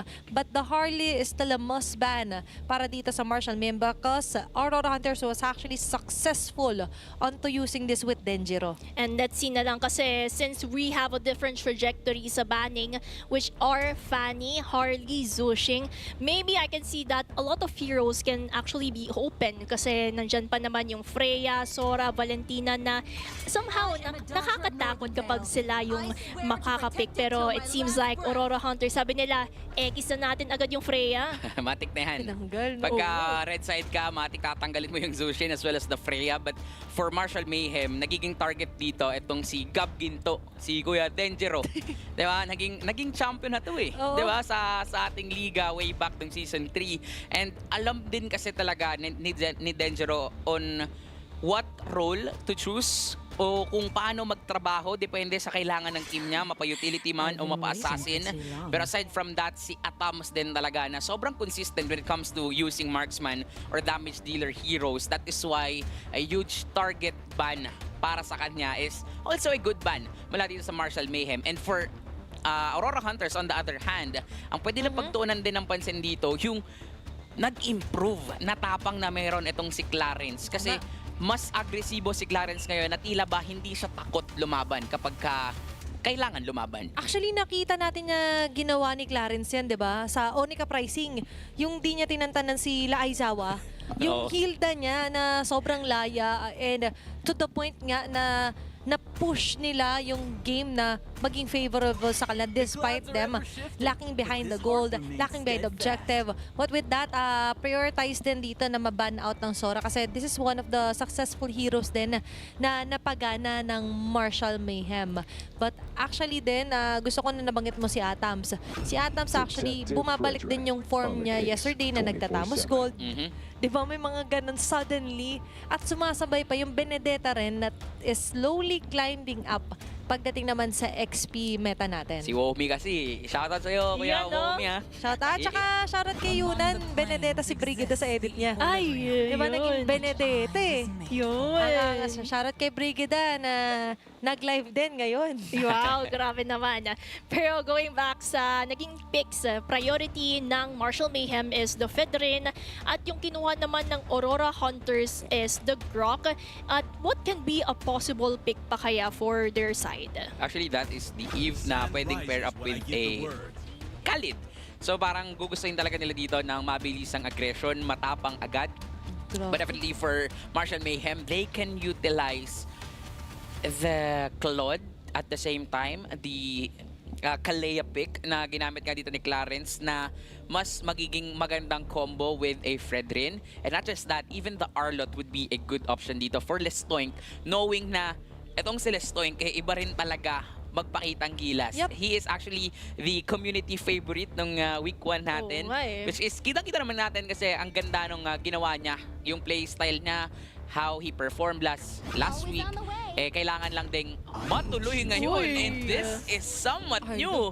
Magpapakita talaga si Clarence dito ng improved identity. Utility din ang gamit niya. Okay, ang ganda na nakikita natin ulit na magkakaroon ng change here. Pero in terms of hero naman, it's going to be a support room here, or utility room rather, para sa Marshall Mayhem. And kind of expecting na tayo sa Arlot, but to pair it up with a Matilda, parang mayayari ka kung ikaw ang Aurora Hunters if you're alone. Oo nga, parang ito yung bagong luma na sinasabi natin kasi nakikita na natin to from the previous season, this duo combination of a Federin Matilda. So that goes to show how they want to prioritize their overall rotation. They want a Federin na mas makakaikot, mas makakapag-put pressure sa lanes and also get as much objectives as they can. Yup, kailangan din dito actually ng Aurora Hunters to answer that Arlot, kaya kumuha din sila dito ng isang Phobius. Again, a direct counter sa laning, 'di ba? Ang magiging problema lang actually is kaya ba nilang ipil at the same time kaya ba nilang i-hold itong mga miyembro ng Marshall Mayhem, and yun yung kulang sa kanila. And now, ang nagiging target din actually possible heroes for Cinderella. Open pa yung Valentina, which is pwede nating makita na gagamitin mamaya ni Cinderella kung hindi man yun mababan. Tingnan na lang natin kung ano ba yung ipaprioritize nila when it comes to the banning. For the side of Marshall Mayhem, if they want to consider, they can actually limit yung, ayun, I was supposed to say, yung junglers such as Suyo, para at least wala masyadong makakatapat yung Fedring kung saan magpapahirap sa kanyang buhay. They want a hero that mas lalamang yung Fedrin sa laning phase, mas lalamang din siya sa objective taking. For the side of Aurora Hunters, if they want to go for it, Valentina, kung gusto nila i-ban out. Para bang fino-force din nila dito ang Aurora Hunters for Denjiro to pick up a Baksha. Even the Joy. Yung Baksha kasi medyo magiging, yung Joy magiging mahirap na for Denjiro. Pero knowing Denjiro, madami pa rin namang heroes to. And ito yung sinasabi natin, that Valentina na magiging maganda for Cinderella, tinanggal na rin dito just to be a safe ban para din for Aurora Hunters. Safekeeping na muna na itago yung Valentina, especially with Cinderella on the lead here para sa Marshall Mayhem. You're talking about Denjiro's hero pool as well, na ito yung gusto ko naging growth ni Denjiro. Before kasi he solely focused on the assassin. Tapos nung pumasok yung utility, nag-struggle siya. He was one of the junglers na nagkaroon ng konti struggle. And then when the time came na na-master niya yung utility jungle, biglang bumalik yung assassin. Yun. Pero ngayon, he's the best of both worlds naman. And Iba mentioning Denjiro naman, iba na talaga yung naging growth niya sa MDL, is may mga options pa rin naman yung flex. At yung flex ngayon na siya hindi makikita dahil as usual, gusto nilang itago hanggang kadulu-duluhan yung gold or yung jungle nila. Yung Claude nga ay magandang actually option dito. Pwedeng pag-agawan yun ng dalawang teams natin. But definitely for Aurora Hunters, parang mas okay yun sa kanila since wala ng carry. Kailangan nila dito ng pang-peel. Kailangan nung tutunaw talaga. And actually, pwede rin namang hindi yun piliin ni Atams kasi nga naman, meron siya ng mga Chakti Gold, Lunax Gold. Pero Claude, dito sila. safe option para dito kay Kuya Atams. Oo, kasi may option mga rin, pero Ayan na! Ayan na! kakasabi ko lang na naalala ko si Cinderella pag Odette. Sa niya, sige po. Sige po. Noted with thanks daw. Ayun. At saka kasamahan mo pa ng Hanabi. Naku po. Ito yung parang Odette na pwedeng sumakay dun sa Circling Eagle habang nag-swanson. Yun. Tapos may higanbana na ilalatag. Yun. Grabe yung range and AoE later on dito ng Marshall Mayhem. But babalik ulit tayo dito. How well can they fare sa early? Kasi hirap ang Odette, hirap din ang Hanabi. Dahil meron ditong mga pwedeng bumax out sa kanila. Talking about Zen and Vlad with his Povius. And let's see kung sino nga ba ang mananaig sa winning condition nila kasi we can definitely see based on their lineup pa lang, we already know how they would layer their skills. And yung magkakaroon na lang tayo ng question is how they will actually execute it in the upcoming game kasi that would really matter a lot in terms of the damage that they will deal and at the same time getting the objectives that they can get. And with this, malapit na tayo pumasok sa pangatlong serye nating ngayong araw. This is Game 1 between Marshall Mayhem TM versus the Aurora Hunters. Sa draft pa lang, masasabi natin na for Marshall Mayhem, ito talaga yung kanilang identity. Yung last on picks ay lalabas nila dito. Pwedeng ito yung magsimula ng pagbawi nila or pwedeng ito rin yung maging cost ng pagkatalo kasi mahirap pagganahin yung mga last on picks. Meron tayong mga meta heroes for a reason at yun yung gamit ng Aurora Hunter. So, titingnan natin kung ano ang mangyayari dito, lalong-lalo na sa kanilang execution. Oo, kasi at the end of the day, kung nandoon yung idea but you cannot actually execute the idea, then dun ka madedehado when it comes to what you want to implement. Kaya it's all about winning the strategies, winning the objectives that you can actually take in the land of Dawn.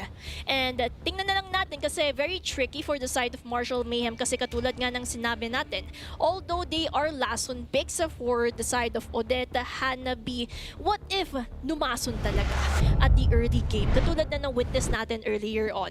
So it's really boiling down, it really parang weighs down kung paano nila i-implement ito. Yeah, and kung yung pag-implement naman ang pag-uusapan natin, yung implementation ng Odette. Nakita ko to dati kay MTB. Ayun. Kay Master na Basic, diba?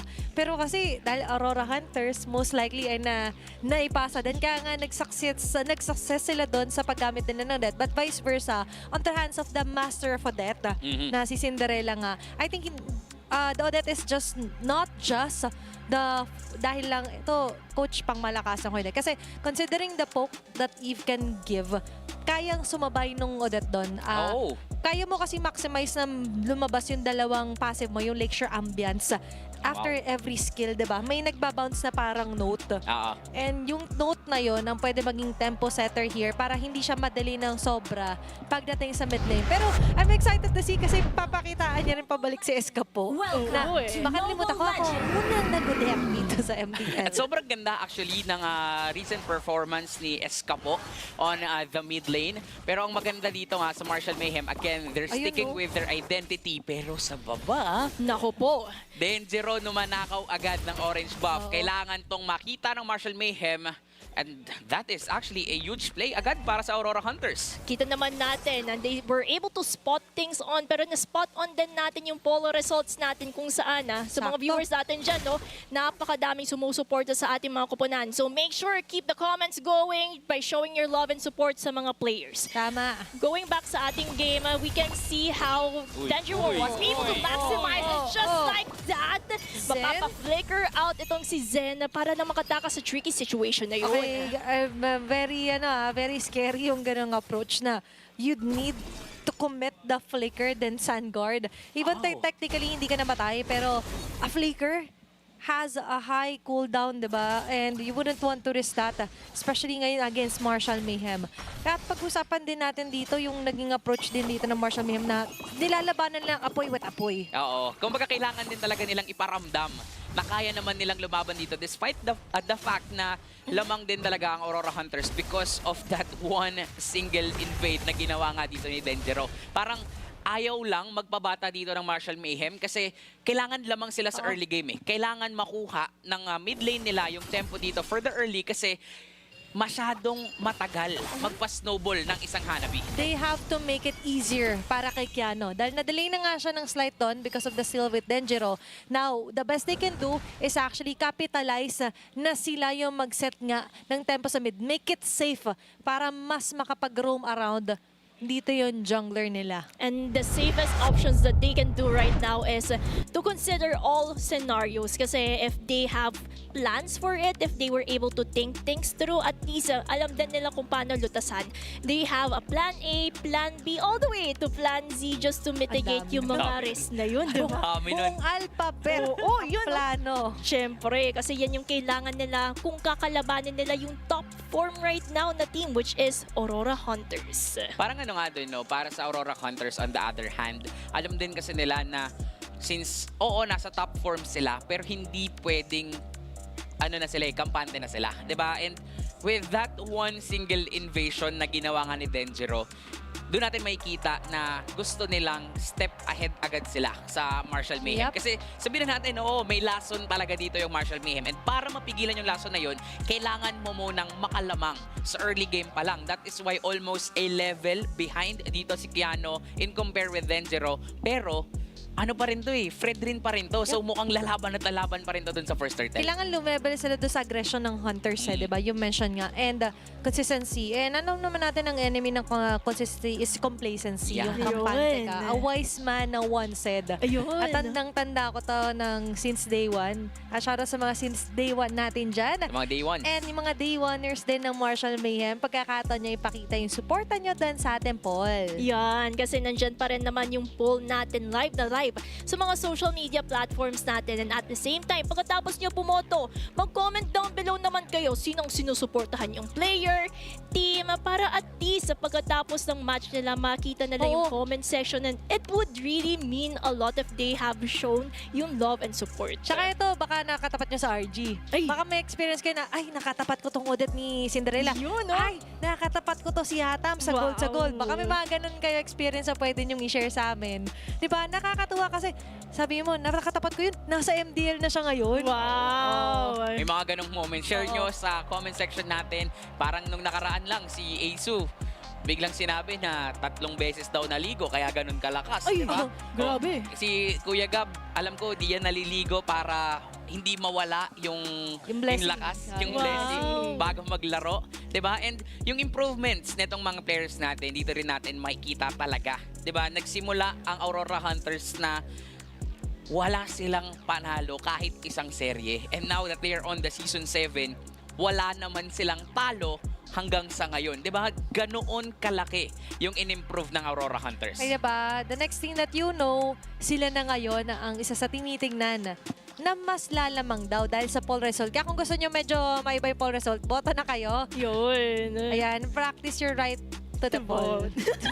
Para ba iba? To the poll. Siyaka nakaka-proud lang din kasi 'di ba, na-witness natin yung journey nila ever since season 4 for the side of Marshall Mayhem, and they're actually representing yung Visayas region. Oh. So 'di ba, parang all around the Philippines malalakas maglaro yung mga Pinoy ng MLBB, and I can't wait for the side of Mindanao. Malay mo next season merong team na mga galing sa Mindanao para sumabak dito sa MDL. Kahit saan, yung nagtitinda na saging na na-feature natin sa Oo. MPL. Oo. Di ba? Yung mga players Tayo sila. kay Jape. Jape, may Hanabi Gods. Oo. May Hanabi din dito sa MDL, Jape. Yes! Dumalaw kasi sa MPL kaya ngayon nandito at makikita na rin natin ulit.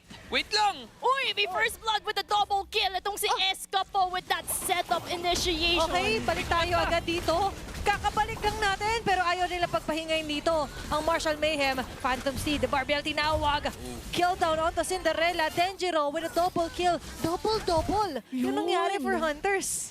Grabe din naman kasi yung ginawang nilang panggulat. Kakabalik lang natin, meron na agad silang pangsabak. Grabe kasi yung initiation na meron nga dito ang Aurora Hunters, and also si Zen, 'di ba? Parang kayang-kaya niya kasing abutin dito yung backlines ng Marshall Mayhem, and to add up din, lamang kasi talaga yung Aurora Hunters because of their early invasion, and now Denjiro is sitting at 2-0-0. Pwede nilang ulit-ulitin yung ginagawa nila kanina to be aggressive as they can. O, yumaman sila nung gusto. No, kasi in-expand yung teritoryo. Yun. Kahit di niya nasadyang ilang jungle, dun na siya mismo nagpa-farm up. But kidding aside though, malaking factor din dito yan yung early double kill pa ni Denjiro Eska po. And that's why hindi makapag-escape agad dito yung Marshall Mayhem. Exit nila was covered up agad dito ng Hunters. And for the side of Denjiro, yan din naman kasi yung kinakapitalize niya bilang Leo Mord.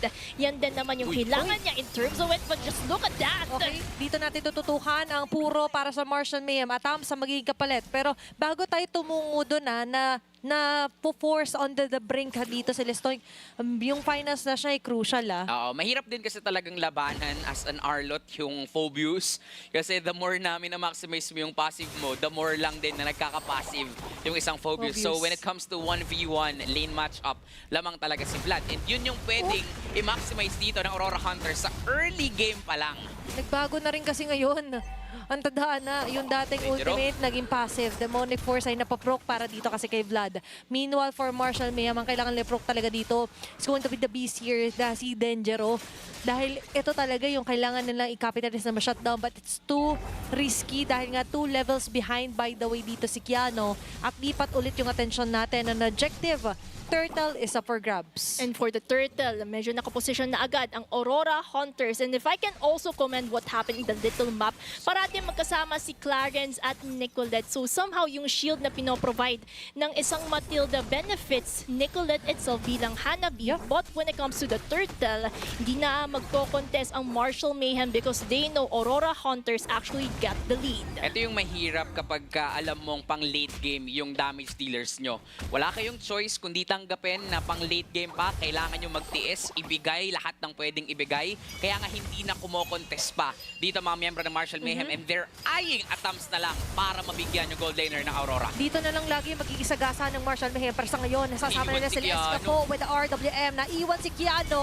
Iba-iba'y naging targeting dito. Cinderella Vlad. successfully taking down yung kashoulder niya sa mid lane. Vlad and Vlad! Ay, pinapunish na nga dito sila Nicolette and Clarence, pero mabubuhay with the Aegis activated. Turnaround kill para sa Marshall Mayhem, pero hindi pa yata tapos. Denjiro! Mamadali, tinawag si Barbell! At kahit gano'n ang mga nangyayari, but still, para sa Hunters ay tila ba sila pa rin yung nagkaroon ng upper hand. Maganda yung sinagawang pag-sidestep nila Nicolette, Clarence, and at the same time supporting one another. Clarence was able to, get that healing galing for Nicolette itself to survive that tiny moment. Oo, to keep it going at keep it going. Then, atake, kailangan talaga snappy sila. Si Atam, sa naman na makikita nila. Makikita nila si Zen. But, hindi yata ikakomit ang Hunt dito na magkaroon ng kill. Actually, that is the very intention naman ng Marshall Mayhem to pick off etong si Atam. Sadyang kanina, iba ang naging storya. Diba? Nakita kasi natin na nakaback up agad yung mga membro ng Aurora Hunters. Kaya nagkaroon din sila ng counterplay. Pero nagawa pa rin in the end ng Marshall Mayhem yung plano nila, which is to kill Atams. At hindi lang doon nagtatapos. Nakikita din natin dito na alam ng Marshall Mayhem ang winning condition nila is si Nicolette. Protect Nicolette at all costs, hayaan nating makapag-farm up itong Hanabi na to. Oo, hindi nila hinahayaan na naka-solely rely si Nicolette sa aegis niya. Kasi kaya nga nakikita natin yung benefit na may Matilda ka partnered up with the Hanabi. Plus yung try and try attitude dito ng Marshall Mayhem. But ngayon, i-attempt naman nila na kumuha talaga si Vlad na mainit sa mata. Final slash activated as well with Dawn the Strike. Circling Eagle para kay Clarice. Tatama lahat ng mga iba dito para kay Vlad.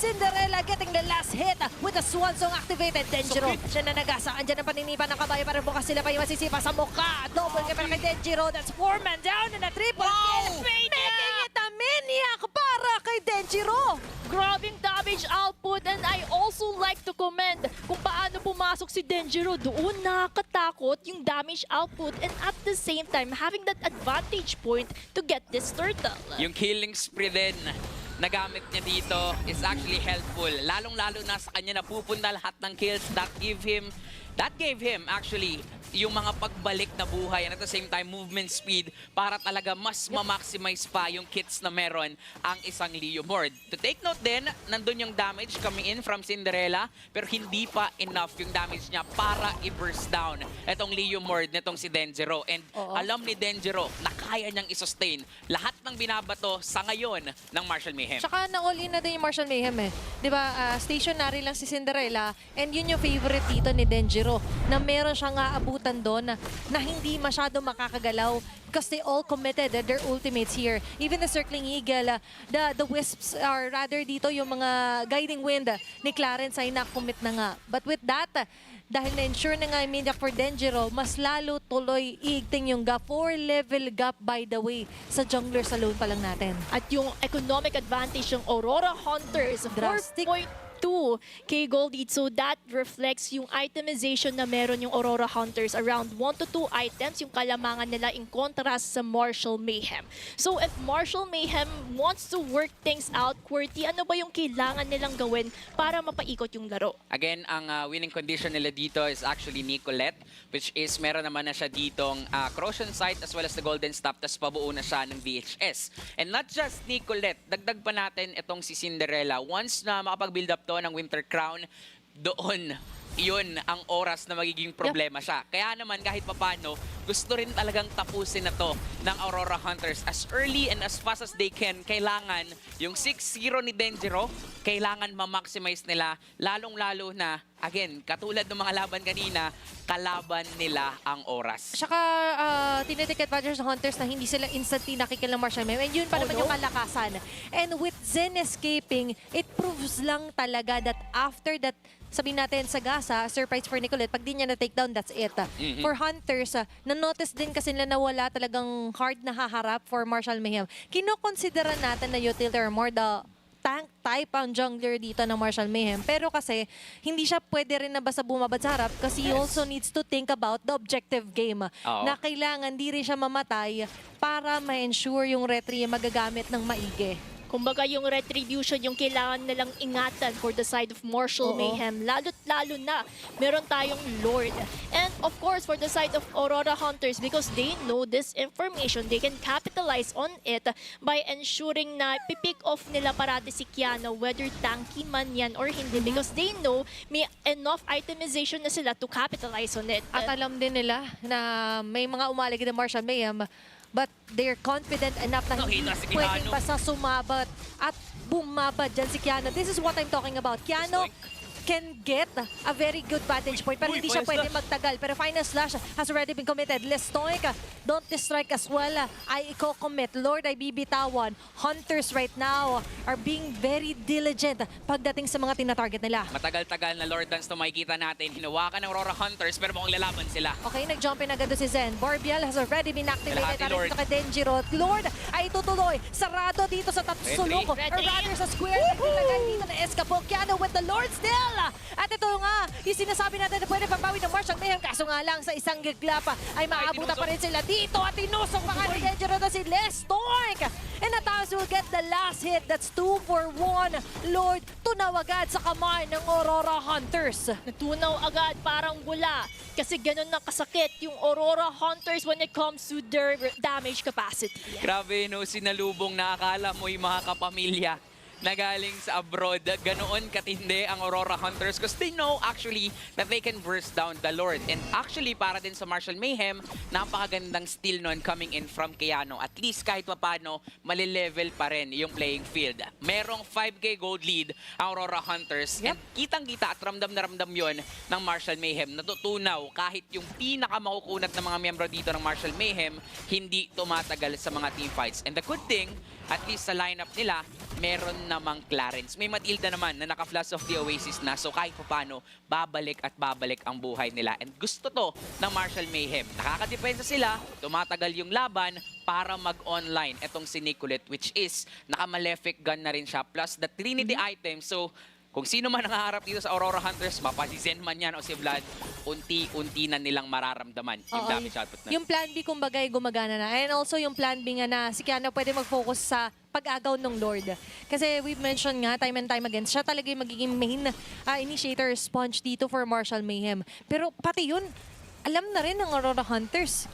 They really know how to capitalize on the lineup of Marshall Mayhem. And for the side of Marshall Mayhem, kailangan lang talaga nilang protektahan si Nicolette at all costs because they know yung damage output yung ng Hanabi would really mean a lot sa mga upcoming team fights ahead. And for the Stoic Keanu, all they have to do is do a nice setup, ensure na hindi mapapenetrate yung backline, lalo na kapag bumagsak si Nicolette in the process, baka doon din sila madehado at mag-crumble down yung defenses. Yan na din yung Winter Crown! Oh no! Oh! Kamuntikan na nga doon si Adams. What a player for Adams. Sinadya niyang iwan yung BMI kasi duda na siya eh. Yun. May nawawala eh. May nawawala pero nice attempt daw for Cinderella. Pero one step ahead pa rin dito ang Aurora Hunters. Lipat naman tayo sa pipin. Nakagitna pa rin. Slash for Lestoic. Nilabas. Bam! Manipulation mga members ng Aurora Hunters. Kung kayo malakas dito tayo sa labas. Maglaban-laban daw. Pag for Nicolette. Ito na yung sagot. Maniac kanina. And is going to get the Maniac as well. And a wipeout laban sa Aurora Hunters. Hanabi with the Matilda is the key. At mukhang kaya na yata itong tapusin. Rekta lang sila dito. Wala nang pasikot-sikot pa. Marshall Mayhem getting the beauty out of the chaotic clashes. Locking their sights onto the tower. This is going to be a GG as they take game number 1. What a surprise! In just one moment, one glimpse of a team fight, everything crumbled for the Hunters. The Hunters became the prey for Game 1 as Marshall Mayhem, during that chaos, they were able to take on that opportunity to finish the game. Gusto ko lang sabihin na tinake-advantage nila na si Atan sa pagpilita umuwi. Tapos sabi ni Cinderella siguro doon, okay lang, wala silang load dyan, bawas yung bawas yung damage dealer. With that, grabe yung turnaround. That was just one clash, tapos recta base. Alam nyo, Marshall Mayhem, kapag marami kaming nakasamang maghahanabi mamaya, kasalanan nyo to. Grabe kasi yung Hanabi, no? Because Marshall Mayhem was able to shut down yung Hunter's instinct na sinasabi natin. So, bali, ito na yung Aurora Hunters na top form na talo ng Marshall Mayhem because of that one collision. So, grabe din naman yung investment na ginawa ng Marshall Mayhem doon upon Cinderella, Nicolette, na protektahan agad nila yun. At saka nagbago ang destiny nila. Okay, gusto ko na sabihin na 100% pa rin ang win rate ng Odette. Parehas na sila may tag-isa. And making use nung dalawang hindi top pagdating sa meta pero sabay nilang nilabas. Pareho pang nanalo yung Matilda and Odette. Tapos Hanabi, tatlo pala. Odette, Hanabi, and the Matilda pick here para sa Marshall Mayhem. Ito yung identity talaga ng Marshall Mayhem. Nagpakilala sila way back Tama. season 4. Yung mga Lason picks, yun yung tumatak. Yung Odette nga na ginamit ulit dito. Itong Cinderella, yung mga Belleric picks, and other Lason picks na ngayon pinagana ulit nila. And take note iba yung mga members nila ngayon. Hindi ito yung OG members ng Marshall Mayhem. Pero again, since nasa isang team sila, napagana nila yung identity. 86% yung kill participation dito netong si Nicolette plus kay Clarence na 100%. Alam kasi nila kung sino ang kanilang winning formula and sobrang commendable nung pagtitiis ni Cinderella, ni Kiano and Lestoing sa early game na tila ba mga pre, walang paki sa inyo si Clarence. Ang paki ni Clarence, alagaan si Nicolette and okay lang. Nag-pay off yun hanggang sa dulo. Na nagmukhang nagkakagulo-gulo, but onto their key to victory, remember, turn Mayhem onto calculated strikes. And that is where it hit them the most na hindi naman natin kailangan baguhin technically sarili natin. You have to be the real you, the real me. Ayun! Shoutout nga pala, the real me para dito sa Marshall Mayhem. At yan din naman yung kinakapitalize ng Marshall Mayhem kasi nagkahagulo na sila sa team fight na yun but they were able to see an opportunity. And thus, yung calculated strike na sinasabi nga natin sa keys to victory actually happened. Hindi nga natin in-expect na matatapos sila but everything went at the right place at the right time for their side. Naging favorable yung condition sa side ng Marshall Mayhem. Flash of the Oasis plus Enchanted Talisman, Unleash Shields talaga para dito sa Hanabi ni Nicolette. Grabe yung alalay ni Clarence dito, which is also our wingman, na kung saan talagang binigyan niya ng espasyo dito para makapag-farm up yung Hanabi nitong si Nicolette. And para din dito sa kanilang lineup, alam din nila na hindi na natin kailangan pa ng mga Wind of Nature kasi kayang-kaya ibalik ni Clarence yung mga nawawalang buhay just because of that single item, yung Flash of the Oasis. Sinano niya pa ako, no? Siya ang may apelido na Shield. Hindi pala ako. Clarence Shields. Ay, Dahil sa na-provide niya nga doon in the Flash of Oasis, napapanood din natin to na hindi naman siya yung makikinabang doon. Everyone ay makikinabang to. Pero ito ang lubos na nakinabang sa game number 1. si Bossing Nicolette naka 2-0 daw. Pumepredict. Prediction ba yan for the side of Marshall Mayhem? Because kakaiba yung Hanabi niya dito. Ramdam natin yung damage output and at the same time yung picture pa na ginamit dito. Is this what we're expecting?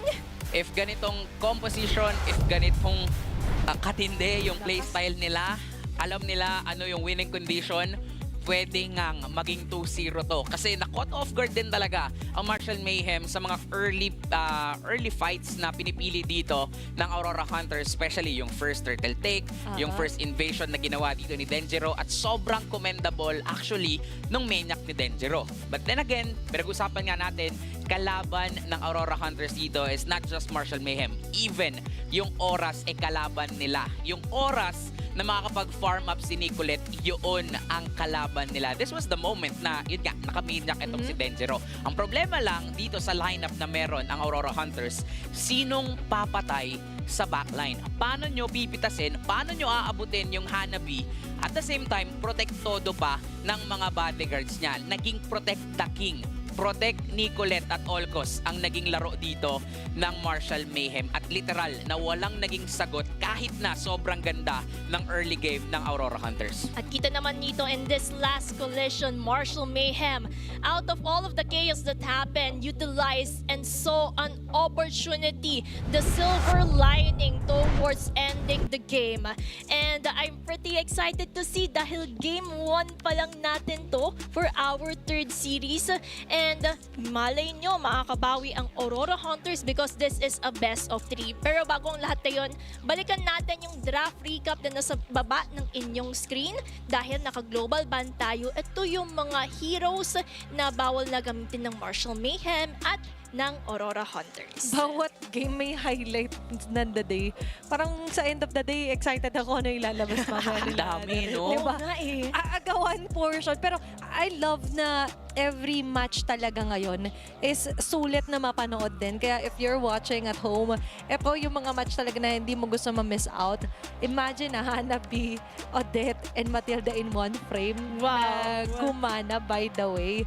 So, for me, ayan, nakita natin na sa MDL talaga, everything is possible. Kaya nga dito napagana yung Hanabi pick. 'Di ba? And take note that they're up against the top form team, ang Aurora Hunters na wala pang talo. And again, kagagaling lang sa talo ng Martial Mayhem. Pero tila ba parang wala na silang paki doon. Ang paki na nila dito is how to defeat Aurora Hunters na kung saan ay pipili na ng blue side. This can be actually, again, their winning formula. Malaking chance to para sa team na magdikta ng tempo ng draft, magdikta ng tempo ng game, depende nga sa napaghandaan nila. But then again, they're up against Martial Mayhem na ano pa kayang lason yung pwede nilang ilabas. And ngayon pa lang, sinasabi ko na, Martial Mayhem, pati Twisted Minds, Rough World Era, dagdag mo pa si Netsky. Dahil sa inyo, hindi mo na ako mag-rank game mamayang gabi. Ay, yun lang. Ako, ang gusto ko lang naman ay magamit yung mga unused heroes pa. Ayun. Kung ganito rin naman na napapagana mga cheese picks, I think it's time. Aldous na. Yun. Or Mia. Mia, Silvana, sino pa Zilong, yun, ilabas nyo na lahat-lahat. Dahil baka yan yung mga laso na inaabangan natin, lalo't-lalo na gumana ito during the last game. Pero balikan natin yung drafting na meron tayo for Game 2. We actually saw an interesting ban, which is the chip. Bakit kaya nila binan yung chip for the side of Aurora Hunters? Ano nga mapa nila? Flying Clouds. Flying Clouds. Expanding Rivers. Expanding Rivers. Expanding Rivers. So, ayaw nila to para lang din talaga hindi ma-caught off guard yung side lanes nila. Ibig sabihin, may chance sila dito na magpagana ng double fighter setup. And knowing Clarence, iba kasi gumamit si Clarence ng chip eh.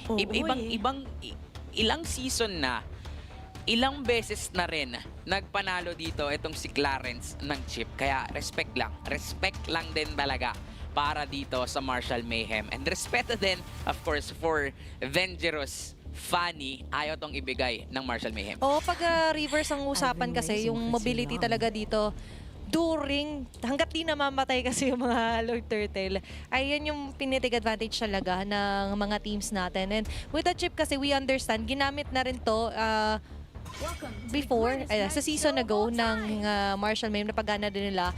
And might as well, ang bilis na nga namang payari, eliminate mo na yung e-trike, yung e-bike. Sila ang hari talaga ngayon eh. Open yung Freya. Ay, open. Pero, sa laban ng Martial Mayhem before, pinakitaan tayo paano kumounter ng Freya. Nagpakita sila before ng mashup pick. So, tingnan natin kung kukunin ba to ng Aurora Hunters. Kasi parang pagkaganyan na ino-open yung Freya, alam mo na may sagot yung kalaban mong team at pwedeng baka mabait ka lang.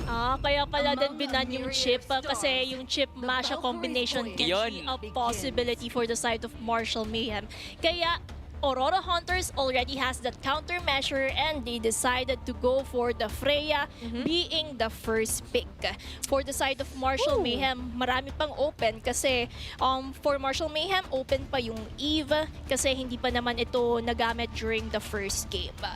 Kung sakali, no, may option dito lumiko ng mga Claude pa rin ng Martial Mayhem. Kung sakali, kasi sila yung hindi pa nakaka-global ban nito. Oo. So dahil tinanggal yung carry. And I think it's safe to say na pwede rin naman dito sa first two picks. Or pwede pagbalik pa pala.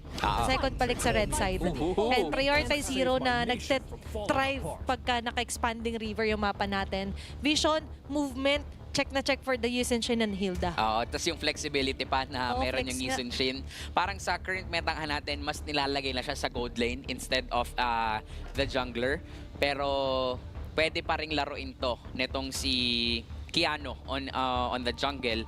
Sa kabilang banda naman, for Aurora Hunters, they can actually pick up the Kimi just to have that insurance na sa late game. And knowing as Kapo, isa rin talaga siya sa specialist sa paggamit ng Kimi. And open pa rin pala yung Sora for both of the sides. So, for them, Aurora Hunters, kakapitalize muna nila ang Valentina and Suyo. So, medyo mangangapa ang Martial Mayhem if they would go for a Sora or another hero. Pero ano, yun nga tricky na nagulat ako doon ng Valentina bigla dito yung Aurora Hunters. Despite the Sora being locked in, parang masyadong locked in ka rin agad dun sa mid lane mo eh. 'Di ba? And we've seen this time and time again. Actually, kahapon lang na pag masyadong loaded din yung Valentina na locked in mo na, there's a possibility kasi na iiwas sila doon. So, hindi mo makakapitalize na kala ko Sora na kasi. Yung mga ganon na part, 'di ba? Oo, pero that also limits yung option dito ng Martial Mayhem. Parang parang since dalawang teams to na matitinding teams, nagkakaroon agad ng mind games. So napilitan dito, kumuha of course one natural counter for a Freya as well as the Suyu, yung Phobius na ginamit din naman kanina ng Aurora Hunters. Pero that Valentina again will also parang hinders itong Martial Mayhem na pumili nga nung Sora. And mas okay pa nga siguro na gamitin na lang nila itong Yison Shin on their gold lane. Or sabayan yung Freya ng Ruby kasi nga naman si Nicolette naman to. Uy, namimiss ko yung Ruby kung bakit nga ba ginagamit ang Ruby sa gold lane. Oo. Nicolette yan specialty niya Ruby. So Kasi diba, tulong. considering na last season to naalala ko, pag may Yushin na kasi sa jungle, you're assuming na magpa-fighter gold na or may Kimi rin sa mid lane kasi naka-double marksman na. So ang option mo, pa-fighter gold ka na. Alam, mayroon akong team na naalala nag-triple marksman, DFYG yata yun ng M7. Gumana naman, pero nakakatakot pag hindi. Ang hirap kasi nun Sobrang lambot nyo. High diba? risk, high return. At yung Ruby, gusto ko na si Courtney pang nag-bring back. Ay! Favorite niya rin kasi Favorite yan Ruby Gold. Wow! Favorite na favorite. Pero yung favorite ban naman ng Aurora Hunters would be, of course, the Zetyan. Hindi talaga nila papakawalan ever since Game 1. Still the same banning. Pero ang cute din tignan. Cute kasi Valentina di ba? Parang in-expect mo na sige, kunin nila yun para magamit din natin. Pero on the other hand, parang nakakatakot din ibigay ito kay Cinderella. So, yun nga, pinupush pa rin nila yung journey. Wow, journey. Kasi journey ng Iloilo Pride. Yung journey dito ng draft natin na sige, i-flex niyo yung Yushin Shin, but at the end of the day, pipili pa rin kayo ng isa pang suitable na mid lane ko sakali. May mga Selena actually biglang sorpresa si Cinderella. Wow! Uy. Pero yung hugot dito, silang nagsabi sa'yo, may part sa kanila ng challenge sila. Tanggalin na lang natin all together. Kasi pwede ring ilagay pa, actually bigay pa kay Vlad. Ay, oo yung nga. Sora. Tas mas duo delubyo yun. And I really love the ban. That Paramis ban. Parang no? Coach Deb as well as Aurora Hunters is thinking outside the box knowing na ang kalaban natin, Martial Mayhem. Ang gusto nitong mga to, lason picks. Anong yung mga lason? Yan. Isa yan. Faramis. 'Di ba? Ano pang meron ba? Etong si Cinderella, ano pa bang nakatago sa baul ng Martial Mayhem? Ito yung perfect example na pwede ka matuto sa lessons ng iba. Kasi yun yung dumali sa Martial Mayhem kapon, yung Faramis. Diba? And for me, ganda ng research doon ni Coach Deb. Kasi pwede nga mag-repeat. And the Sora, reiterate ko lang nga na oo nga pala, pag nagsama rin ng Freya Sora, duo dilubyo. Duo dilubyo to. Nakita natin to sa Alter Ego. Pinagsasama, di ba, nila Hijume yun sa sides nila. And ngayon, yung CC nagbabalik. Yun, yan yung inaabangan ko. So at least, kaya niyang mag-countermeasure laning phase-wise against a Freya. Kayang-kaya niya mag-stand on its own para at least nandoon na yung needed spacing niya in terms of accumulating as much as they can. Yun din yung rason bakit sila nag-ban ng Faramis. Aside sa pwedeng lason, may plano pala silang kumuha dito ng isang glue. Macho pala ni glue, no? Pag, Oo nga nakatayo. Batak na batak ko. Natural form. Oo nga, kasi mamaya si Patrick, na yung siya. makikita natin dyan. So, the question is, anong hero ang gagamitin dito ni Zen? Si Zen ng... Okay, sa kanya yung glue. Ibibigay kay Vlad itong Alice. Okay, so nandun yung sustainability. Ang problema dito sa lineup ng Aurora Hunters, yung late game. Late game potential kasi may marksman, yung Marshall Mayhem, which is the YSS. So at least nandiyan na yung investment na ginagawa ng Iloilo Pride natin pangontra sa Aurora Hunters. But when it comes sa last pick of Marshall Mayhem, Vexana ang ilalabas na lason! Grabe! Ngayon mo ilabas yung glulets. Favorite yan nung Vexana, sabay-sabay. Para bang New Year, sabay-sabay magiging putukan dito mamaya. Iba ka talaga, Cinderella. Grabe. Meron na naman tayong lason pick. Kasi hindi naman to nasa meta eh, di ba? But definitely, this is a great counter para sa isang glue. So kahit paano, malilimit yung tapang na pwede nating makita mula kay Zen. Oo, parami sa Vexana nag-enjoy pag may glue. And with the Vexana, kakabanggit ko lang to kahapon. Nasabi ko pag si Cinderella nala ko dito, Odette, Vexana. Oo eh. Diba? Ayun, pinatutunayan niya lang time again yung own identity nila that they aren't scared to stick what they think would work.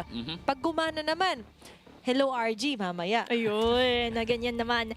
At yan din yung nagpapaiba sa Marshall Mayhem for all of the teams that is Grabe. participating here. Kasi drafting-wise pa lang, parang alam natin this is Marshall Mayhem. Tsaka ang bilis nila mamaya kay AJ Boy. Oo. Kasi expanding river. Oo, yun nga yung threat na meron yung Marshall Mayhem. Pero the question is, yung mga hunters ba, kaya ba nila magstay at their top form para ngontrahin kung ano man dala na lason ng Marshall Mayhem? Yun nga yung malaking tanong para sa kanila. Kasi paano kung umabot sa late game?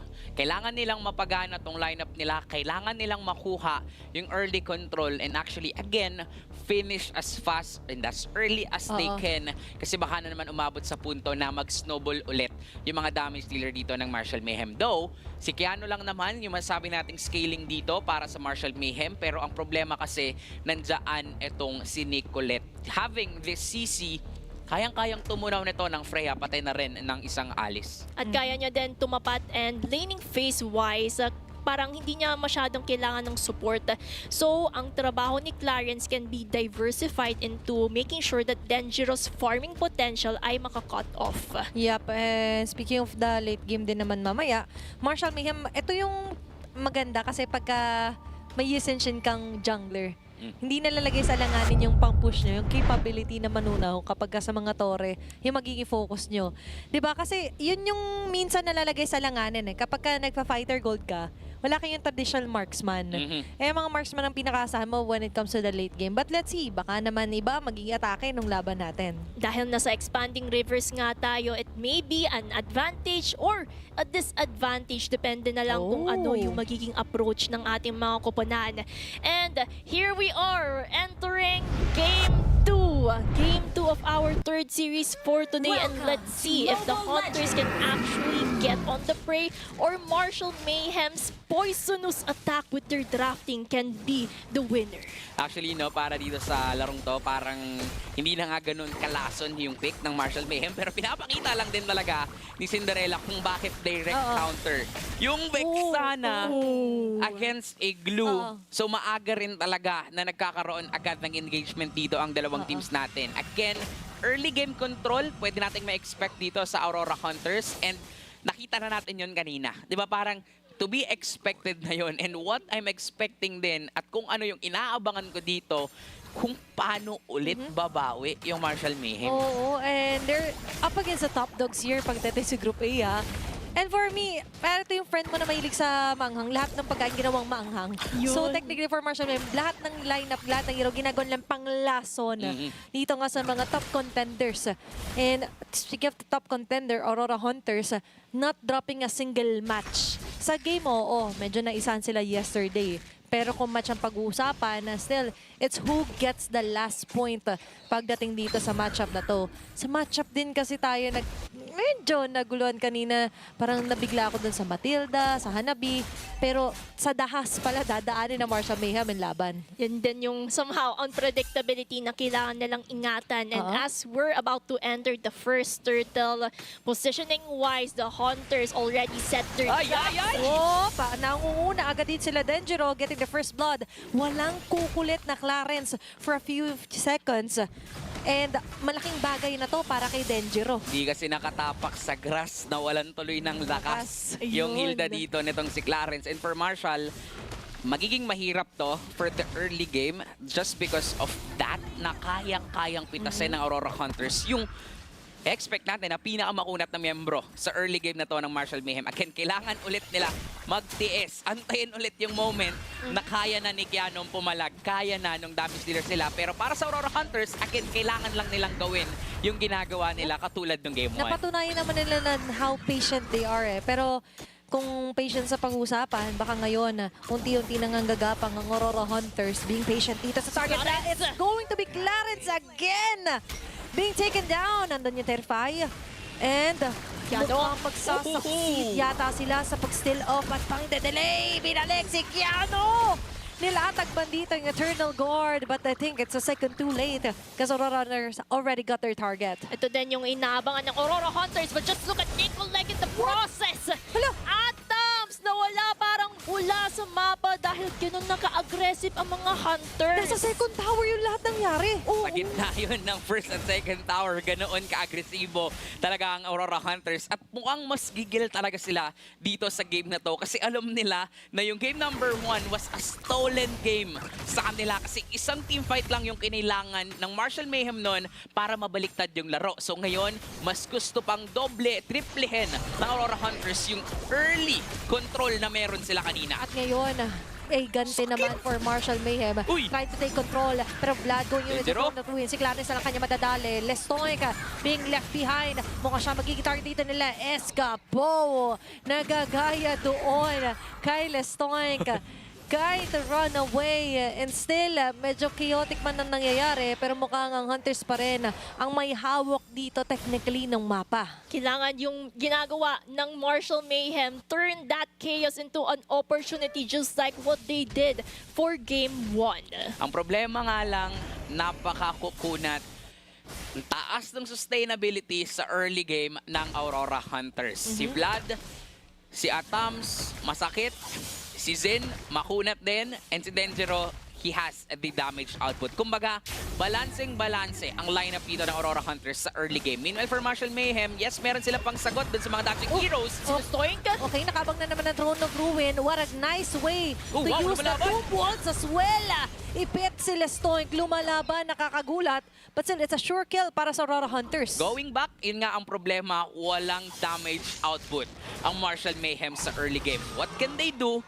Eto, humanap ng trade. Kumuha ng purple buff itong si Keanu. Ang problema lang kasi, bantay sarado din talaga siya ng mga miyembro dito ng Aurora Hunters. Okay, Atoms. nabutan. Hindi na try sumaiste, pero nowhere to go but go down. Escapo with a kill here. Laban kay Keanu. At yung somehow alarming for the side of Aurora Bilis, oh. Hunters is Denjiro, naka-Sky Piercer yan. Wala pa siyang deaths, may 2 kills na siya. So mas ramdam natin yung suyo sa mga objective taking and teamfight initiation, and that's why Marshall Mayhem has to be careful. At gusto ko lang sabihin 5 minuto, bagsak agad 2 tower sa top at sa bottom side ng Marshall Mayhem. And things are still looking good para sa Aurora Hunters. 5K lead as well. 5 is a magic number here para sa 5 miyembro ng Aurora Hunters na ngayon tumatawa sa may bandang mid lane. Atams targeting Clarence. Crimson Green going in. Throne of Ruin. Isa ang mahuhuli. Hindi man napatay pero napatay naman nila dito yung Torre. Marshall Mayhem can do nothing for now, as even the purple buff will be stolen away sa kamay nila. Lahat na lang mananakaw for the Hunters because you can already see the traps are set in motion. And Marshall Mayhem really takes the bait itself.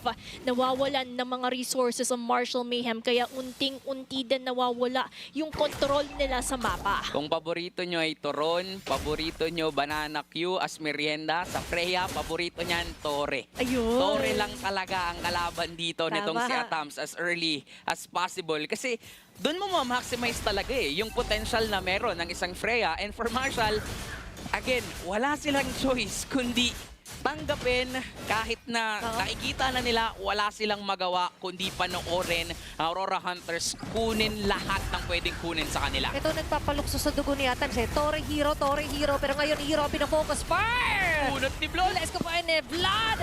Grabe naman, hindi ko kakunatan talaga dito ng isang Alice. Plus, he has a way to escape with the Crimson Gleam. And now for Marshall Mayhem, ipit din kasi sila sa sitwasyon na kung papasinin natin, limited yung range na napaprovide nila. More on the melee. Yun yung favorite ni Atams. Yun din yung favorite ni Vlad pag nagdikit-dikit kayo. Yun, at saka gusto ko din i-comment si Kiano trying to get resources from the side of Aurora Hunters kasi kailangan niya talagang tumaba. They would heavily rely on Kiano in terms of the damage output because Martial Mayhem, yan yung marksman na inaantay nila for that certain moment. So let's see na lang kung mapapatagal ba ng Martial Mayhem ito because things are looking grim for their side. Ang hirap actually para sa Martial Mayhem humanap ng resources kasi kahit saan ka pumunta sa mapa, laging may nakaabang. Lalong-lalo na itong si Zen, tila ba parang binaksuan niya na itong si Kiano. Kung saan pupunta, yung Gisunshin, nandoon si Patrick. And oo, mukha mang cute yung hero ni Zen, hindi to nagiging cute sa paningin ng isang YSS kasi ito yung pumipigil sa Martial Mayhem na makapag-snowball. And because of that one single hero, parang wala na para sa Martial Mayhem. Checkmate sila sa early game na to. Oo, pero remember, may queen pa naman na pwede mag-take ng move dito which is the Vexana. Ayan na. Diba? With the Eternal Guard. Sa magandang setup here para sa Martial, may problema pa rin ulit, babalikan natin, is Aurora Hunters already have accumulated enough farm. Enough farm equates to the item as well. At yung kalamangan ng Hunters right now, it can be equivalent to around 2 to 3 itemization na offense and defense. Meron na ngang endless battle dito si Atams, which by the way, mararamdaman na natin yung sakit at pighati na meron ng isang Freya.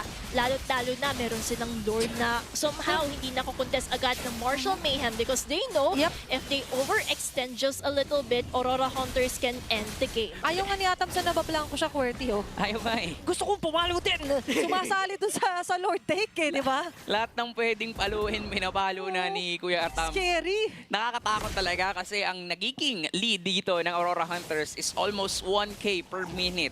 8 minutes in, they have 8.6 going in for that 9K gold lead na meron sila dito. And they really want to end this game as early as they can. And pwede at kaya nilang magawa yun kasi nga walang pampigil yung Martial Mayhem, wala silang pangpil, wala silang damage, kulang na kulang talaga ang Martial Mayhem sa ngayon. Wala silang pampigil, dagigil dito nila Atams na Hero Torre, Torre nga pala. Ay mababasag na rin dito. Lord will be marching sa taas ng base ng Martial Mayhem. Tunawable pa naman ito. Pero ang mas tunawable ay sila kung sakaling ma-jumpan sila ni Atams. Kakasabi ko lang, nangalahati agad ang buhay doon ni Nicolette. Eternal Guard activated but still more defensive na nila ginagamit yung mga skill set nila dito. Madaming defense mechanisms sa Martial Mayhem but the question is how long can it put up from the aggression that the Aurora Hunters are doing but just look at that. Zen pumapasok at may Mountain Shocker ka pa. Oh, kaso ngayon, kung nakapasok pa rin, a good entry point para kila Vlad. Killing spree para naman kay Tenjiro. Yung mga Blade Surge, pati na rin yung Soul Saver. Lahat tumatama sa mga members ng Martial Mayhem. Vlad is just roaming around. Akala mo taga dyan siya. Akala mo hindi siya dayo. Dahil this is here to stay. At ngayon, hindi lang siya yung nag-stay. Stay din muna sa base ng Martial Mayhem. Kailangan din munang pigilan ng Aurora Hunters yung gigil nila ditong tapusin yung laban. Si Zen na medyo nag-overextend siya doon and nag-overcommit, na-punish siya ng Martial Mayhem. Plus, yung ginagawa dito ng Martial Mayhem, especially on the minion waves, kinakite nila patungo doon sa isa pang torre o base turret dito onto the mid lane para lang din hindi makapasok at hindi magkaroon ng daan ng Aurora Hunters sa tapusin na to. Kasi nga, gusto ng Martial, tumagal ang laban. 11 minutes in, lamang na lamang pa rin talaga at sobrang laki ng lead na meron ng Aurora Hunters. Pero kahit papano, unti-unti rin naman nakakapag-farm up ang mga taga-Iloilo. They just have to make sure Kiano gets enough resources, itemization, para maramdaman natin yung presensya ng isang YSS. Yes, they have the vision, pero ang hirap pa nilang sumagot sa mga Hunters dahil ang daming damage output na mga galing sa kanila. Highlighting Atoms, Denjiro na naka-Sky Piercer pa, at yung kako natin nila Vlad Zen, na hirap sumagot yung Martial Mayhem sa meron na yon yung Hunters. So what they have to do in order to turn the tables around is to find that right opportunity para mapaikot yung laro. And they've actually done it nung game number 1. Pero ang difference ngayon is it's too much of a Hunters na i-handle nila. Oo, mas mahirap to. Nagla-lock in tayo sa 10k gold lead. Imagine 10,000 full minutes pa lang ng game natin, and technically nakikita natin yung, sabihin na natin, edge talaga ng Aurora Hunters na hindi nila mahawakan sa Escapo, hindi nila marami si Denjiro. What more? Dito pag sumama pa lalo full-time si Atoms, suma-sideline pa kasi siya eh. Hindi pa siya full-time committed dun sa mga clashes. Pero with the sides as well being pushed, Martial Mayhem ay medyo pa nandito lang muna sa home nila. Hindi na makalabas. Actually, yung items, unti-unti na rin nakakapag-invest yung Martial Mayhem. Pero clearly, sobrang laki ng lead na meron nga dito ang Aurora Hunters. Merong Lord na makakasama ang Aurora Hunters. Pwede nga din silang makagawa ng paraan dito to end the game. Pwedeng kopyahin netong si Escapo, yung EG Boy, yung Eternal Guard ni Cinderella para masira din yung tempo ng Martial Mayhem. Pero ibang storya ang gagamitin niya dito, Para yung quits. barko para quit sa Vision. Oo, para quits. Kasi kanina parang nadadaganan sila ng barko. What if you get the taste of your own medicine? May pagganon na pala si Escapo. Di niya sinabi yan, ako yun. Anyway, for Aurora Hunters, ito yung gusto nila maging statement, na nandito para kami on the dominant side, trusting our natural instincts. Yung discipline na showcase, Lord will be easily melted down by Martial Mayhem. Pero dito yata tayo mas mag-expect na may possible pa na cash para kay Vlad. Sakto na naman yung Throne of Ruin. Dalawa na naman magtutunaw dito. Wala na agad sila stalling together with Giano. Members of Martial Mayhem is struggling to defend their base as other members of Hunters will be clearing up the last bits of the minion wave.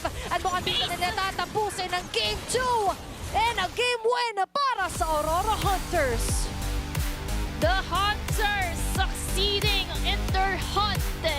They were able to take down their prey as they force a game number 3. Hindi basta-basta magpapatalo ang mga Hunters natin, lalo na yung sinasabi natin earlier on, na stolen opportunity from Game 1. Now they took revenge for Game 2. And tingnan na lang natin kung ano ang kakalabasan sa Game 3. Mas malinis na approach, mas pinabilis na pagtapos. Kumbaga mas napulido nila yung gusto nilang gawin ng game number 1, and I really admire yung reset na ginawa nila dito kasi nga stolen game talaga yung kanina. Kanila na yun lamang na sila, pero one single team fight happened, nabawi ng Martial Mayhem. So sa pagpasok ng game number 2, ang ginawa na lang ng Aurora Hunters, secure, dominate the early game. Oo, para bang nagalit. Wait lang, kunin ko lang to Ay, nag-excuse me sa Martial Mayhem And with that, masarado, mas naging pulido nga, as Corty have mentioned, yung game number 2 natin. And tarang gusto talaga nila, kailangan star match kami kasi game 3 kanina match 2. How about match number 3? Hindi tayo binigo. And kita naman natin when it comes to the post-game stats. KDA-wise, I would say Hunters was able to take down most of the initiations. Pero ano nga ba ang mas nagpalamang sa Hunters kung kaya't 10k gold lead ang naranasan nila?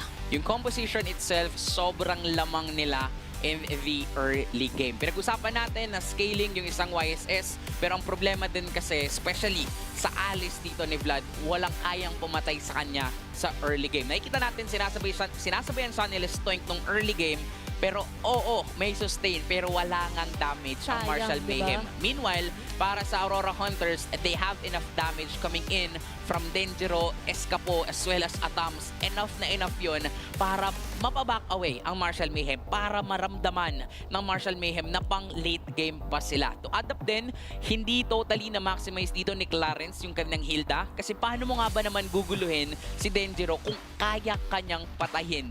Kasi sa early game pa lang, nakita na natin na yung 2 deaths na meron dito, itong si Clarence, those were 2 deaths, 2 pick-offs na ginawa ng Aurora Hunters nung early game pa lang. And because of those kills, parang nakipag-establish agad dito ang Aurora Hunters na hindi nyo kami kayang labanan sa early game, kailangan yung tumagal sa late game. Ang problema, hindi pinaabot ng late game. They know that threat. And of course, Aurora Hunters, alam din nila na kailangan din nila i-limit kung ano man yung meron na threat ng Martial Mayhem. And that's why tatapusin agad nila ito in just a span of 13 minutes. And if we could also highlight one of the big four here, si Vlad, ang nag-iiba dito kasi ang ganda ng pagkatangke niya bilang Alice at ang ganda din ng pagkaka-setup gameplay niya because of those Throne of Ruins. Tsaka kung papapansin nga din natin dito, no, if ma-replay yung mga kaganapan na to, first ka po, kahit anong kopyahin ng ulti, okay lang sa kanila. Kasi nga naman, sobrang laki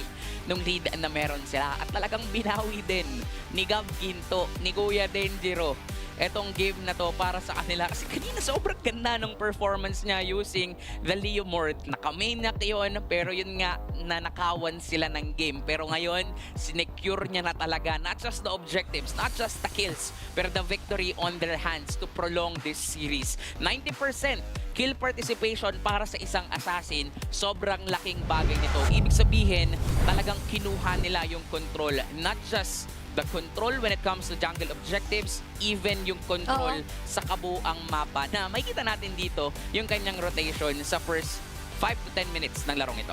And when it comes to the itemization, prioritization of Denjiro, nandyan din naman kasi yung Sky Piercer. If I'm not mistaken, siya yung unang, yun yung first priority item niya. Kaya yung ikot niya din sa mapa, it's also reflecting on that ideology between yung Sky Piercer itself.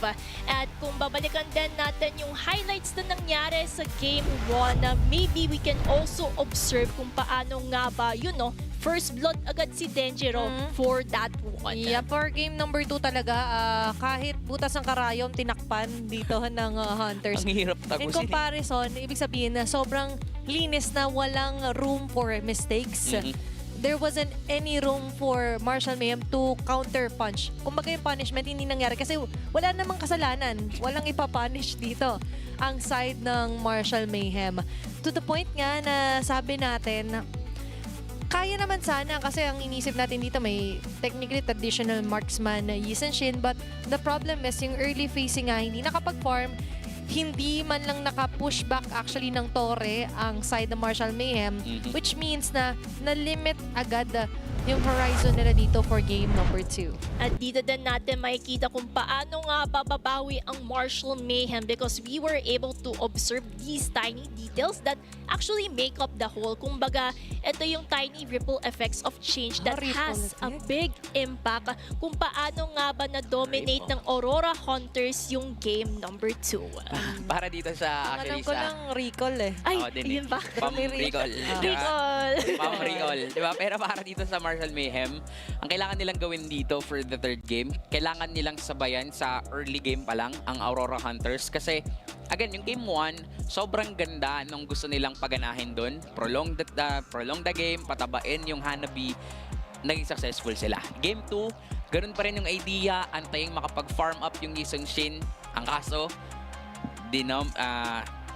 denominate sila ng Aurora Hunters. And for game number 3, feeling ko kasi ganun pa rin yung idea na gustong gawin ng Aurora Hunters to be the predator early game pa lang. So, kailangan talaga ditong sabayan na sa early collisions pa lang, sa mga early aggressions pa lang ng Martial Mayhem ang kanilang kalaban. Hindi pwedeng prey sila sa early game. Kailangan predators din sila. Oh, predators ang kailangan gawin for the side of Martial Mayhem. But if we're also going to do a draft recap lang, kasi syempre, Game 1 at Game 2 na tayo. Ito yung mga heroes na for the side of Martial Mayhem and the Aurora Hunters, hindi na po nila pwedeng gamitin kasi ito na po yung ginamit nila. Pero dahil nga sa presence ng global ban. So for Game 3, maybe we can see a different set of heroes with the same ideology. So bale, ito na yung kailangan nating abangan kung meron pang natitirang lason ang Martial Mayhem pangontra sa mga napakaangas na mga hunters this season. Yun yung mga part talaga for me na bawal talaga dito may mamaliitin. Kaya for me guys, ito talaga yung kahit the strongest of them all sa sarili mong group ay pwede ring malason. And eventually, dito nga sa game number 3, hindi na nila hawak agad ang kapalaran sa mapa. So sa remaining nating map, Broken Walls and Flying Clouds, ito yung mararandomize para malaman natin yung magiging final map for game number 3. Tapos blue side ang pinili ng Aurora Hunters. Because, yun nga, parang ang dali pa rin kasi for a team to control the draft. Nakita naman natin kanina how they prioritize the Freya. Ang magandang masabi natin dito at point ay hindi na magagamit ni Atams yung kanyang Freya. Pero katulad ng Freya, meron kasing may mga Argus pa tong si Kuya Atams na hindi pa natin nakikita, and I doubt makita natin dito kasi going up against a Martial Mayhem, medyo magiging mahirap yon para paganahin. Kaya naman, ngayon na Flying Clouds tayo dito sa game na to, we can also still expect na maaga pa lang bugbugan na agad ang dalawang teams na to. Kumbaga, yung mga heroes na kailangan nilang i-prioritize would be the heroes that can actually shine in the early game and at the same time have that also slight advantage towards the mid to late game. Banning Weisel, the same Freya, Marcel, Zoshin, maybe, just maybe, baka makakita tayo ng Baksha being prioritized for the side of the Hunters or just the Sora na hindi natin nakita from the previous games. Pwede nga. Yung Fanny din, pwedeng hindi natin makita. Respeto lang para kay Kuya Gab. Tapos yung Harley, na nakita natin kanina for the previous series, mukhang hindi pa natin nakikita ngayon. Pero pwedeng makita din natin. Again, we are in the global ban. So, masasabi natin na may mga chance na magamit talaga yung mga meta heroes tulad nun. But tama ka, Gretchen, pwedeng makakita tayo dito ng Baksha, which is isa na rin naman talaga sa mga ginagamit dito ni Denjero.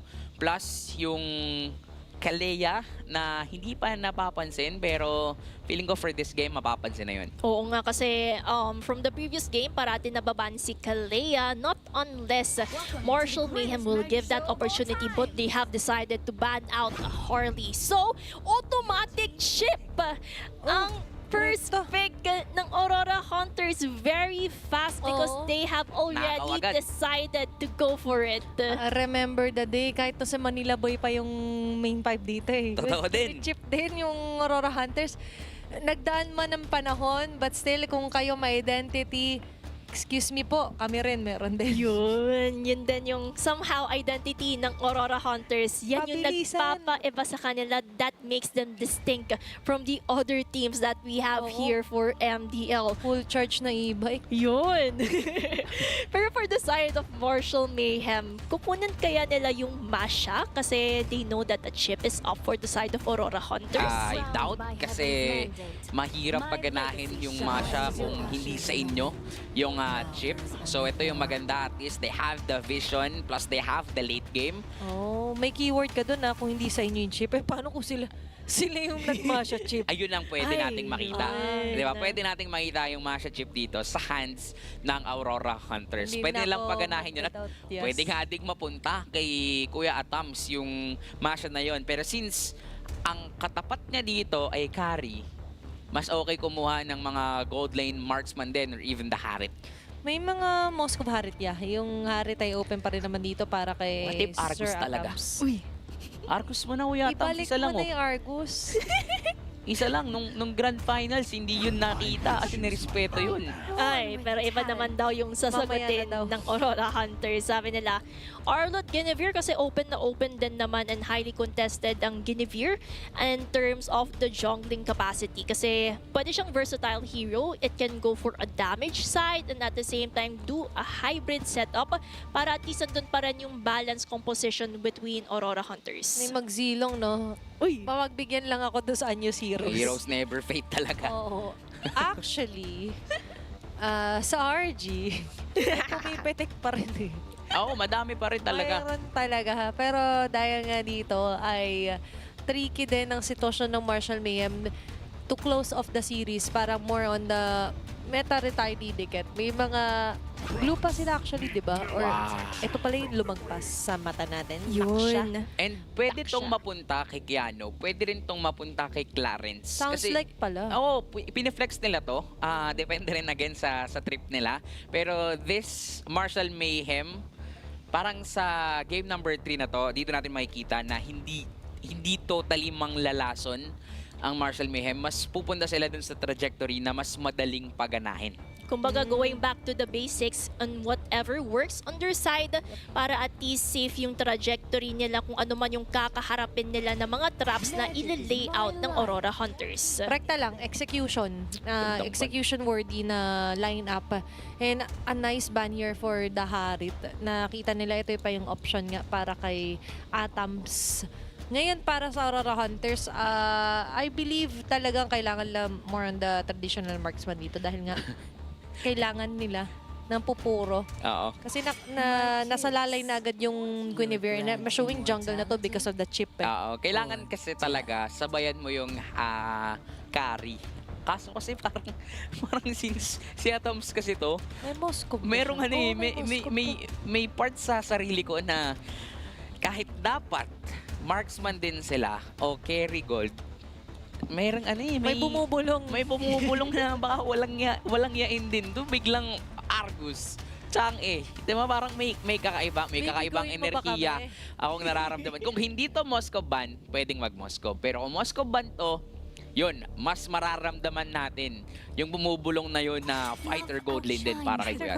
Pero for the side of Marshall Mayhem, sila pa mismo ang Maganda. nag-ban out ng Odette kasi they also know that Escapo can actually utilize it for the side of Aurora Hunters. And dahil nga global ban tayo, bawal na gamitin yung Odette sa side ng Marshall Mayhem. Paglabas ng portal, hawak mo ang beat, de joke. Ano na agad siya, kakanta na agad siya. So, you wouldn't want that. Kasi wala ng Valentina at ang una kasing ginamit ni Escapo is the Eve. So, wala kasing Eve. Wala sila ipa-partner dun sa chip kung sakali. So, ito yung nice clean up para naman kila Coach Noise. And I also like the banning out of a Kaja kasi Kaja carry, the typical combination, but the question is, Kalea is still open. Will Marshall Mayhem take it or will they opt for another hero? Feeling ko ibang hero pa. Kasi for a Kalea, parang pwede lang gawin yun. Ang kaso nga lang kasi... Kailangan mauna ka dun eh. Oo, tapos ang kailangan mo din kasi dito to counter out the chip. Pero kung ang idea nila is to be the one na mag-set up, pwede nilang gawin yun.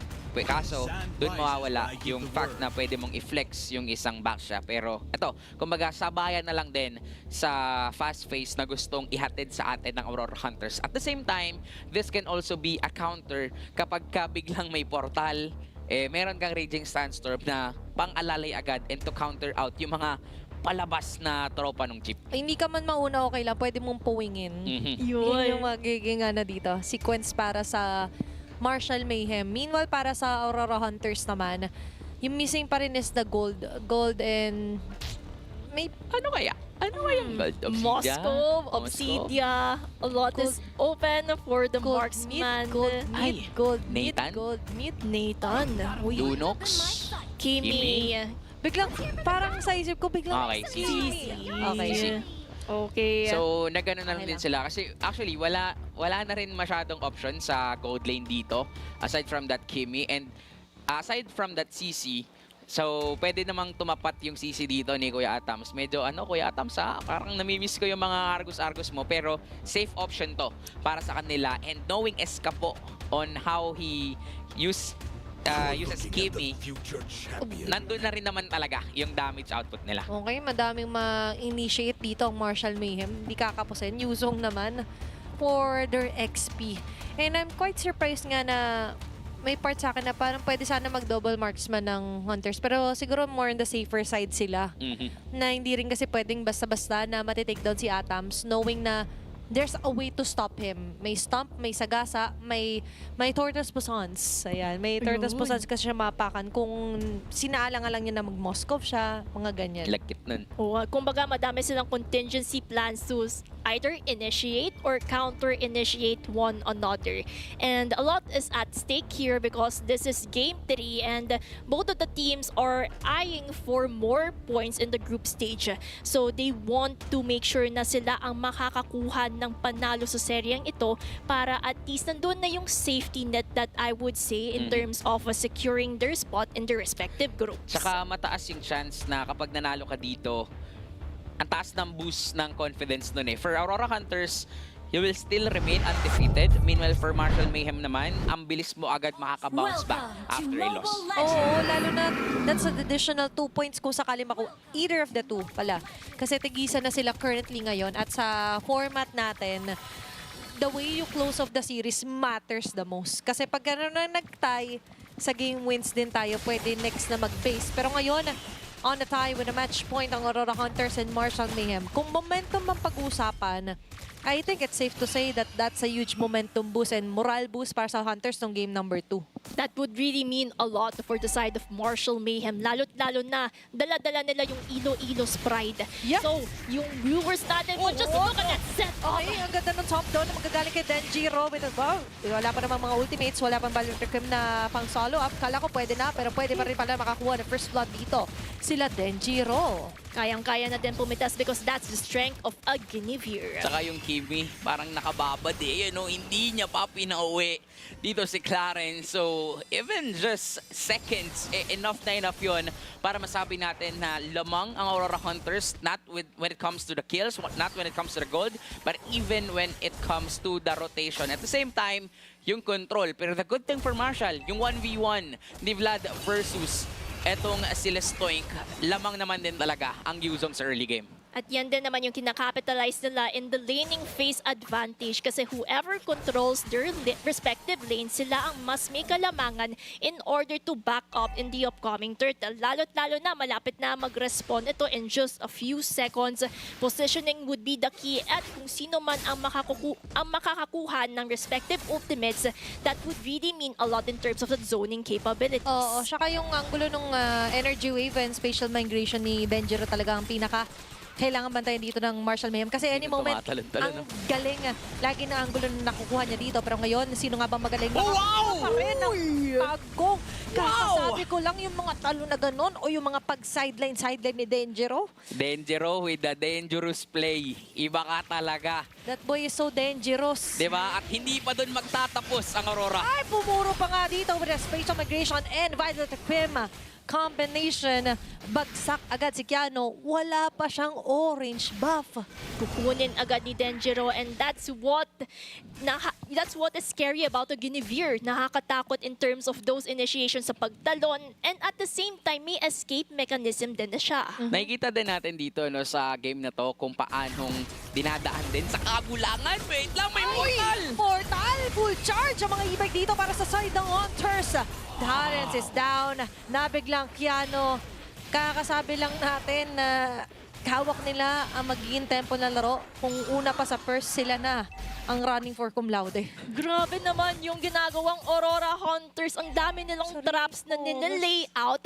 And it actually works because 5 kills na sila in just a span of 3 minutes. Ang matindi nun, nasa gitna pa yun ng first tier turret and second tier turret. And at the same time, after getting those kills, nakanakaw pa dito ng purple buff itong si Denjiro. So ibig sabihin, yung orange at purple buff na dapat ay nasa kamay ni Keanu, napasa kamay pa yon ni Denjiro. Plus yung 3 kills na meron siya. Ibig sabihin lang nito, again, Aurora Hunters can be the predators agad-agad sa early game na to. Meanwhile, for Marshall, meron silang Nicolette. Whether they're ready or not, maganda yung pounce dito ng Aurora Hunters. And you mentioned nga, in between towers, they aren't scared. Oh, Ito na naman si Denjiro with energy wave. Violent Crim connecting.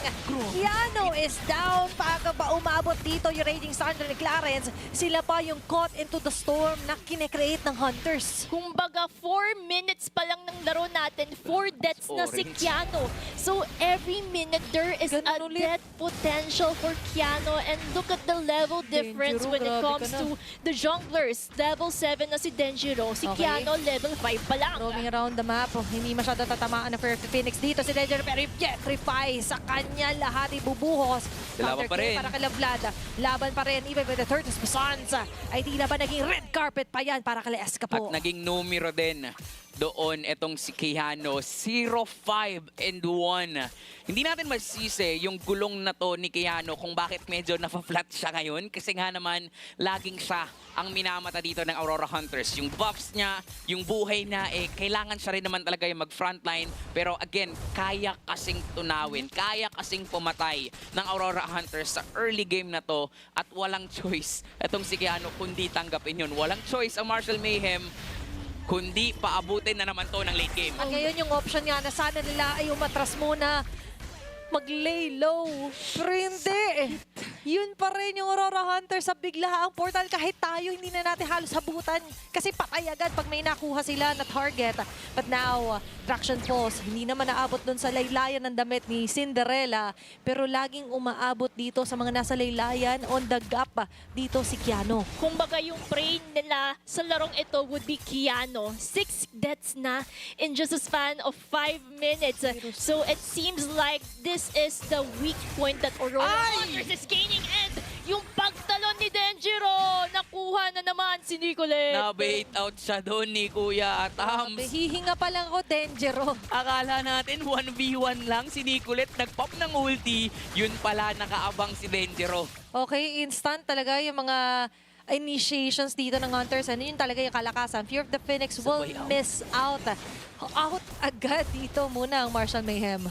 Tamang out lang dahil yung Aurora Hunters is going in for that Ito na naman siya. momentum. Hero Tower, Hero Tower. Yun ata yung formula na sinusundan ng Aurora Hunters, specifically Atoms here, because yun ang tamang process niya. Tsaka ang nangyari ngayon, takot na si Nicolette palagan si Atams. Kasi hindi na siya sure kung may kasama ba to o wala. Ang Safe hirap. ba ako dito? Kaya ko ba talaga to ng 1v1? Kasi na-caught off guard. Siya kanina may mga-caught off guard na naman. Ay, ayan na naman. Puno na naman ng Aurora Hunters sa pinaka-jungle camp ng Marshall Mayhem. Tanggal agad si Keanu. 0-7-1. Back siya. Walang pake dito ang Aurora Hunters. Kahit lumalabas sa gitna ng mga tore dito ng Marshall Mayhem. Dahil ngayon ay sugapuan na naman yung mga nangyari. Escapo with the double kill. Shot down para kay Nicolette. Hindi na siya matatakot. Bakit ako matatakot?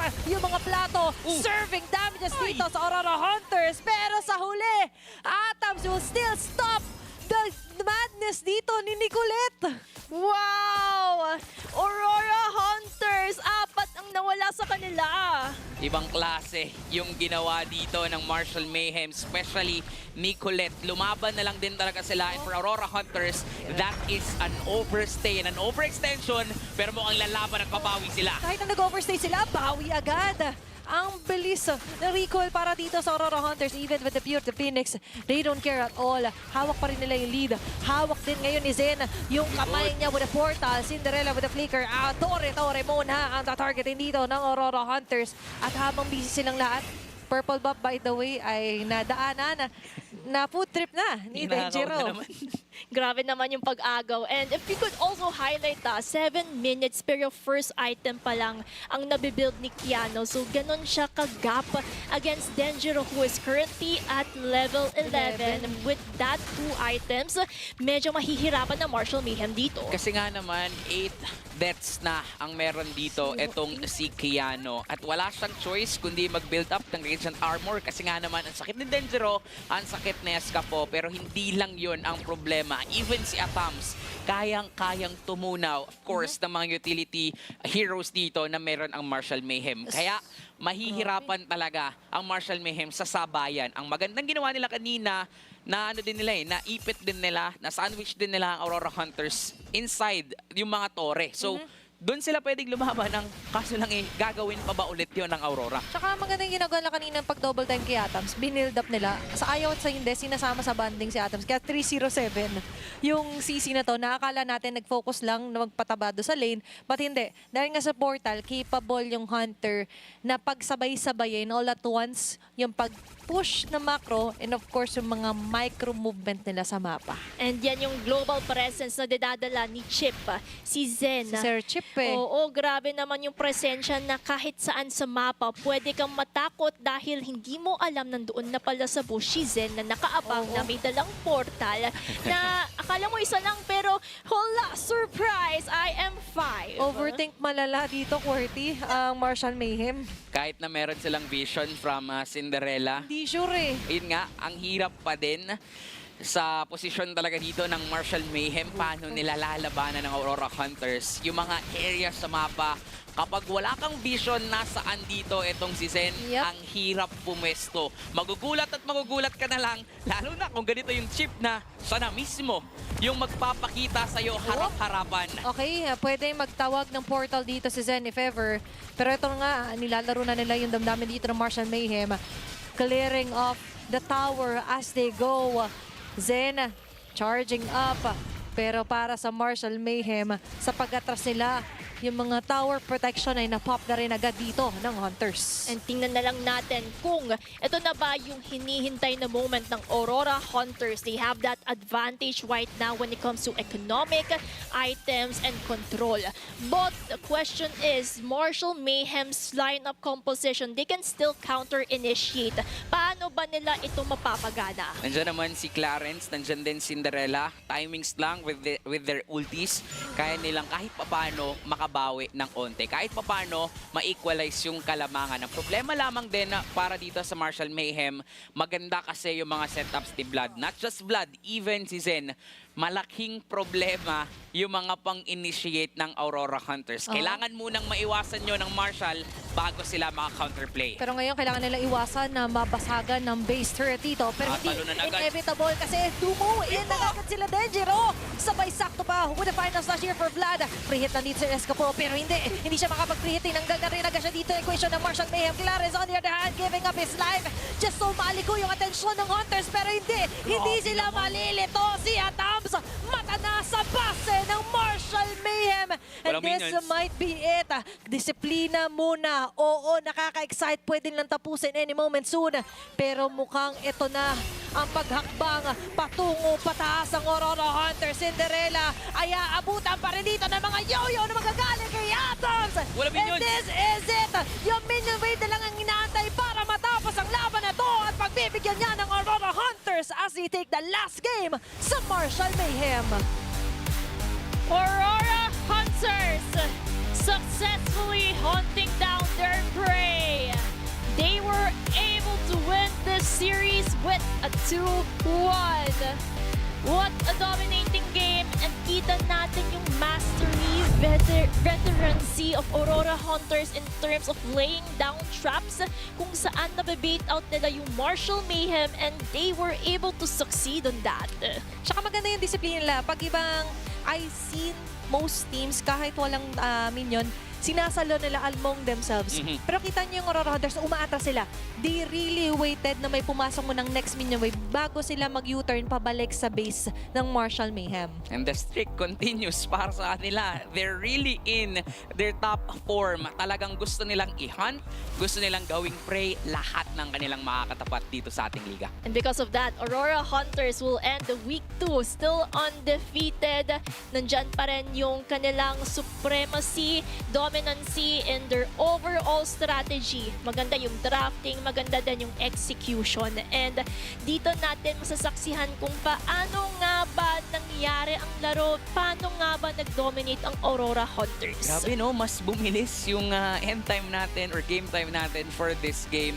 Again, that is because of the early rotation, the early prowess na meron dito ang Aurora Hunters. Especially nung napipick off nila sa early game pa lang, itong si Keanu, literal na pinahirapan, ginawa nilang flat yung gulong nitong isang backsha ni Keanu.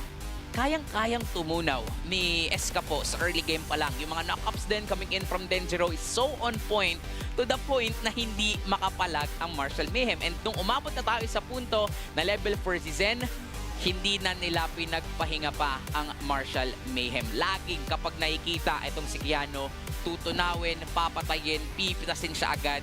kaya naman wala ng frontliner ang Marshall Mayhem. Kumbaga, si Keanu yung naging casualty, siya yung naging favorite prey ng Aurora Hunters. Kaya yung KDA niya reflects on that ideology.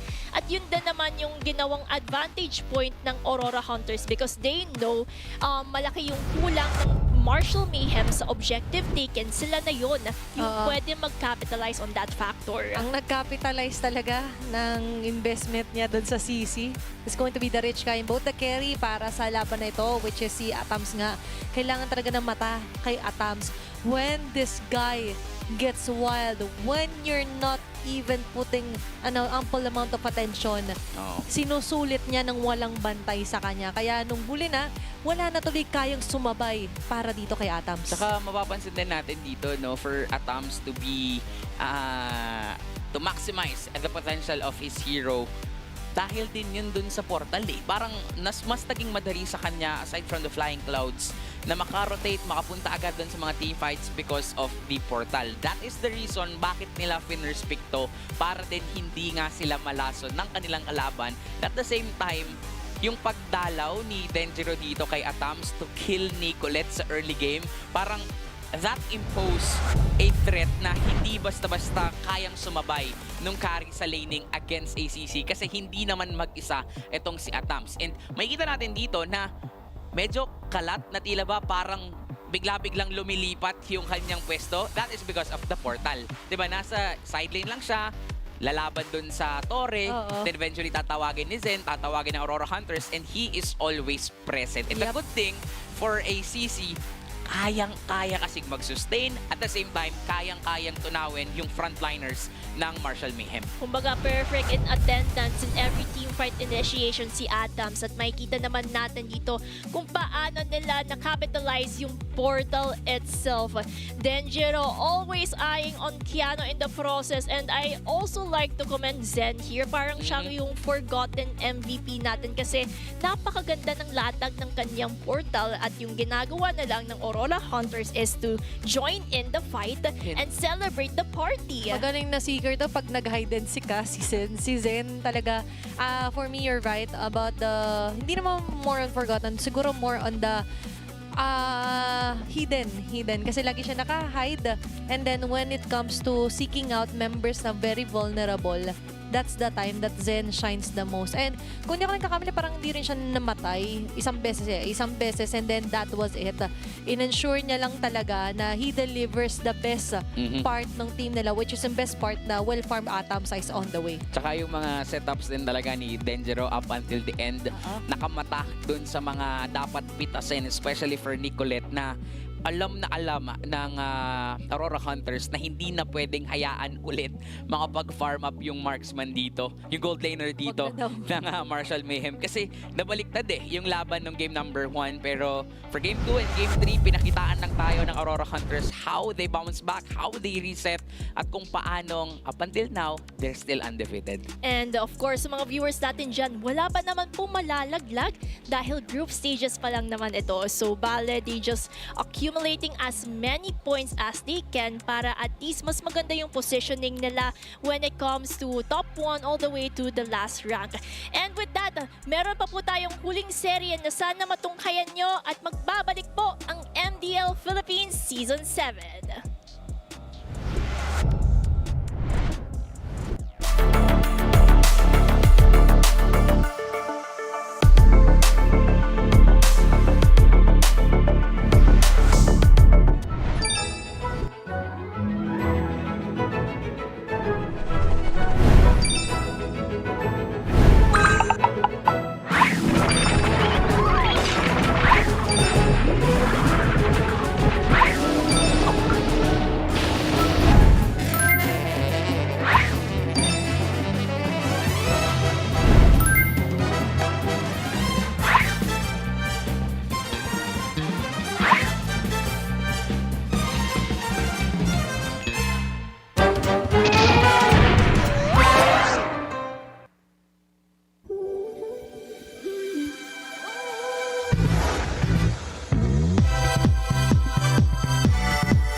Realme 15 Series 5G.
Realme 15 Series 5G.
Realme 15 Series 5G.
Realme 15 Series 5G.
Realme 15 Series 5G.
serye na yung linggo na ito. Dito lang yan sa MDL Philippines Season 7. Kami pa rin ang inyong mga kasama, Gretchen at Sina Kuwerti. At I'm pretty excited to see dahil 4 matches ang na-witness natin at yung pinakahuli pa natin is between Dewa United Philippines versus Rai Rock. Yeah, you're right. 4 matches na ma-witness natin. And the 4th match actually is one of the most awaited din. Actually, lahat.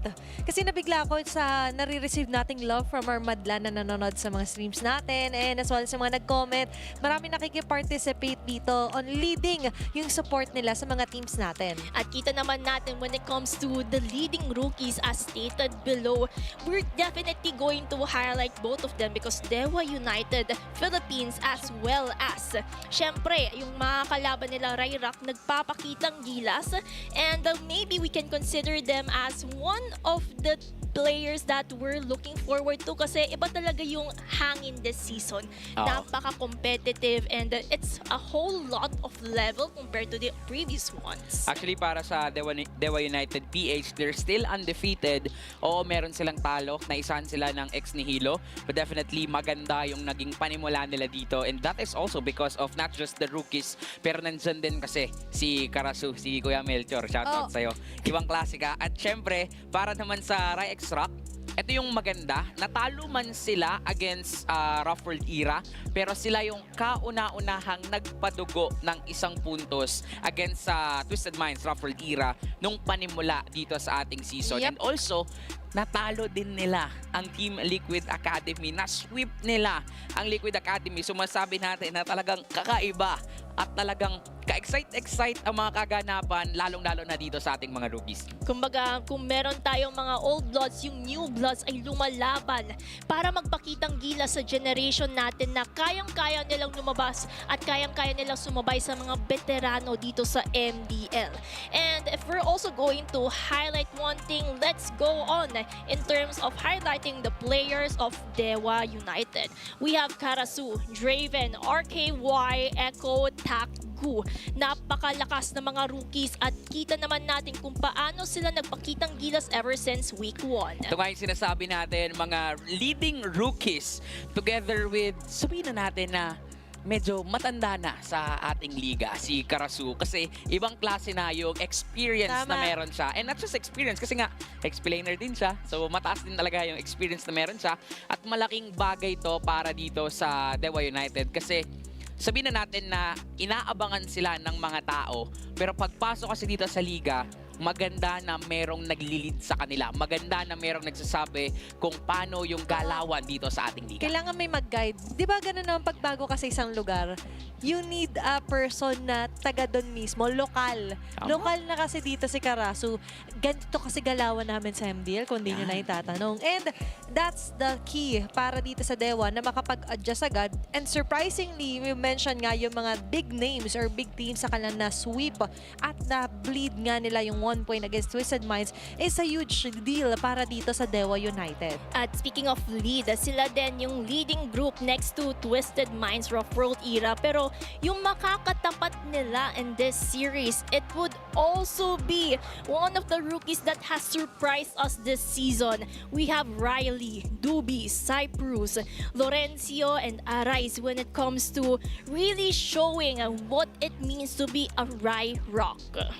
Oh, pero ito yung surprising for me is that for Rai Rock, for the longest time, na marami nagsasabi na baka hindi pa sila ready. Actually, they are ready. And I do like na si Arise, nag-rise up nga to the occasion and sa heavy responsibility ng mga gold laners natin kung sabayan na pag-uusapan. And for Rai Rock, for me, kahit nung way back HG Rock Prime pa sila, pero ngayon Rai X Rock na sila, is ito for me yung mas prime era nila. Diba? Kasi nga natuto na sila and what can they do pag natuto na is of course moving forward, i-reflect nyo yung lessons along the way dito sa MDL na natutunan nyo. Yep, this is a mix of rookies as well as mga, sabihin nating sophomores kasi some of them are, these are their 2nd season dito sa ating league. That is why parang ano na rin nila alam na nila yung patakaran, alam na nila paano tumatakbo dito sa ating liga and kitang-kita dun sa improvement nila na kaya nilang makipagsabayan sabayan against the veterans. Kasi yun nga, sila yung nakaunang magpadugo sa Twisted Minds. Tinalo nila ang Team Liquid Academy. So, they're off to a good start. Kumbaga, this is a new generation kung saan nagpapakitang gilas ang mga bagong henerasyon ng mga players sa kayang-kaya nilang sumabay sa mga napakalakas na teams dito sa MDL. But when it comes sa keys to victory, unahin natin ang Dewa. And for them, we have Stand Strong, Cover Your Bases. Kasi ito yung talaga, nakita ko na nag-stand strong sila sa conviction na even though most of us are considered din na leading rookies, pero dahil nga covered nila each and every play na na-observe nila na parang pwede natin i-cover to para wala makapasok. So maganda yung naging foundation dito ng Dewa United, and moving forward, kailangan pa nila maging consistent on to covering their bases. Kung magkaroon man ng laps on some sides, yun naman yung maganda for a team fight, for a 5v5. May ibang pwedeng sumalo ng responsibility na yon. Yun, at saka yung responsibility na yon, baka doon magmamatter the most kasi it can turn the tables around kung sino ang makakakuha ng needed momentum for a certain game. Pero, balikan naman natin yung keys to victory for Rai Rock. Yung keys to victory natin for it would be dictate the tempo and control the game.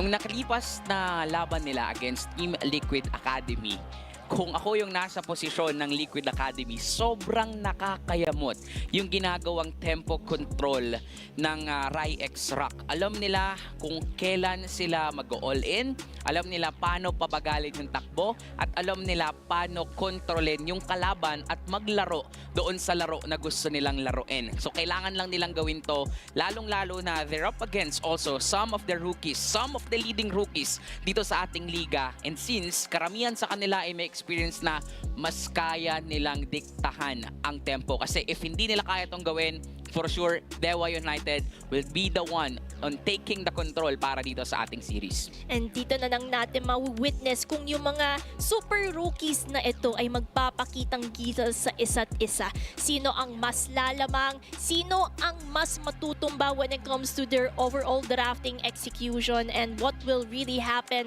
in the game. Side selection-wise, we have Rai Rock picking out the blue side. So, same trajectory parang from all of the series that we have witnessed within the day. Blue side parang ang priority parate because they know that they can actually dictate the flow of the draft. Oo, parang alam na ng mga teams na pag tayo may chance pumili ng side, get the blue side para mag-react yung kalaban natin dito. And dito rin natin makikita if anong mapa yung pinaghandaan nila. Kasi for the longest times, sanay tayong makita ang expanding rivers, ang flying clouds. But now, for Rai X Rock, ang pipiliin nila is a dangerous grass. And marami na rin actually for this week yung pag sila yung blue side, pipiliin din nila yung dangerous grass. And siguro may nakita at na-explore o kumbaga inahanap ang mga teams natin dito kung paano mas mapapagana yung composition nyo on maximizing this kind of map. And for Dangerous Grass kasi, parang madami ka din opportunities to have an ambush gameplay, having that picked off style. Lalo na parang swak na swak ito para sa dalawang kupunan natin. Dewa United, Rai Rock somehow has that similar aggression when it comes to it. Kaya yung mga bannings natin right now, we have a Chip Guinevere. Ang gusto ko dito, pareha silang galing sa qualifiers, right? So dito mapapakita rin yung gaano ka-honed at ganun kalakas din yung mga galing sa qualifiers.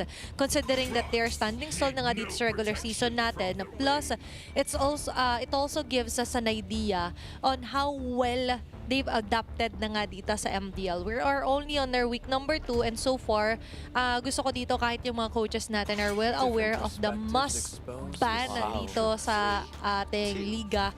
But starting with the bans here for Coach Drakey, wala agad chip and back siya laban sa Dewa. And meanwhile for Coach Tachi is Guinevere and Marcel. Very precise targeting. Wala yung Freya, wala rin yung Jushin para dito sa red side. Kaya nga mas maraming ma-open ngayon para dito sa dalawang teams natin. And this is somewhat a bold draft na nakita natin para dito sa Dewa United. Since ma-open nga yung Freya na pwedeng kunin dito agad ng Rai X Rock. And kung hindi nila kukunin yun, gagamitin yun dito ng Dewa United, knowing isa rin talaga ang Dewa United sa magagaling na teams on maximizing that Freya. Zushin ang mas pipiliin dito at pwedeng kunin na agad yung Freya para dito sa Dewa. Kumbaga, pick the poison that you want to face in the map, and they're willing to let go of that Freya to the side of Dewa United. But the question is, if Freya yung inilet go nila, baka may countermeasures din kasi prepare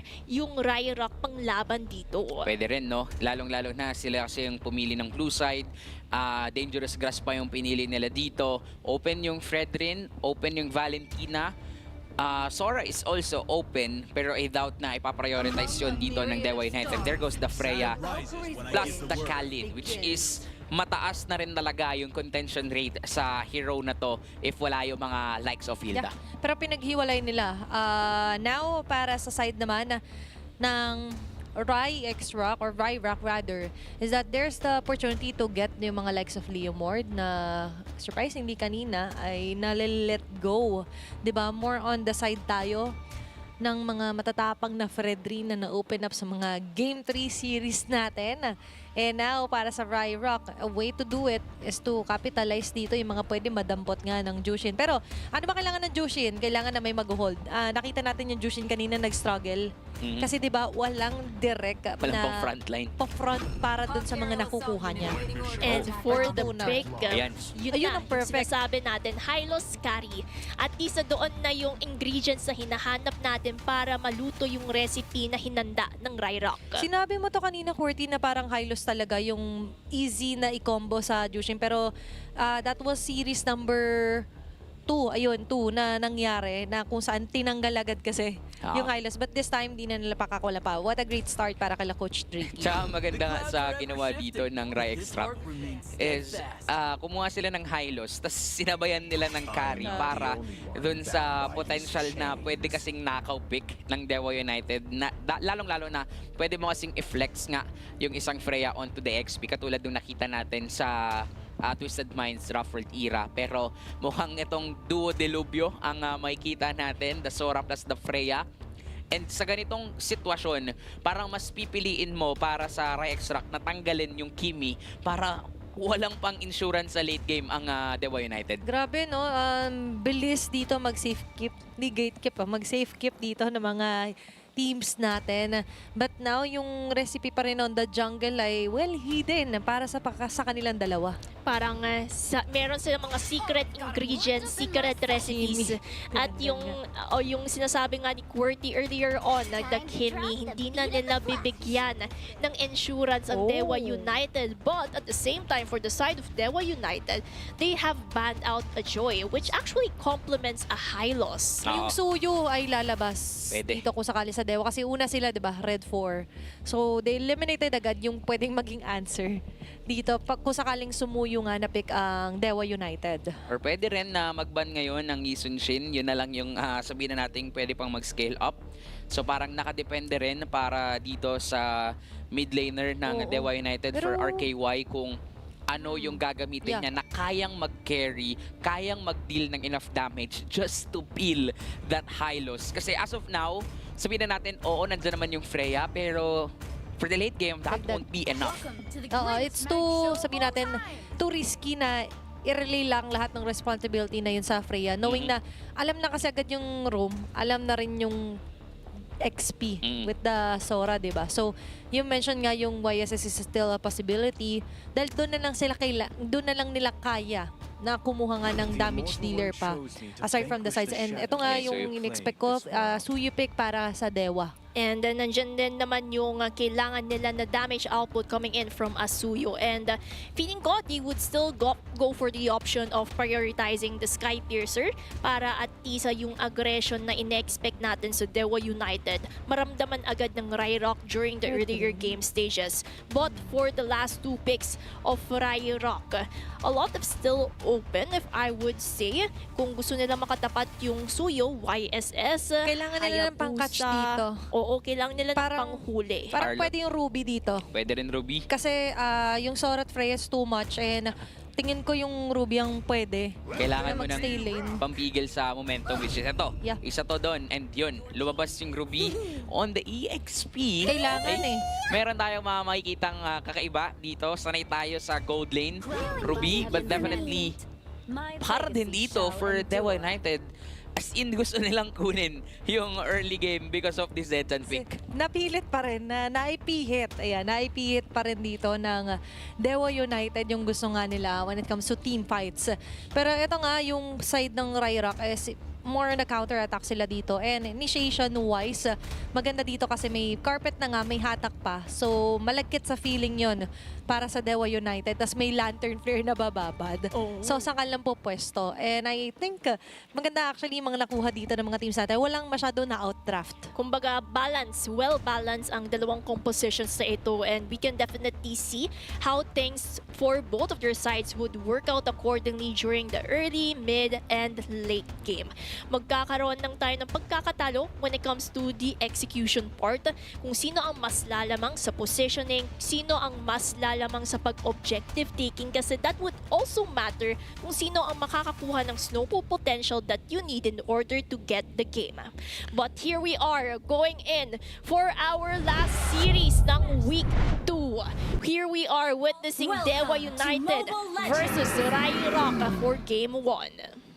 Malinaw na yung cons dito sa lineup ng Dewa United is actually wala silang pang late game. Pero ang pros, pwede nilang kunin yung control katulad ng ginawa kanina ng Aurora Hunters. Having the Freya onto their hands, kapag napagana nila to, Takgu, nagamit niya na yan at napagana na nila yan before. Pero if marireplicate nila yon, they can actually secure the early momentum and they can actually end this game as early as they can, which is, yun naman din talaga yung gusto mo, lalong-lalo na you're up against a carry. Maganda yun winay mo yung pros and cons dito for both Dewa and Ryrock. Pero Takgu as well yan, yung key piece para dito sa Dewa United. And I think hindi naman siya super mahihirapan na as long as nga na keep grounded muna dito sila Riley. Kasi ito yung mga pwedeng kumontra sa kanya in close proximity. Pero close proximity din on dying si Echo. Sandguard activated. Law and order here para kay Lorenzo. Medyo nagdelikado. Flicker was forced out dito para kay Echo. Papipilitan mapagamit ng Flicker, which is -1 resource in the upcoming turtle fight. We all know matagal mag-cooldown ang kanyang Flicker. That's why Echo wala siyang pangsugod sa Raging Sandstorm kung kailangan man nila yun in the upcoming turtle. And even sa 1v1 na to for the Gold Laners, Arise needs to know and needs to accept na kailangan niya lang umasa dun sa mga dadating na minion waves. Hindi technically siya yung makakalamang sa laning kasi that is again a Freya. Mahirap talagang kalaban yung Freya dito, and to be expected na pwede tayong makakita na maagang engagement coming in from the Dewa United. And let's see on how they would be engaging the upcoming turtle, because positioning-wise, mauna ang Dewa United pero sinisimulan na nga pala ni Dubi dito. Pero because of that dangerous grass setup, things would somehow look accordingly. Pero ngayon, pumasok na. Fear of Phoenix, pinakawala pero wala masyadong mag-i-equate na kill para sa Dewa United. Meanwhile, Karasu ang makakuha ng first blood. Dubi with Cyprus going back muna. It's going to be a double kill here para kay DUPH. Iba ka talaga, Melchor Santiago Jr. Kakaiba ka talaga, Kuya Karasu. And dito natin makikita yung experience na meron siya. Grabe. At kung paano niya nililid dito ang Dewa United to get the advantage. And not just that, even si Takgu from top lane, alam niya yung strength ng lineup nila to be as explosive as they can sa early game. So, ginagawa lang nila yung kailangan nilang gawin. Parang gano'n naman ng isang leader. Kailangan kasama ka. Hindi ka puro utos lang. Kailangan you do the action as well. At man of action dito si Karasu. And that man of action translates into the killing spree.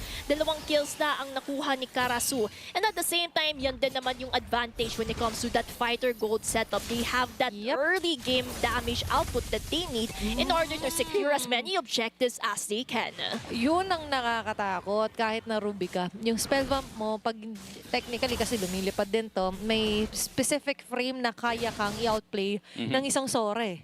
Tsaka actually ang strength naman talaga ng isang Ruby pag merong mga minions. And ang ginagawa dito nitong si Karasu, lumalaban sila dun sa ibang parte ng mapa na walang minions. Kaya hindi din makapalag etong si Riley sa gusto man niyang palagan ng mga laban against dito nga kay Karasu. And para sa Ryx Rock, ang pwede nilang i-maximize dito is again, their sustainability on the early game, having this Fred rin pati na rin ng isang Hylos.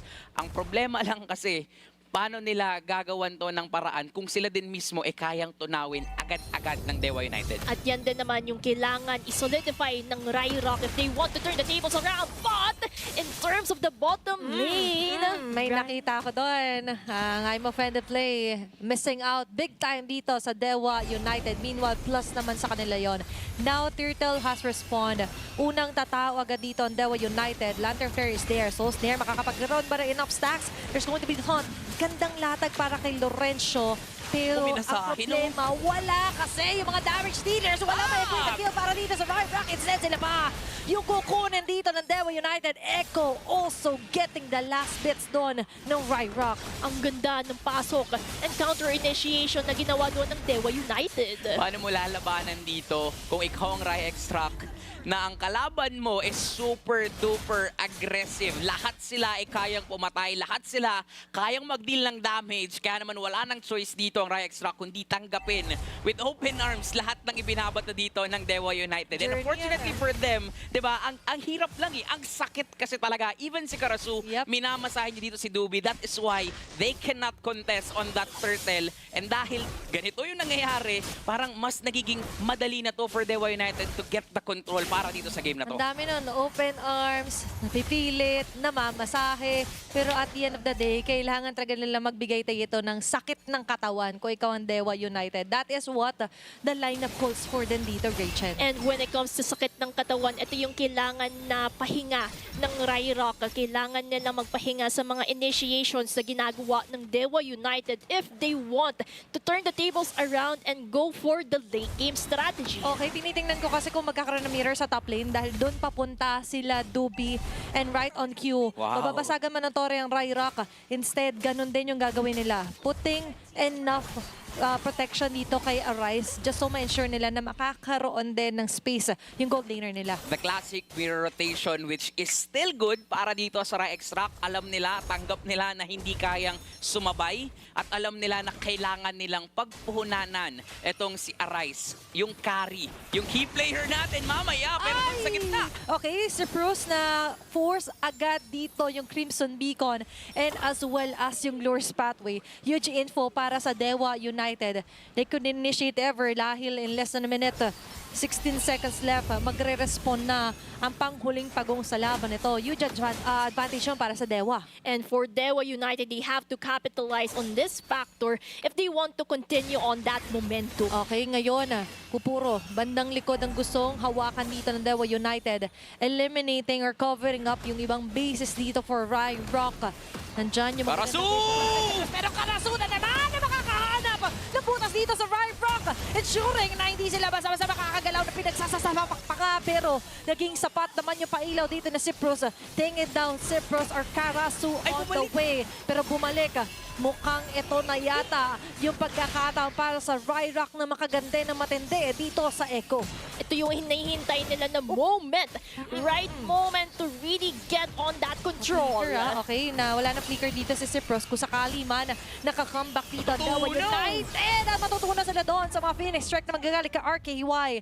But the turtle will fall onto the hands dito ni Arise. Sustainability is enough para dito sa Ryx Rock at ang ganda ng positioning ni Arise kanina. Kaya naman, kahit na sabihin na natin maganda yung setup dito ni Karasu, hindi naman enough yung tankiness nila para tumagal dito sa isang Zetchan o sa isang Zushin, pati na rin sa isang carry. Gusto rin kasi talaga ng lineup ng Ryx Rock bumabad yung mga heroes dito mula sa Dewa United. But still, equal pa rin yung footing natin dito. Nakakuha ang Ryx Rock ng kanilang objective. Pero lamang naman kasi when it comes to kill score, ang Dewa United, ang problema lang talaga ng Dewa United, paano nila huhulihin at paano nila papatayin itong si Arise. Kaya din nila prioritize ang Zushin kasi gusto nila yung mga mini heroes sa parating lumalapit para at least ilalantern na lang ni Cyprus dito para nandoon na din yung somehow defense mechanism na gawa nila. I-go up down din nila and Arise can do their job in terms of penetrating the damage. And hindi less effort yun para kay Cyprus din as well with the Jushin. Hindi niya kailangan ni-stick out yung neck niya ng sobra.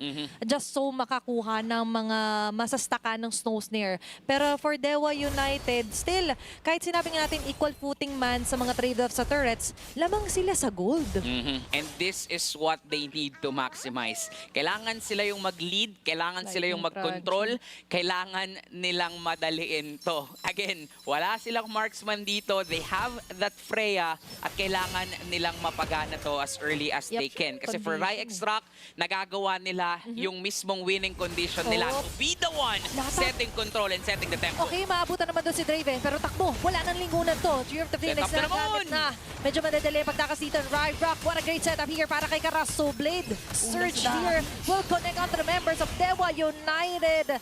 Pero Pero si yung Takbo. takbo dito ng Raira kay Tila ba, may badya rin na amba. Kung susunod ka, sige, may ganun kay La Lorenzo eh. Yun yung nakakatakot for the side of Dewa United yan na because naman. Takgu, the threat of a Freya when it comes to this game. But the Lord wise, it would fall into the hands of Ryrock. Hindi na lalapit ang Dewa United. Ginagawa na ngayon ng Rai Extract na sinesentro na nila yung mismong laban dito kay Arise. Alam nila na kaya na nitong tumunaw, alam na rin nila na kayang mag-deal ng damage ni Cyprus at hindi na enough yung damage output naman ng Dewa United para tunawin yung front aligners nila.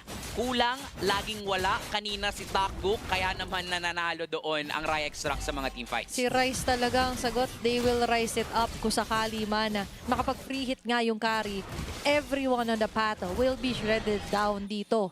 At yun yung kinakatakot ng Dewa United. At dumating na tayo sa point na hindi na rin nila hawak yung lead dito, network man, or kahit yung vision sa mapa. Ito na yung sinasabi natin ng Ryrock's winning condition. They have to wait for this moment for Arise to activate his damage potential para ramdam na natin yun. Basag And lang. when it comes naman sa mga Lord, initiation-wise, unting-unti na nga nauubos ang mga tore ng Dewa United. Pero sa bandang ibaba, may ginagawang himala si Draven.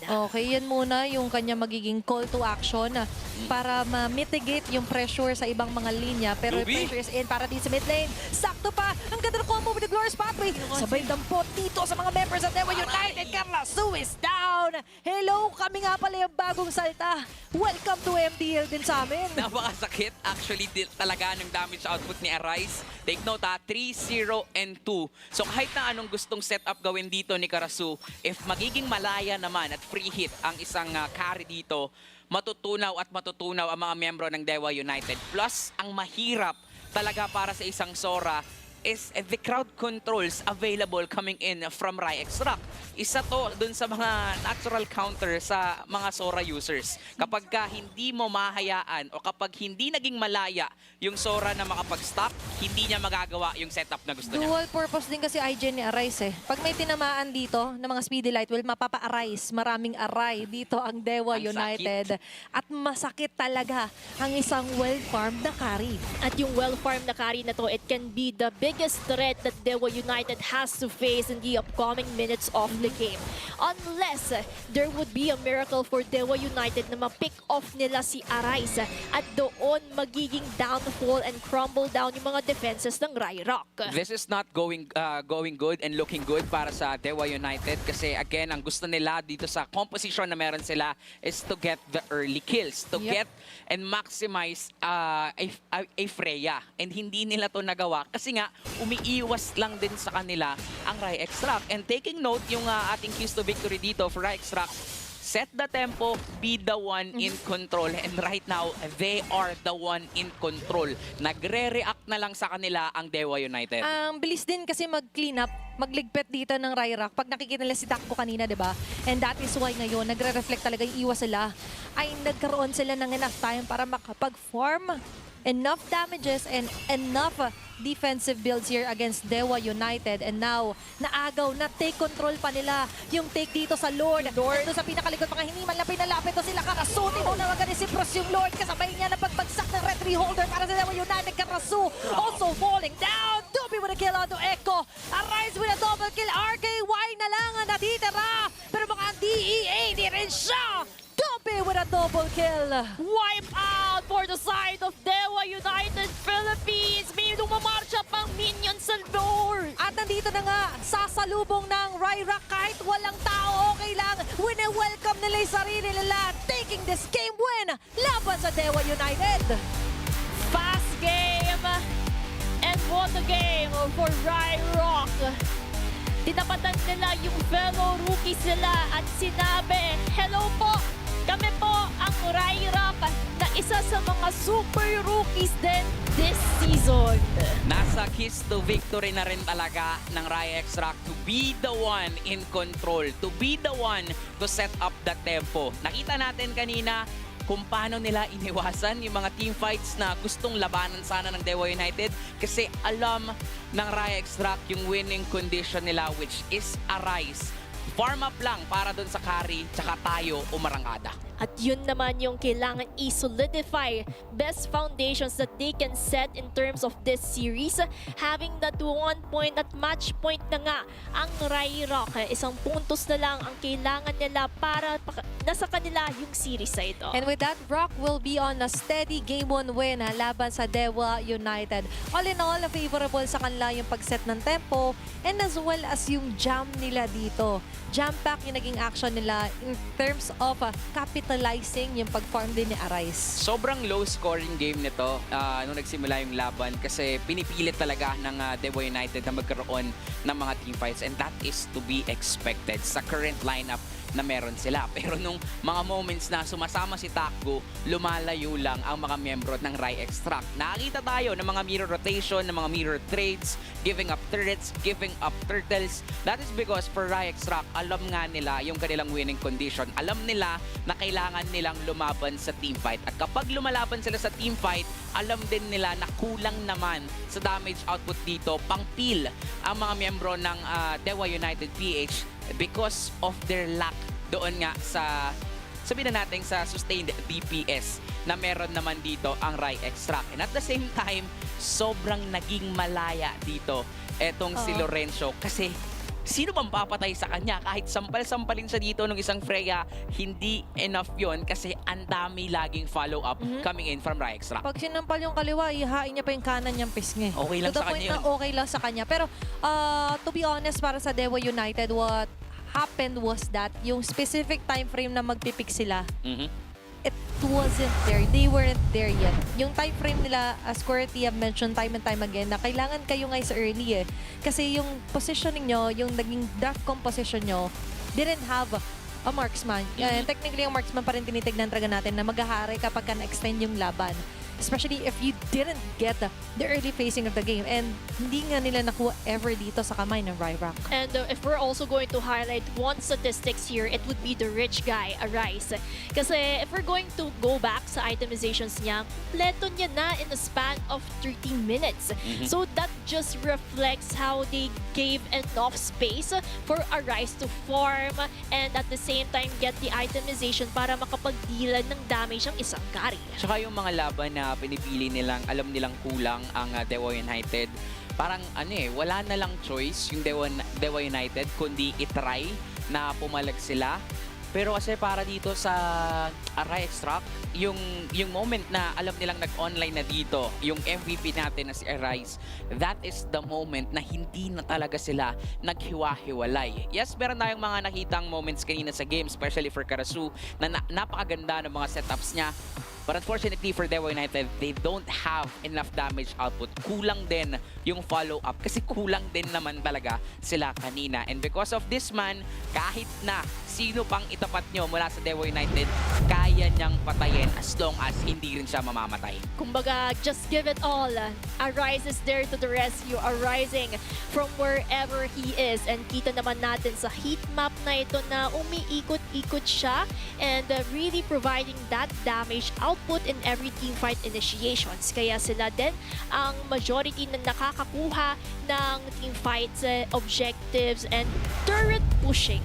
And in terms of the highlights, kita naman natin na napakasakit. And look at Arise, nandoon lang siya towards the top lane. Malaya. At, oo, malayang-malaya siya. Parang Independence Day niya. Yep, we understood na may part kasi dito sa Dewa United na nag-iingat din sila. Tapos okay naman yung early game ni Karasu, di ba? Oo. He got the early double kill plus na-ensure naman nila dito na nakakapag-farm up sila Takgo. But the problem was that they didn't engage so much doon kay Arise. Hindi enough yung naging attention nila to totally stop yung arising na arise dito para sa side ng Ryrock. Tsaka nga no, parang hindi talaga na maximize dito ng Dewa United yung strength na meron yung Freya. Parang sa mga moments na we're expecting na i-all in, ibigay ng Dewa United yung kanilang mga sarili, kahit na mamatay sila, parang hindi nangyari yung ganun. Siguro, nag-iingat sila dito. Ang problema lang kasi, the longer na nag-iingat sila at habang inaantay lang nila na pumalag dito ng pumalag at mag-set up ang Rai Extract, dun sila matatalo. Kasi they should be the one in control. Lalong-lalo na double fighter yon, wala silang pang late game, and nakita natin, nahirapan talaga sila. Hindi talaga nila kinayang pumalag up until the late game. And when it comes naman to it, grabe yung naging labanan natin. And grabe din naman kasi yung total kills natin for MDL Season 7. Ito nga pala ang pinapakita namin sa inyo na top 5.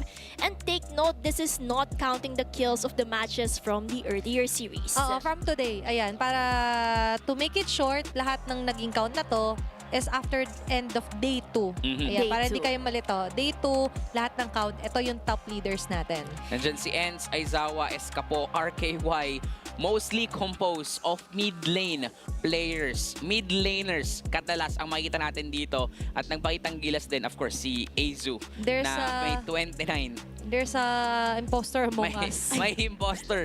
Pero okay lang yan para sa kanya. Kasi nga, dito natin makikita kung gaano naging kaganda ang laro ng Code. Kasi dalawa yung galing sa kanila. But definitely, malaking factor ngayon sa mga teams natin, sa mga players natin, kung paano magkakaroon ng malayang positioning yung kanilang mga mid laners. And if maganda yung galawan ng mid laner nyo, parang ilista mo na, kayang-kaya nyong manalo. Kumbaga, protect the mid lane at all costs, lalo't lalo na kung nakakapag-deal siya ng enough contribution para makakuha kayo ng objectives. But let's look at the draft recap that we have from the previous game. So, sa mga bagong pasok pa lang po, we are currently at a global ban system. So, that means, for the side of Dewa United, Ryrock, kung ano po yung mga pinili nilang heroes, aka yung may mga kulay po dyan sa inyong baba. Yan po ang hindi na pwede nilang ulitin for game 2 or 3. Siguro kaya rin na nakikita natin yung rise ng pag-ban sa Jushin kasi sa Sky Piercer first build. Kaya nangunguna sa charge yung mga mid laners natin sa leaderboards. Kasi it's easier to ensure your kills kapag mas babad ka, and the Jushin is the perfect fit for the Sky Piercer. And ngayon, kung babalikan naman natin, ano ba yung perfect fit ulit sa Dewa United? Ensuring muna na covered nga yung ibang mga bases. Let's go back to the K2V dito or K2 victory nila, Gretchen. Literal, stand strong, cover your bases, and that's what Dewa United has to implement for game 2 if they want to force out a game 3. Kasi just like what we have seen, every point would matter the most here. May chance kasi simula match 2 hanggang match 3, puro reverse sweep yung nangyari. Diba? Remember, yung match 2 natin, Onika Pricing and then Team Falcons Academy. Team Falcons Academy got the first game. Then yung 2 and 3 was in favor of Onika Pricing. Third match, Aurora, Hunters laban sa Marshall Mayhem. Marshall Mayhem ang nakaagaw, di ba kaya nga nagalit ang Hunters. They took what is rightfully theirs, then secured the win with a 2-1. Dito, posible pa rin ang narrative na yun kung sakali. Kung gagawin nilang mas balance yung lineup nila for Dewa United. Kasi kanina, again, hindi natin sila masisi kung bakit nasilaw sila doon sa Freya plus Dasora. Di ba nakakasilaw talaga? Sobrang OP ng mga heroes na yon. Ang problema at ang sayang ay hindi nila napagana yung mga meta heroes na yun. Kaya naman ngayon, problema din talaga na kailangan mo ng iban to, especially for that Freya, para hindi mapasakamay ng Rai Extract. And for Rai Extract, even though that they are on the red side, they can be the one in control sa draft na to. Lalong-lalo na may may dagdag pressure na sa Dewa United. But knowing Dewa United, even against ex Nihilo, parang nagawa nila ng paraan to get the reverse sweep. So, kailangan pa ring maging maingat dito ng Rai Extract sa mga pipiliin nilang laban. It's all about finding the silver lining in the glimpse and the struggles that they're currently facing right now. And I pretty like the banning of Dewa United. We can definitely see the pattern of a Guinevere, Freya, Khalid na ayaw nila ng mga early game aggression heroes na magpapahirap sa kanila. And for the same time, Rai Raka, Zushin Chip, parang nakita na natin to from the previous series kung saan nag-shine talaga yung mga heroes na ito at ayaw na nila makita sa laro. And they've also seen Dewa United use the chip. Saka sa mga pick-off. Diyan magaling actually yung Dewa United. Pero yun nga yung nangyari. Sa galing nila mag-pick off ng ilang mga heroes, ang hindi pa nila napansin yung magiging core damage dealer, which is the carry. Pero ngayon, mas nakikita natin na pwede na mag-prioritize ngayon ng firepower. Yung naging change. Kasi sabi ni Corty, kailangan muna ng mabalanse. Oo. Balanse pagdating sa draft. Akala ko nga ma-open din yung back siya dito, pero gandang ban mula sa Rai Extract. And there goes the Eve. Pero still open yung Valentina na pwedeng gamitin dito ng Rai Extract. And doon natin makikita yung advantage nga nila despite na nasa red side sila. They can still be the one in control. Parang no choice din kasi ang Dewa United to pick up an Eve dahil ang dami na nilang na-exhaust na mga meta heroes kanina. Open yung Sora pero bawal na piliin kasi nga nagamit na nila kanina. Tama. So, may part talaga pag global ban na co-consider mo yung ano matitira sa atin sa next game. Lagi kasing may next game, sure naman yun. 'Di ba? And the way to do it is of course muna balansehin mo. Hindi pwedeng sabay-sabay yung mga full meta hero on the single game. Pero para sa Ryrak, parang hindi naapektuhan yung naging hero pool nila dito. Still getting that very high contest Leomore dito sa MDL plus additional Hilda. And yun din naman yung somehow strategy that they know because alam nila bawal na gamitin ng Dewa United ang Sora, so they can actually reserve that for the third pick if they will still go for that direction. Not unless magbago man yung isip nila because of the first 3 picks ng Dewa United. We have Eve, Claude, and maybe a possible tanky hero or pa-prioritize sila yung mga heroes na kayang lumaban sa Leomord. Ganda nung pick up with Claude kasi bawal nang mag-carry dito ang Rai Extract. So that limits their options towards the gold lane. Pwede silang mag-Harit for Arise. And that Phobius is actually a good pick pa rin naman para dito. Malilimit din yung mga dashing heroes coming in from Rai Extract. Yung Harit agad, Yung diba? Harit nga, parang na-expect agad nila dito. So if ang Rai Extract ay matatakot, panalo doon sa pick na yun ang Dewa United. Galit si Kuya Karasu.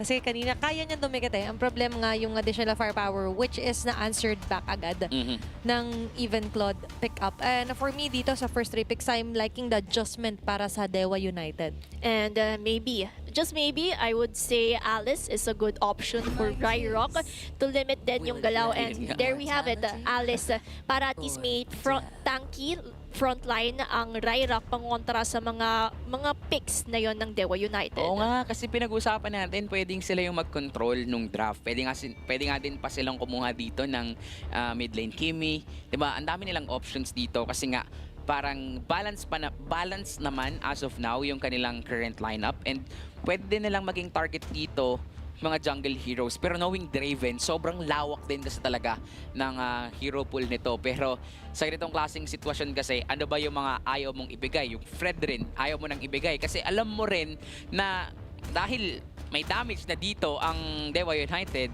pwedeng magpuhunan na sila doon sa mga makukunat na heroes. At yung kakunatan na yun yung somehow baka magligtas sa kanila and the team fight initiations that are about to happen. For the side of Dewa United, they're trying to limit kung sino nga ba yung mga mid lane heroes na magpapahirap sa kanila. One of which would be a Zetian because of the Fury of the Phoenix. Malaking factor yan sa pagbibigay ng vision and at the same time, the somehow little crowd control that it can give to set up a fight. Wala kang gagalawan yun kapag nakuha pa yung Zetian, tas may Alice. Diba, kahit tumakas ka, left or right, may nakaabang agad sa'yo. So, yung mga patibong ay limited dito para sa side ng Ryrock. Pero remember, maraming options pa dito para kaila Cyprus as well. Na nakita naman natin ay maganda rin na may mga posisyon na problema lang ng slide. Ng slide kanina. Pero nabawi naman dahil nga maganda yung play ni Lorenzo, di ba? Yung hinahain yung kaliwang pisngi pag nasampal na sa kanan. Okay? Pero ngayon, kailangan talaga mas full-on hain siya because Hilda nga yung mapaprioritize sila dito for a roam. Pero tinisip ko sana, the one who controls them all, the Parsa, out agad. Ano to? Nag-research talaga dito ang Dewa United kasi Cyprus, sobrang ganda nitong performance niya with the Zechan as well as the Farsa. Pero yun nga, pwede silang kumuha ng Kimi dito kasi nga enough na yung damage output nila. And because of that Kimi, parang mas kaya pa nilang laruin kung mag-fighter gold lane pa. Etong si Arise later on, the CC could be a good option since ang katapat mo naman ay Claude. Pwede ka rin actually kumuha ng Sora since hindi nyo pa naman nagagamit. Pero pwede rin na magharit ka. Depende na lang sa trip mo kung ano yung makikita mo mula dito kay Draven. Hindi natin makita yung mga nag-success na heroes nila eh. Di ba you mentioned na maganda yung research nila, Coach Tachi. Kasi, Lucas! pero wait lang hindi ko na itutuloy. Sige, okay na to. Matilda Lucas para sa Dewa United. Second Matilda for today. Second Matilda for today. But if we're also going to highlight Lucas, parang in-ensure muna nila na hindi mapipili yung Valentina for the side of Ryrock before actually enforcing a Lucas. And now that we have the complete composition for both of the teams, I would say well-balanced, well-thought of for both of them. Actually, mas okay na to para sa Dewa United kasi they have the late game for that Claude as well as the Eve. Pero karon din para sa Ryextrack eh. And ang pwede nating makita at ma-expect dito sa game na to, pwedeng lumamang sa early game pa lang ang side ng Ryextrack and ayaw yon ng Dewa United since nakuha ng Ryextrack yung tempo, yung control, yung momentum mula sa game number 1. Ang challenger dito, Dewa United. And let's see if they can actually challenge the aggression that Ryrock has set in place ever since game 1. Composition-wise, I would say well-balanced, well-thought of, and we can definitely see the layering of skills that they need to push for and para makuha nila yung mga necessary objectives to go for it. And let's see kung paano ba mag-a-adapt yung mga teams natin pangontra and going in for game number 2. Let's see, kasi ngayon nagkaroon ng adjustment. Bago ulit sa panglasa natin ng isang Lucas, to be honest. And ito yung binabanggit kanina ni Corty na hindi naman siya magpapanik, na para bang coach, na maubusan ng hero si Draven. And Meron. still, hindi nga tayo nabigo. It's going to be a Lucas today at debut technically.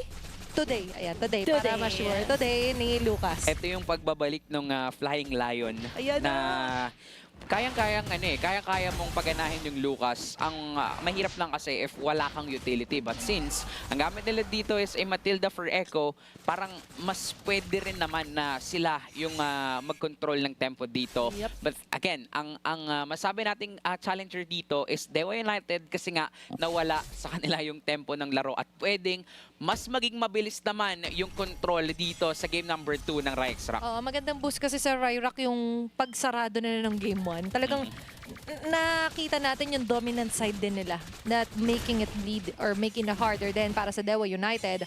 Top lane agad ang pinupush over dito ng Dewa United. Even the crab coin isn't easily gotten dito para kay Cyprus. Pero si Lorenzo, medyo umaamba-amba lang sa bottom lane. Sina-spot on ng kung saan umiikot si Draven since information is the key to success in terms of how they would go for the first turtle. Leomord, si Dubi, medyo umaangat-angat lang and definitely nandiyan yung mobility for the side of Dewa United because the presence of the Matilda is a huge threat for the side of Ryrock. Ang problema din, actually, para dito sa Dewa United, baka mahirapan silang pumalag sa early game if maagang makakapag-online dito, itong si Riley. So, this is actually a job for Echo na alalayan niya din agad si Karasu para ma-maximize agad nila yung kits na meron ang isang Phobius at malimit yung pag-snowball na meron nga dito ang Raix. Kasi literally, yung gagawin dito ni Riley, body block. Tignan mo, is diba, that's Riley alone na zoning of what, 3 to 4 members of Dewa United. And it's up to Karasu and Echo nga to go hand in hand na kontra ito. Pero, ganda na ng pasok dito with Horn of Ruin. Dalawa yung mahuli. Flicker up for 3 members of Dewa United. Ang dali orasan ito, 40. Grabe, sabay-sabay talaga eh. Right place, right time for 3 of the members. Kasi yung threat na meron yung Ryrak, nakakatakot talaga. Oo. Nakakatakot talaga yan kasi ang ginagawa dito ng Raya Extract, fino-force nila yung mga ultimates ng Dewa United, fino-force nila yung mga flickers. So makikita at masabi natin dito, they are the one in control. Pero sa keys to victory naman ng Dewa United, sinabi naman natin na hold on, control their base. Kumbaga, kailangan lang din talaga nilang mag-tiis. Sila naman yung nandito sa defender. Sila naman yung kailangan muna ng oras bago makapag-farm up. Ang kaso lang, for Raya Extract, since meron na nga silang na-establish na momentum from Game 1, mukhang tinutuloy-tuloy lang nila sa pagpasok nitong laro. Kasama rin kasi sa cover bases yung una, yung mga first steps, 'di ba? Pag sinabi na ng base, ito yung starting point para sa Dewa United. Pero kasi yung starting point nila wasn't really that much kasi nga na-flicker agad. That was enough for Ryrak to initiate this kinds of jump. Buti na lang din may guiding wind pa sila for Echo. Kumbaga, yung escape mechanisms na pinoprovide ni Echo is one of the hugest factors kung paano makakatakas sa tricky situations ang Dewa United. Kasi si Lorenzo, no, kung kanina yung kaliwang piece ngayon nasampal ngayon, kanan naman ang gusto niyang masampal dito. Kasi isusubsob niya lang talaga yung sarili niya sa mga membro ng Dewa United. And alam din niya, walang kayang pumatay hanggat hindi pa nakakapag-itemize etong si Taku. So, pwedeng doon tayo makita at maka-expect na rotation coming in from Rai Extract. Paunahan sila kung sino bang makakapag-shutdown dun sa Claude o kaya nung Claude na mag-online bago siya mapuntahan dito ng kalaban. Ang daming kailangan iwasan dito ni Takbu. Pero ngayon, iiwas ba muna ang Dewa United? Hindi. Go all in dito. Circling committed on to Dupi. Pero Turtle ay makukuha pa rin dito ng Ryrak. Habang sa pinakagitna, the Torn of Ruin will catch off Echo. Habang si Karasu ay maliligtas mo ng guiding wind. Aabutan pa rin siya dito ng Ryrak. Grabe naman yung chase down with the Starlum Beam. And flicker out para kay Cyprus. Getting a kill and ensuring an escape as well. A lot of resources are wasted under the side of Dewa United at yan naman yung kinakapitalize ng Ryrak to their advantage. Normally, kapag merong Matilda, sila ang nagko-control ng tempo. Normally, kayo ang nagka-kite ng mga team fights, pero sila ngayon ang nakakite ng Rai Extract. And that is because of the current composition na meron nga dito ang Rai Extract. They have the damage, they have the sustainability. Meanwhile, for Dewa United, kulang na kulang talaga. Oo, merong Matilda, pero what's next? Hindi enough yung damage output ni Draven just to kill the members of Rai Extract. Mas maganda rin actually yung transition ng Ryrak na na-realize naman dito ni Arise na hindi na siya technically kailangan doon. So push muna siya ng wave. Pero dahil nga siya rin yung nababanggit natin na key player, triple time agad here for Dewa United. Pero ang kapalit is going to be RKY. At masaksit dito, Torre, mid lane turret din ang kukunin dito ng Ryrak. Tsaka pagka ganitong klaseng sitwasyon na oo, napitas nyo yung gold lane ng alaban, pero fighter yun eh. Hindi naman yun yung core dito para sa Rai Extract. Ang core nila dito would be Dubi as well as Cyprus, so kailangan iyon ang isipin ng Dewa United. Paano nila papatayin si Cyprus? Paano nila aabutin yung Kimi na for sure bibili yan ng Skypiercer? Yes sir, 101 pa lang naman, pero gusto niyan na makakuha at makakapag-invest talaga ng mga kills. Kumbaga may good target pero may better target. 'Di ba? Good naman na naka-pick up sila pero mas better kung sakaling mapaprotect din nila yung mid lane nila. And they would have to strategize accordingly. Lalo na meron na namang tayong turtle na paparating that could dictate things around. Yung objective-wise, they would go for a team fight initiation. And this is the time para sa Dewa United para makapag-set up ng tempo. And the way to go is going on to Cyprus. Head on yung collision dito para kay Karasu. Guiding wind. Hindi masyadong malayo yung kanilang maaabot at may iwan doon si Karasu.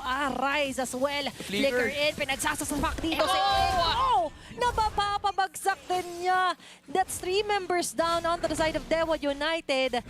At sa kabilang banda for Ryrak, parang nag-thank you pa sila kay Cyprus. Okay lang, buti na deads ka doon ng konti kasi nakakuha tayo turtle.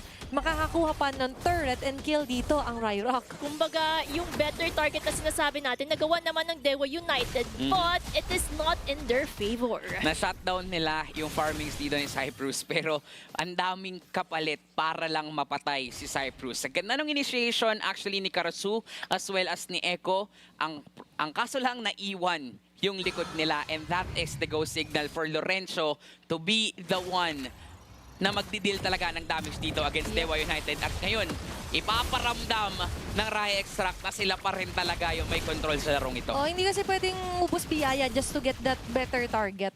For Dewa United, they need to reserve some. Di ba kasi kanina nagamit yung Circling Eagle, nagamit na rin yung Guiding Wind. So, hindi rin ganun kalaki yung naging epekto ng taka sila Echo dahil nga it was already committed sa mukha pa ng Ryrak. So they know yung capability and skill set saan ang natitira para sa kanila. And skill set, what a catch here with the Thorn of Ruin. That's 3 members down dito. Pero sa side of Dewa United, down man yung kanilang paggalaw. Pero madadown din talaga literally dito yung mga members and na-sustain here para sa Ryrak. Buhay pa rin si Riley after manning out 3 members of Dewa United. What the initiation! Ang ganda ng ginawa ng Ryrak. Pangontra dito, pero hindi pa sila tapos. Sumusugod ng Circling Eagle pero aatras because they know they're currently at a disadvantage. Ang normally ang may expect natin dito, Dewa United yung kayang mag-sustain but because of the early dominance na meron dito ang Raya Extract, 8K gold lead na meron sila, hindi enough yung sustainability na meron dito yung mga frontliners ng Dewa United. Even though dun sa teamfight kanina, they're inside the real world manipulation, hindi pa enough yung damage output ni RKY. Oo, nasa kills, nasa top kill score etong si RKY, pero as of now, hindi siya mga kill kasi sila yung pinapatay ng Raya Extract. Yep, malaking factor din talaga dito na nag-play yung well-farmed version to ng Ryrak. Steady yung naging approach nila. And the way to do kapag Raka, kailangan talaga very hard ka on your stance dito. At yun yung perfect example for Riley. Napanatili niya yung stance sa front mismo ng Dewa United. And that's why ngayon, mas shaky tuloy yung nagiging positioning. What a great way to show them out. Andito naman yung counter para sa Dewa United. Pero umatras dito mga members of Ryrak. Ayaw nilang lumaban sa loob ng real world manipulation. Mas sila pa yung nagmamanipulate kung saan sila maglalaban-laban. 1 member down for the side of Dewa United, and at the same time, we have Ryrak, yung Lord nila mumamarcha sa bottom lane. Minion-wise, this is currently under their favor. Sabay-sabay. Mabuhay pa naman si Karasu in just amount of time to make sure na makakounter at madedepensahan nila yung respective base. Okay, sabay-sabay yung wave dito at pumapabor lahat sa Ryrak. May Lord pang paproblemahin dito ang Dewa United. Umabot naman na dito in the timers para kay Karasu. This is another way na sana'y makakuha man sila na kahit papaano na set up to retain their stance dito sa laban. Pero hindi mangyayari kasi dinisplay sa naman nila dito ng Ryrak. What a way for the Throne of Ruin. Double kill agad din si Dubi with his Ducati. Moving around the map. They see it rolling. They hitting. Pero ngayon they are hitting also the base turret here for Dewa United. Katras ng konti. What a great way for the Shockwave Beast para mapakawalan. Pero yung damage ay hindi pa rin sapat para ma-tour down ng mga members dito ng Ryrak. Instead sila pa yung medyo stuck dito dahil pinagsasasabok. Free hit para kay Cyprus. And that's it. Ryrak will be securing the series with a 2-0 score. It's a sweep for Ryrak. They were able to solidify their rocks as their biggest foundations. Pangharap sa Dewa United Philippines. Grabing laro and we can definitely see that tama nga yung isang key to victory natin. They were able to dictate the tempo and control the game to their favor. Ang masabi ko lang para sa Dewa United, ang buhay nila ay parang bato. It's hard. Ang hirap lumaban kung ikaw ang Dewa United doon. Hindi na umabot sa point na kaya nyo na talagang pumalag. Even the sustainability, despite the fact na meron kayong Matilda, hindi enough para tumagal dun sa explosiveness na meron dito ang Raix Rock. Kumbaga, yung mobility nila, kahit meron man sila, hindi sila makakatakas sa mga tricky situation na sineset up ng Raix Rock. And with that, nakita naman natin ng rock steady approach para sa Raix Rock, ensuring a sweep dito sa week number 2 natin sa closing match natin today. Yes, what a closing match. Napakaganda ng performance, and all I can say is a lot is shining for them. Yung opportunities and ang dami nilang chance magpakitang gilas, and they really did so in this game. Even sa drafting pa lang, na-control na agad nila yung tempo. Pinag-usapan nga natin kanina na kahit nasa red side sila, pwedeng sila yung mag-control, sila yung mag-lead, hayaan nilang mag-react dito ang Dewa United. And yung fact na napilitan dito, kumuha ng Matilda plus the Lucas, parang the-checkmate mo talaga ang Dewa United. And the fact na kailangan talaga nila ng oras dito just to farm up and just to let Taku snowball, parang napakatagal para dito sa Dewa United na makakapag-online sila. Hindi na umabot pa sa punto na ganoon kasi hindi na nga tayo umabot sa punto na 11 minutes tinapos na talaga dito ng Raix Rock yung laban. Malaking factor din dito na hindi ko masyado naramdaman yung dalaw from Dewa United. Instead, lagi sila yung nadadalawan una dito ng Raix Rock. And the way sana para mapaaga yung pag-online ng Claude is to give him enough numbers. Kayo yung mas proactive na mag-seek out ng members dito ng Riot Rock. Pero hindi yun nangyari kasi lagi at laging una dito. Numero 1 dito si Riley na sakit ng ulo para sa Dewa United. Additional pa dito yung ginagawa nga ni Arise na kapag hindi naman siya kasama sa team fights, controlled yung whole macro ng mapa natin. That was a turret totally destroyed dito sa Raix, which means na para dito sa Dewa United, kung titignan niyo sa stats, they didn't even get any turtle, lord, o turret laban dito sa Raix.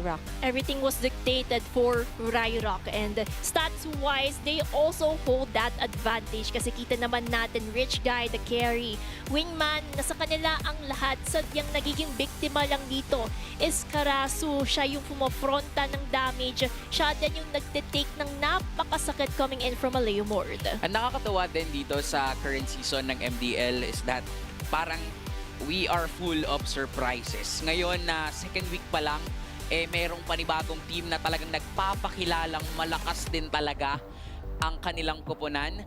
Kasi marami yung nagsabi na baka chamba lang na nakaisa sila against Twisted Minds, baka nakachamba lang sila against Team Liquid Academy. They're up against Dewa United, one of the favorite teams dito sa ating liga. Pero pinakitaan ng Raix Rock dito na kaya nilang i-dominate. Hindi lang basta manalo, kundi i-dominate ang Dewa United. Ibang klase si Dubi dito. Even kanina, parang alam niya yung trabaho niya, mapa-utility man siya o mapa-assassin o mapa-fighter na ngayon 79% yung ganyang KP. Ayaw nila ng chamba, gusto nila champion. Yo. Diba? At ngayon nakita naman natin yung champion mentality para sa Raix Rock. Not letting anyone off their side, not letting go of the lead, taking charge when it matters the most, setting the tempo para doon sa game number 2. And that tempo is also reflecting kung ano man yung nasasaksihan natin right now sa heat map.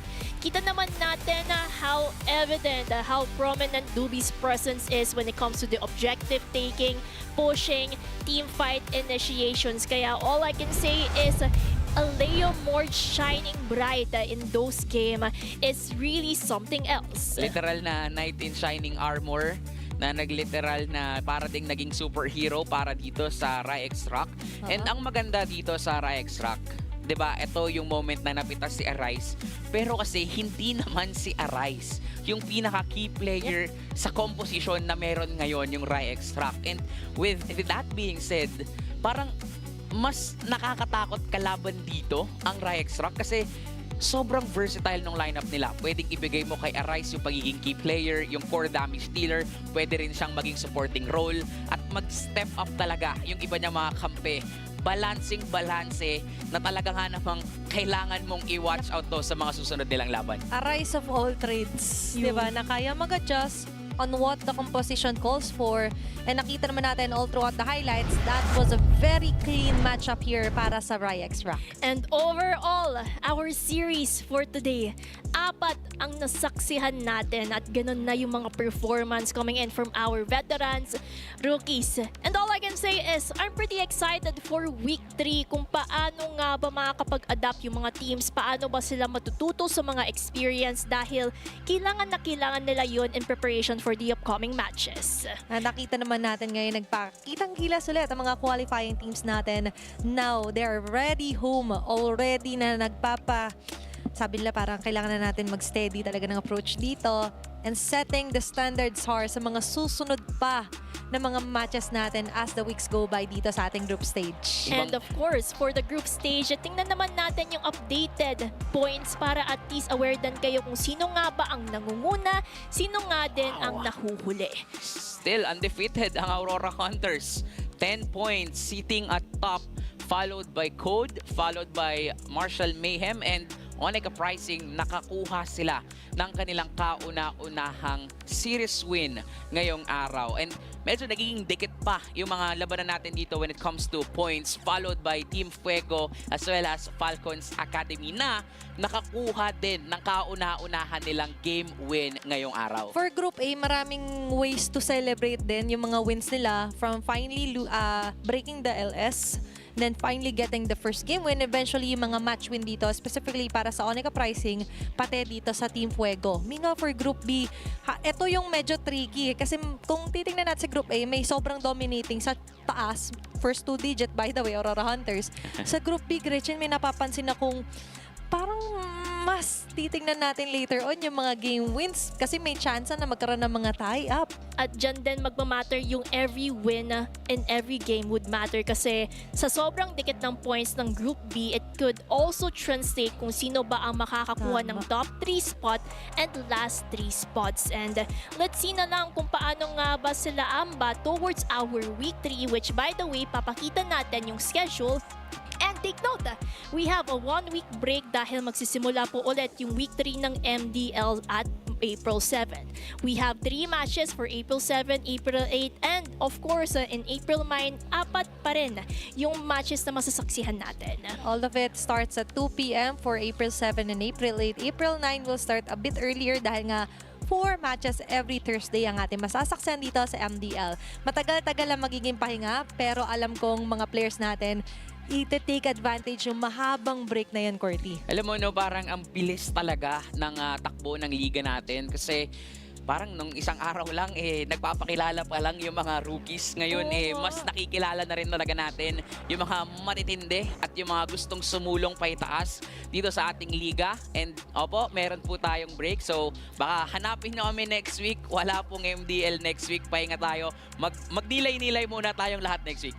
Kumbaga, tamang reflection for that 1-week break kung paano din nila haharapin yung upcoming matches ahead. Pero, ang super fan of the day natin si Ira. Sabi niya, sulit yung araw, daming games, solid teams. Agree na agree kami sa inyo, Ira, kasi tama, sa 4 na serye na nasaksihan natin, nakita natin yung performance of the teams, especially coming in from the rookies na kung makaya sumabay sa current meta, kung makaya sa mga veterano natin sa MDL at nagpapakitang gilas at nagpapakilala sa ligang ito. This is the closest season yet dito sa MDL na kahit nga yung mga bagong teams sa pumasok, pinapakita lang na they really want this spot dahil after the 100 teams na nag-qualifiers, eventually we're down to the top 4 na pumasok nga dito sa regular season natin, lahat talaga silang pinaigting ang kanilang pangarap na makasulong pataas. Dami nating nakikitang kwento, dami nating nadidiscover, ang daming